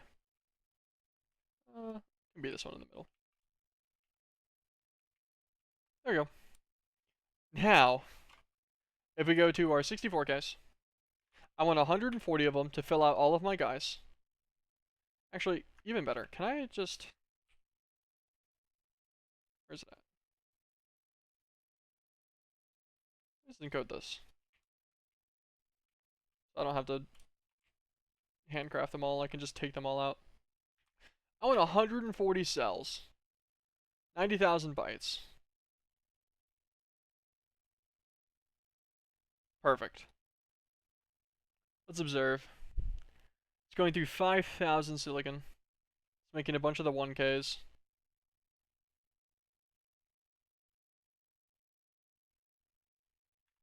It's waiting on a bunch of the smelting and crafting and stuff.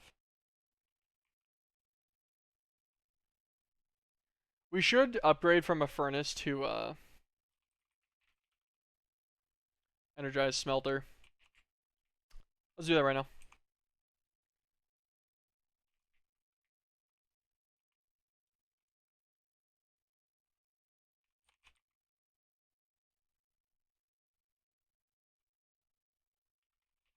Steel ingot. Check. What do you think? There it is. Steel ingot this one. Alloy smelter can do it with coal dust.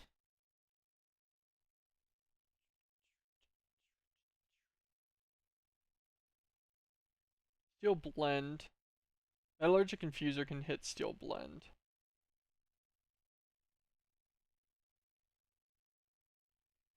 Okay. Iron can get enriched twice by coal. I assume enriched carbon, yeah, it does the same thing, so it's 8. Okay, let's do that real fast. So steel, steel blend. This particular steel blend recipe, actually. Enriched iron, and then enriched carbon. Enriched carbon, enrichment chamber, coal. Cool. Actually, we'll do 9 and 9, just because. So this guy will go into our enrichment chamber. This guy needs 1 enriched carbon per 8 enriched iron. So actually, we'll do 32, 32, 4. Steel blend will need 4 enriched, 32 steel blend, 32 of this. Code.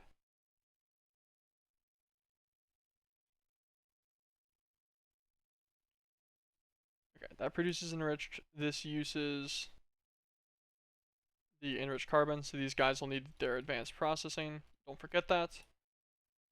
And then steel blend itself can then be just smelted, which I'll do by hand first. And I'll make a recipe for it. I don't know why I was gonna say I was gonna do it by hand. It doesn't matter. Put in a recipe. And then we'll set the recipe to 32 as well, because it's the most likely to be used amount. 32, 32. Cool.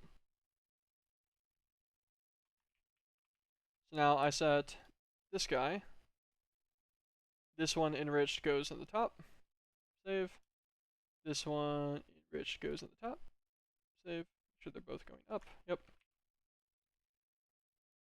Click on over. So enrichment chamber gets this guy. And scroll down. Metallurgic infuser gets these two. Processing pattern to smelt iron.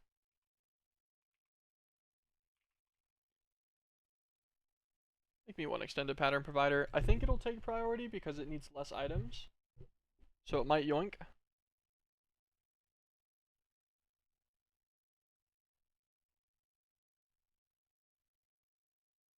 I think it usually tries to focus subset stuff. Yeah, nice. Cool. Pattern provider.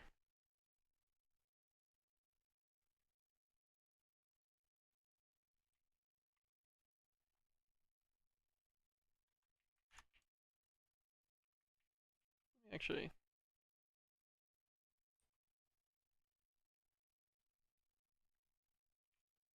let me code that. I'd like that. Being able to just upgrade to extendeds occasionally. Like, I don't know, right now, so I don't have to break it while it's actively trying to do stuff. Perfect. Cool. Give it steel.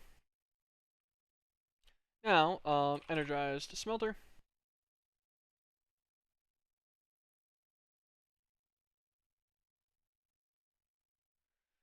I think it's probably waiting on smelting the steel, right? Yeah, this guy's full of Certus. Will be for a while. Actually, how's the crafting progress on the main going? Hey, not bad. It is making it through it. It's just the smelting takes so long. That's why I want to upgrade to an energized smelter. I'm gonna upgrade it to an ultimate tier. So all of our furnace recipes are just way faster. It'll do 9 things at a time. It's gonna be so much quicker. Have it auto export out the bottom. Give it these 16 speed upgrades and whatever. Like it's gonna be ballin'. So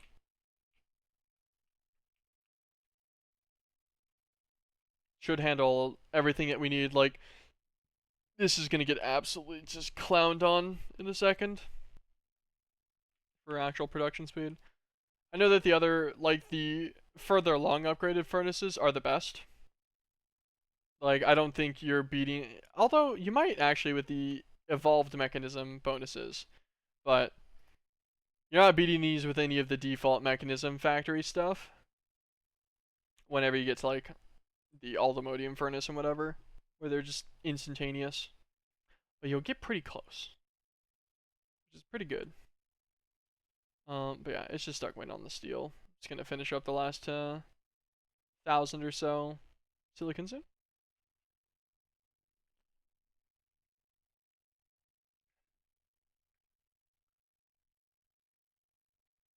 God, it makes those processors literally as fast as possible.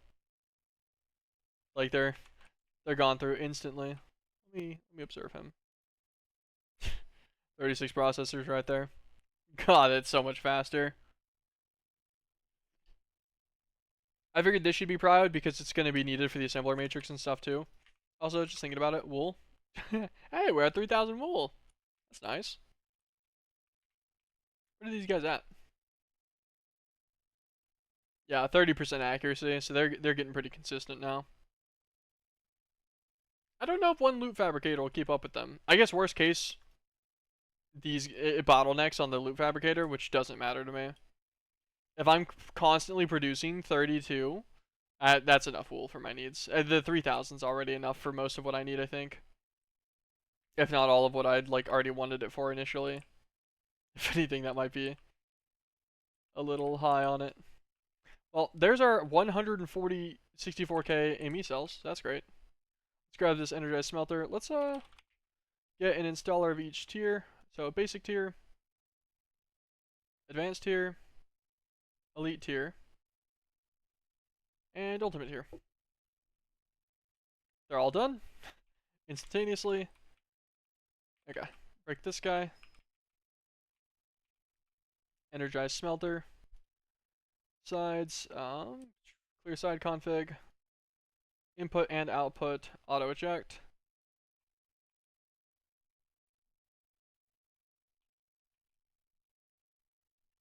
Advanced down. Elite tier, ultimate tier. Auto sort on. Make sure it's still on input output. Eject on. Beautiful. And this guy now we just need mechanism upgrades. We'll grab us 16 speeds.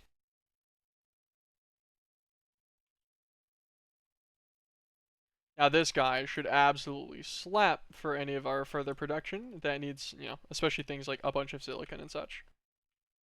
This should have no issues whatsoever. Okay. Let us go on up here.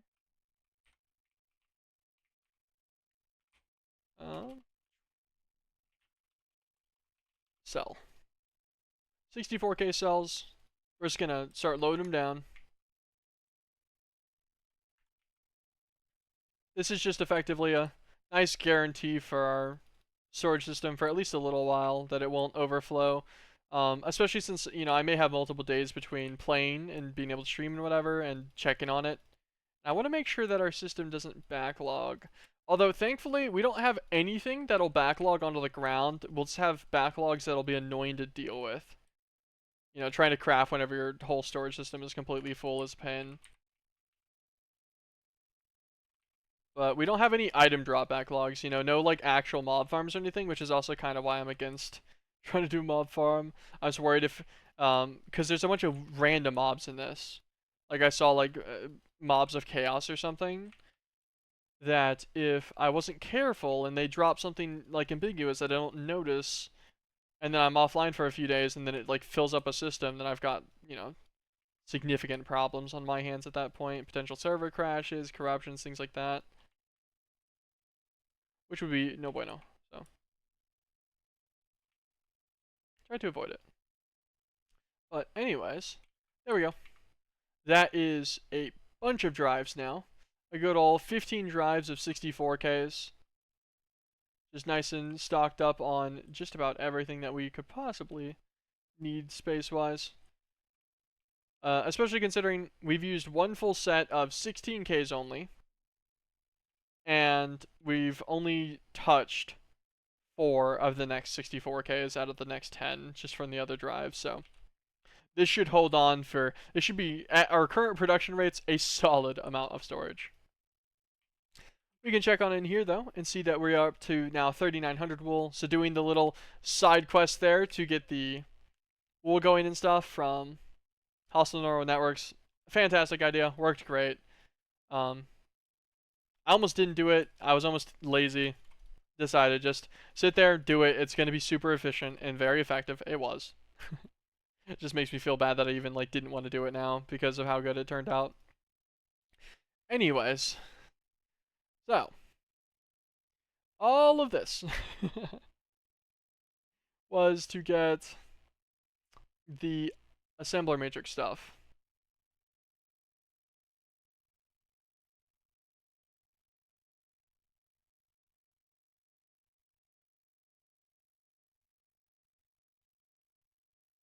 Do we have the pin for this?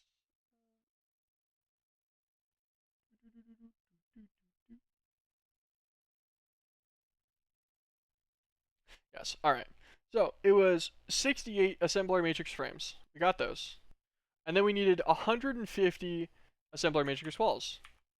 These are what needed like 600 wool or something. Craft these. Making gold blocks. Making all the logic processors instantaneously.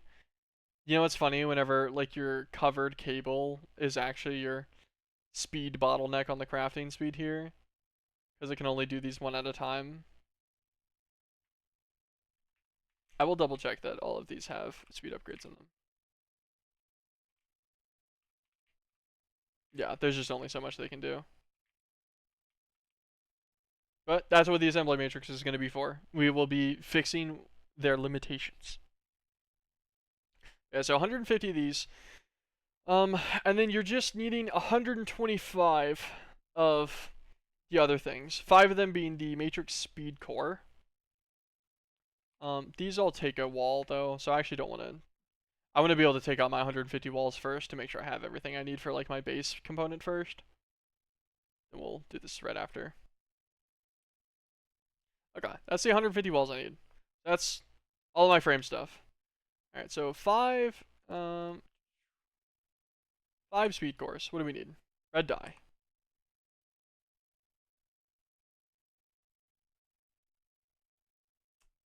How do we acquire it? I guess it only needs 3. Although I think the crafting cores need them too, right? Let me observe.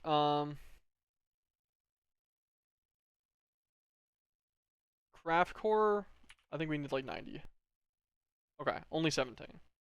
And I think pattern core 30. Go 30, 95.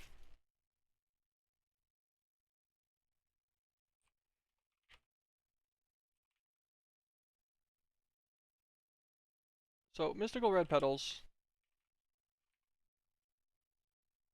Let me grab these.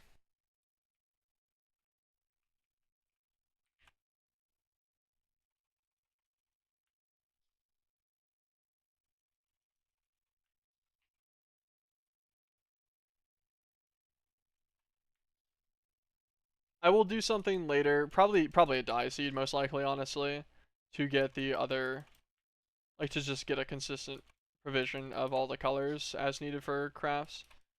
The dye seed from mystical agriculture. But for now, since I don't need that much red dye, you know, I can just do that and get a stack of it, and that should be enough for all of my matrix assembly matrix things. I'm gonna change what I'm trying to say there. Okay, speed cores, 5. Okay, it makes 6. I guess because yeah, they craft 2 at a time. That's funny, unnecessary but funny. All right, 5 of these, and then we need crafting cores. So crafting cores are, I think I want 90 of these.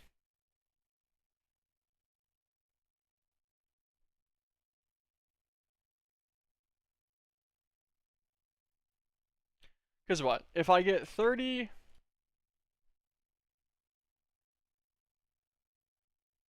pattern cores, times 36.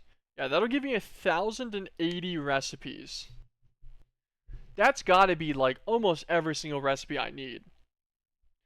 And then 90 of the crafting cores will give me 720 parallel crafting jobs at the same time.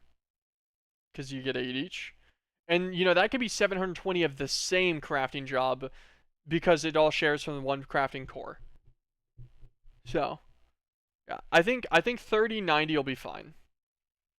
Potentially, I could make more later, or do the upgraded ones, right? Because there's like the Pattern Core Plus, which has 72. Craft Core Plus does 32 jobs. Yeah. What's the Speed Core Plus actually? It's just the Nether Star, right? That's all I need for the Speed Core Plus. Although I think it's fast enough, probably. But I could get it. I need 5 Nether Stars. I don't have it, so I'm not gonna worry about it. I'm gonna be sad about it, but I'm not gonna worry about it. So we'll make 30 pattern cores.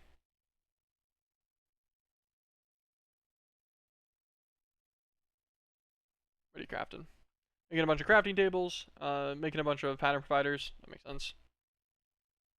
It's crafting our flux cables. Once again, the slower thing. Perfect. That's all 30 of these, and then we need our 90 crafting cores. We have everything for it too. Beautiful. So this craft finishes, and we can build our multi-block. Is that the energized smelter noise? Is that what that is? Yes, it is. I was like, what is that noise? Whatever it needs to smelt, it's just destroying it. It's getting absolutely demolished instantly, which is great. Exactly what I wanted it to do.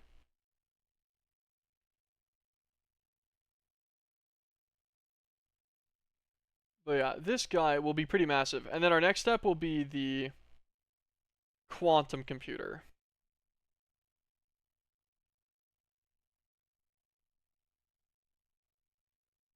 Because the quantum computer gives you...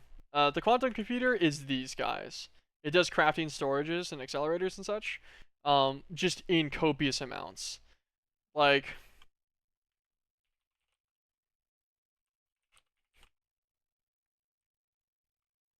So the quantum computer core. Does it need structural glass? Yeah, anyways.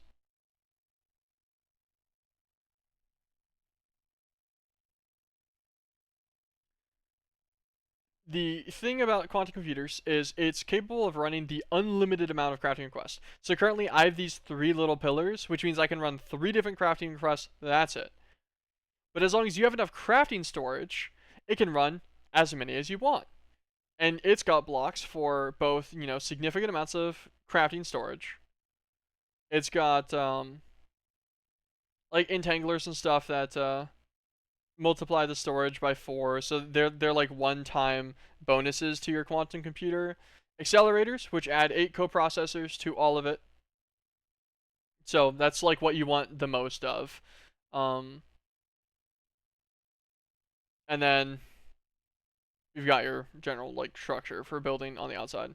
You got like multi-threaders or whatever too and stuff, which you can only like use one of these things. So you use a quantum core, use a multi-threader, and then you throw in like, I don't know, nothing else. Because you don't really need much more, because the quantum core itself it gives you 256 million crafting storage. So you can just make it all accelerators. So what'd that be? Like 123 accelerators, your quantum core, and a multi-threader.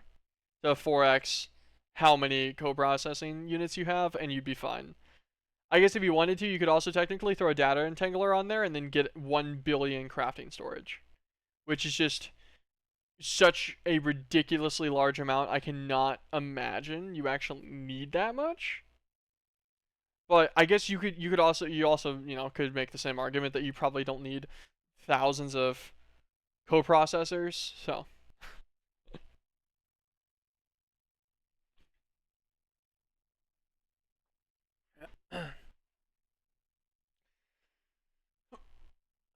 but yeah, I don't know. We might do a quantum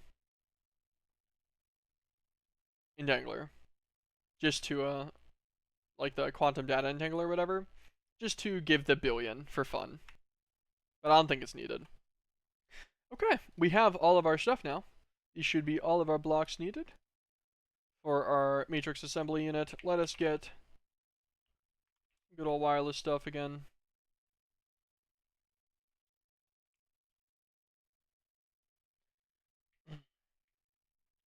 One, two, three, four, five, six, seven. 7, 3, 4, 5, 6, 7.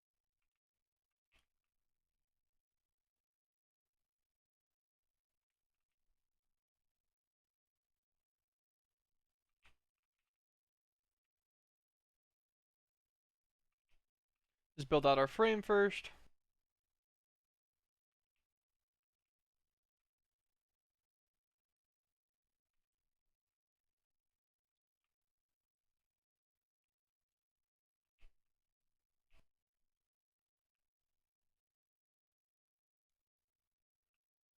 Perfect, that's our frame.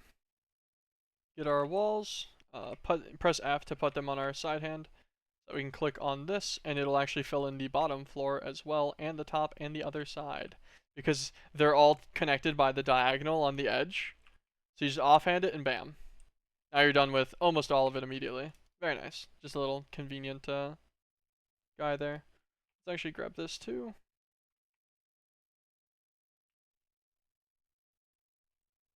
Fill out that whole side. Keep these 25 walls that we'll need for the end here. Alright, we'll put in our 5 crafting cores.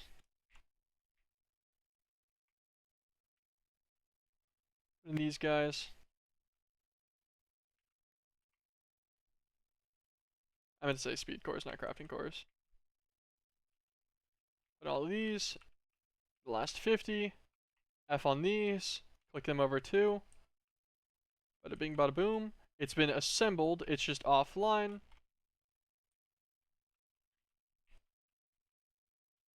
We'll put this guy here. Oh, we already had the wireless searched. Find these two guys. And bam. He glows. So this is his now storage for all of his crafting recipes. A little insane. And so,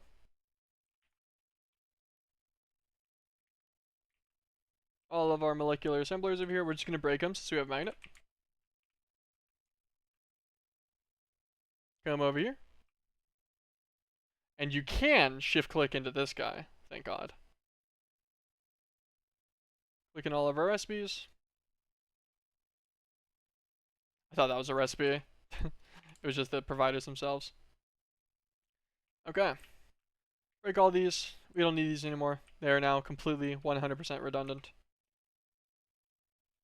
to our system. Perfect. And now if we pop open the not what I meant to click. Open this. You can see the assembler matrix is quite a large portion of our total crafting spots now. But now any normal crafting recipe, scroll, throw it in the assembler matrix, or fly over there, throw it in if like scrolling's being a pain. Which it might at some point. You can also hide this from inside your access terminal. So that if you're trying to use the access terminal for other things that are like more niche, you can have that disabled and just walk over here to dump in crafting recipe ones, since you can just type them in. You can also search things. You can search things as well that have like a component, I think. So like if I search log, it will do anything that has any word log in it. So like these need logic processors. This guy needs an oak log, and it'll highlight them and reduce it down. You do see everything else in the same crafting, like in the same row as it, so that you don't take things out of the wrong slot whenever you mess with it, but still, every row will have something related to log. That's how you can fix old redundant recipes without this being a menace, because otherwise, like, how am I gonna find a recipe right here? Even in my like my access terminal and stuff, it'd be a pain. Yeah, so good old search system. I accidentally got rid of all my relic apples, I noticed. Get those back. Okay, so assembly matrix is online. Um, dude, you know what? We might as well. Quantum computer. Quantum core. Ooh, singularities, shadow singularities. Okay.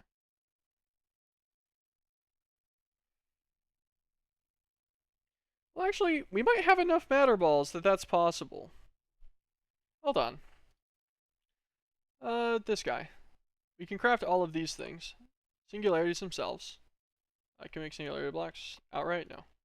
Singularities themselves, we can craft with 64 matter balls. We have matter balls ready as well. Set this guy over. Wait, do these need 256 millions? Quantum storage components, 256Ks. Okay. Quantum processors. All right. Lots of recipes are going to need to be added here. These guys are reaction chamber. This guy will be crafting.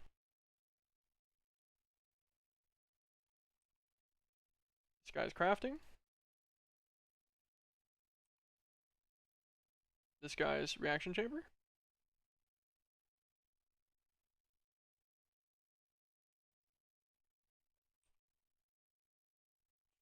Quantum alloy block.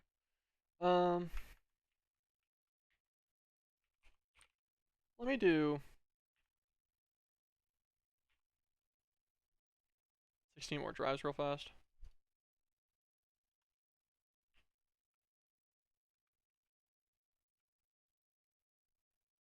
block's in my way. Make me sad.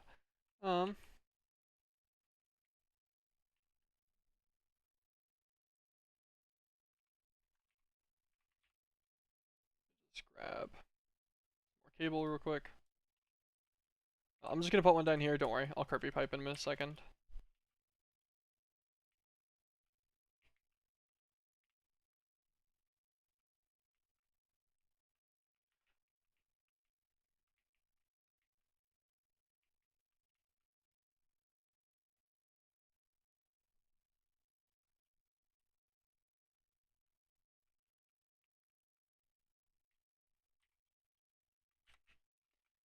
So what we're doing here is we are adding a full another set of drives. I don't need a full another set of drives right now, but I just wanted to get some more because I want to put some fluid drives down real quick. Offhand. Ruby.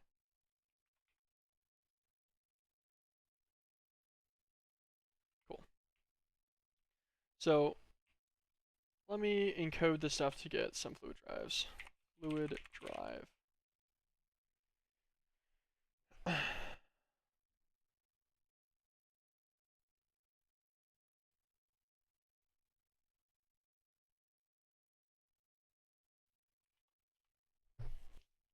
Fluid cell.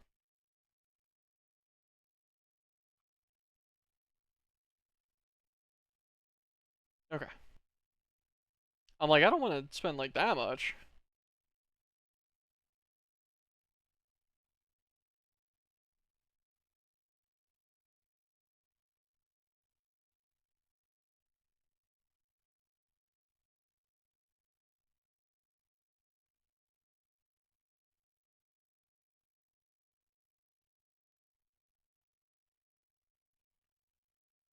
Okay. Fluid storage shells are just creatable. Cool. Um,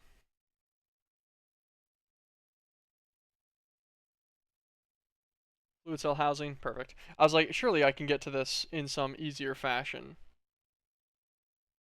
How much does the 64K hold?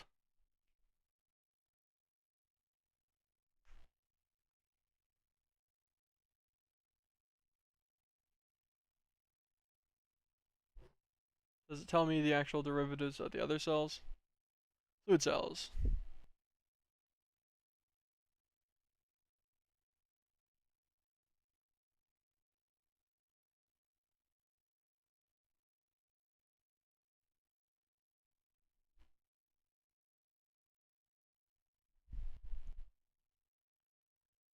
Um, okay, I have no idea.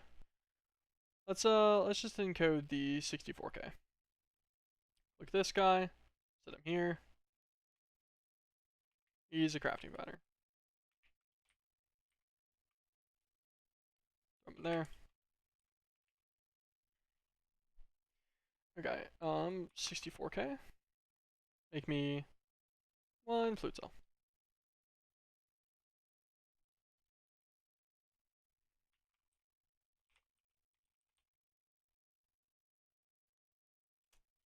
What do you need to partition the cells again? Is it the IO bus? No.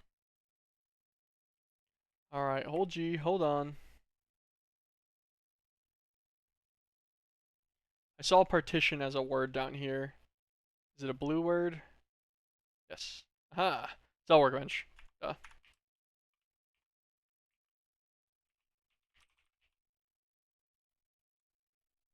Do this. Craft the cell workbench. And there's no reason to not just put him here. So this guy, we want him to have quantum fluid.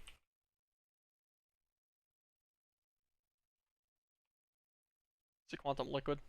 Quantum infusion. 18 types. Okay, that's fine.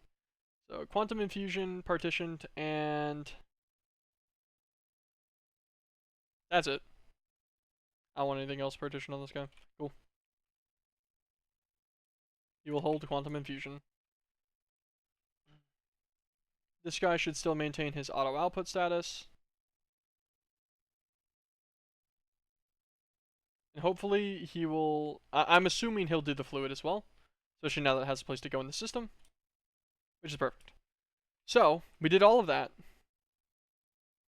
There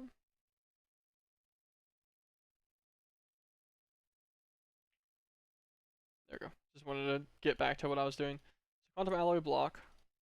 Crafting recipe. Quantum alloy. Can be this recipe. We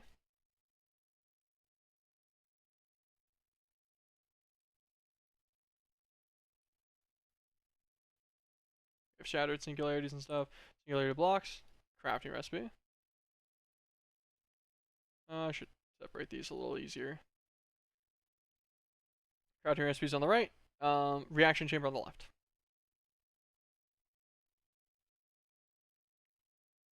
Okay. Quantum computer core. Oh gosh. Alright, we're gonna throw these things inside the reaction chamber. We'll throw these guys inside of the assembly matrix.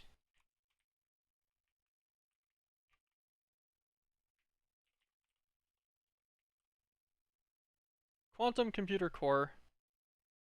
Okay, so we need the recipe for quantum infusion. Man, just for this guy alone to make that many singularity. Oh, I guess that makes sense, actually. It's 300 of them. And that's not even counting the missing recipes. So singularity's got to be increased as well. Alright, and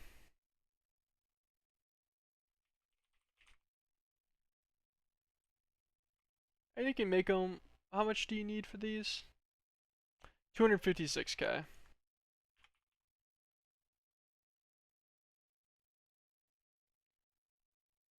Actually, how much do you need for a matter ball? It already made a 256k, by the way. Nailed that. 256 items. 256 times 64.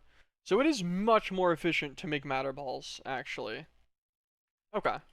So we will continue with our matter ball production, and we're just going to make this guy faster instead. And also... How many more can I get? Yeah. 3 more copper upgrades. I don't really know why I didn't do that already. Now he can hold 8.4 million. Literally, actually, zero reason to not just Giga Boost this guy. I even had enough copper and stuff too at the time, so it wasn't like an issue like that either. Now, Is there that thing where you can still just feed these guys fluid and get like a copious amount?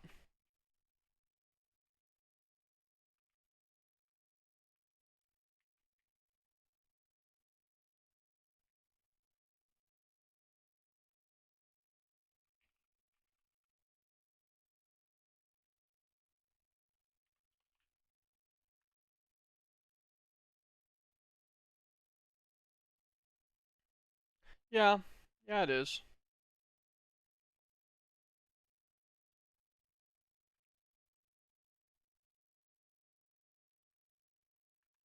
Yeah.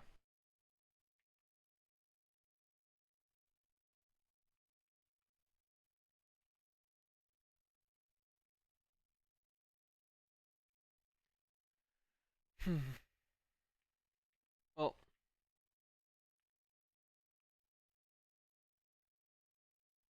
Kirby Pipes is a part of this pack? Yes. Yes, it is. What's up, boy? It's been a while. It's been a while. Yeah, no, I've used them very liberally for my own amusement. They provide me great joy. Um, the best part is how unnecessary it is to use them. But this is how I do. This is how I'm getting my fix for spaghetti. While making systems, I'll actually be able to observe and know what they're doing. Meatball Craft was a little ridiculous on how many systems I made that I couldn't keep track of anymore because I got a little too funny with what was going on. So I plan on not doing that this hard this time. What I will do is actually break these cobblegens, then make a few more aqueous accumulators, and we're just gonna feed the hell out of this guy with water. I think we can make like 3, but I'll leave that guy. I'll leave this initial one so it doesn't eat our supplies away. Water. Oh, let's make a 16 buckets so that whenever we want to pull out things like water, we can just grab a few. Okay. Drop that guy. Drop that guy.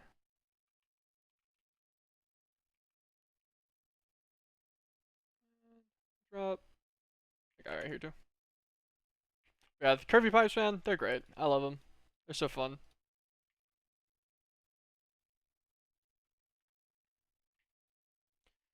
Um,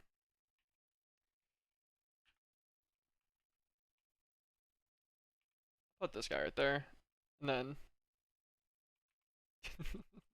I guess I can use a couple slabs here.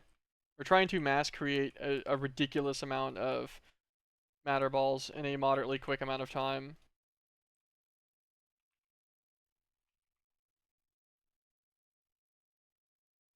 I have one extra integral component, so I'll put one in there. That's what I should do. I should make better ones of those, and then these guys will be even better.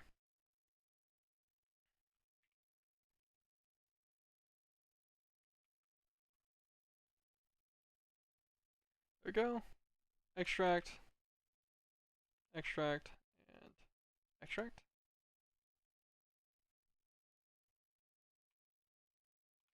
Okay. Actually, what we want to do with these,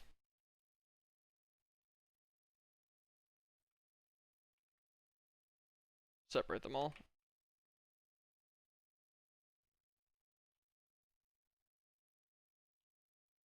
Uh,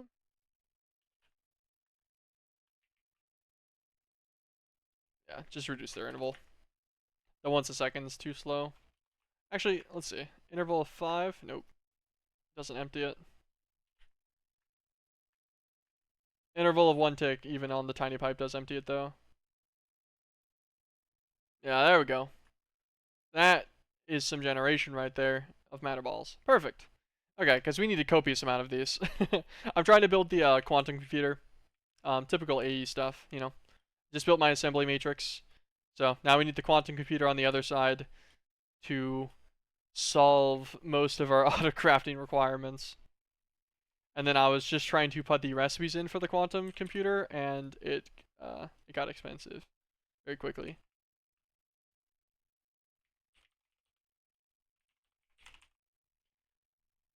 Because I need the core.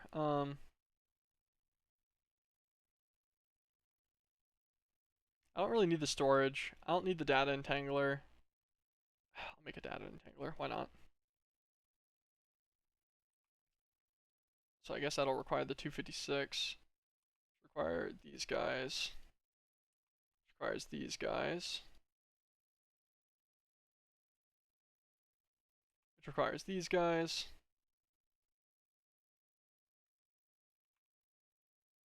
Okay.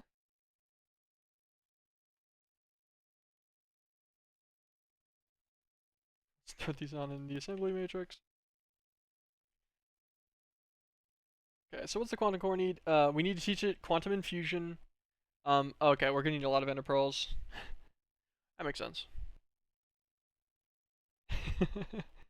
We're missing a shit ton of matter balls. What needs vibrant quartz glass? Does it actually require it?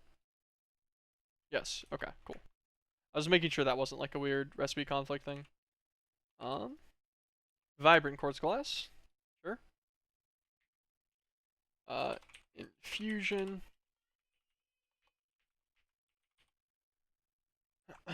Get quantum infusion. Encode this guy in.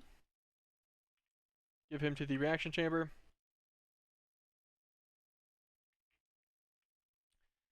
And I guess since we are pretty much sitting on a waiting period for the matter balls and everything, we've got a few things operating here. Like we'll get continued resources overnight. We got the botania stuff stacking up. Actually, what I will do real quick then. Oh, turn off my magnet so I stop taking all the coal. I will grab a stack of diamonds and a stack of ender pearls. Just to use up some of this stuff before I hop off as well.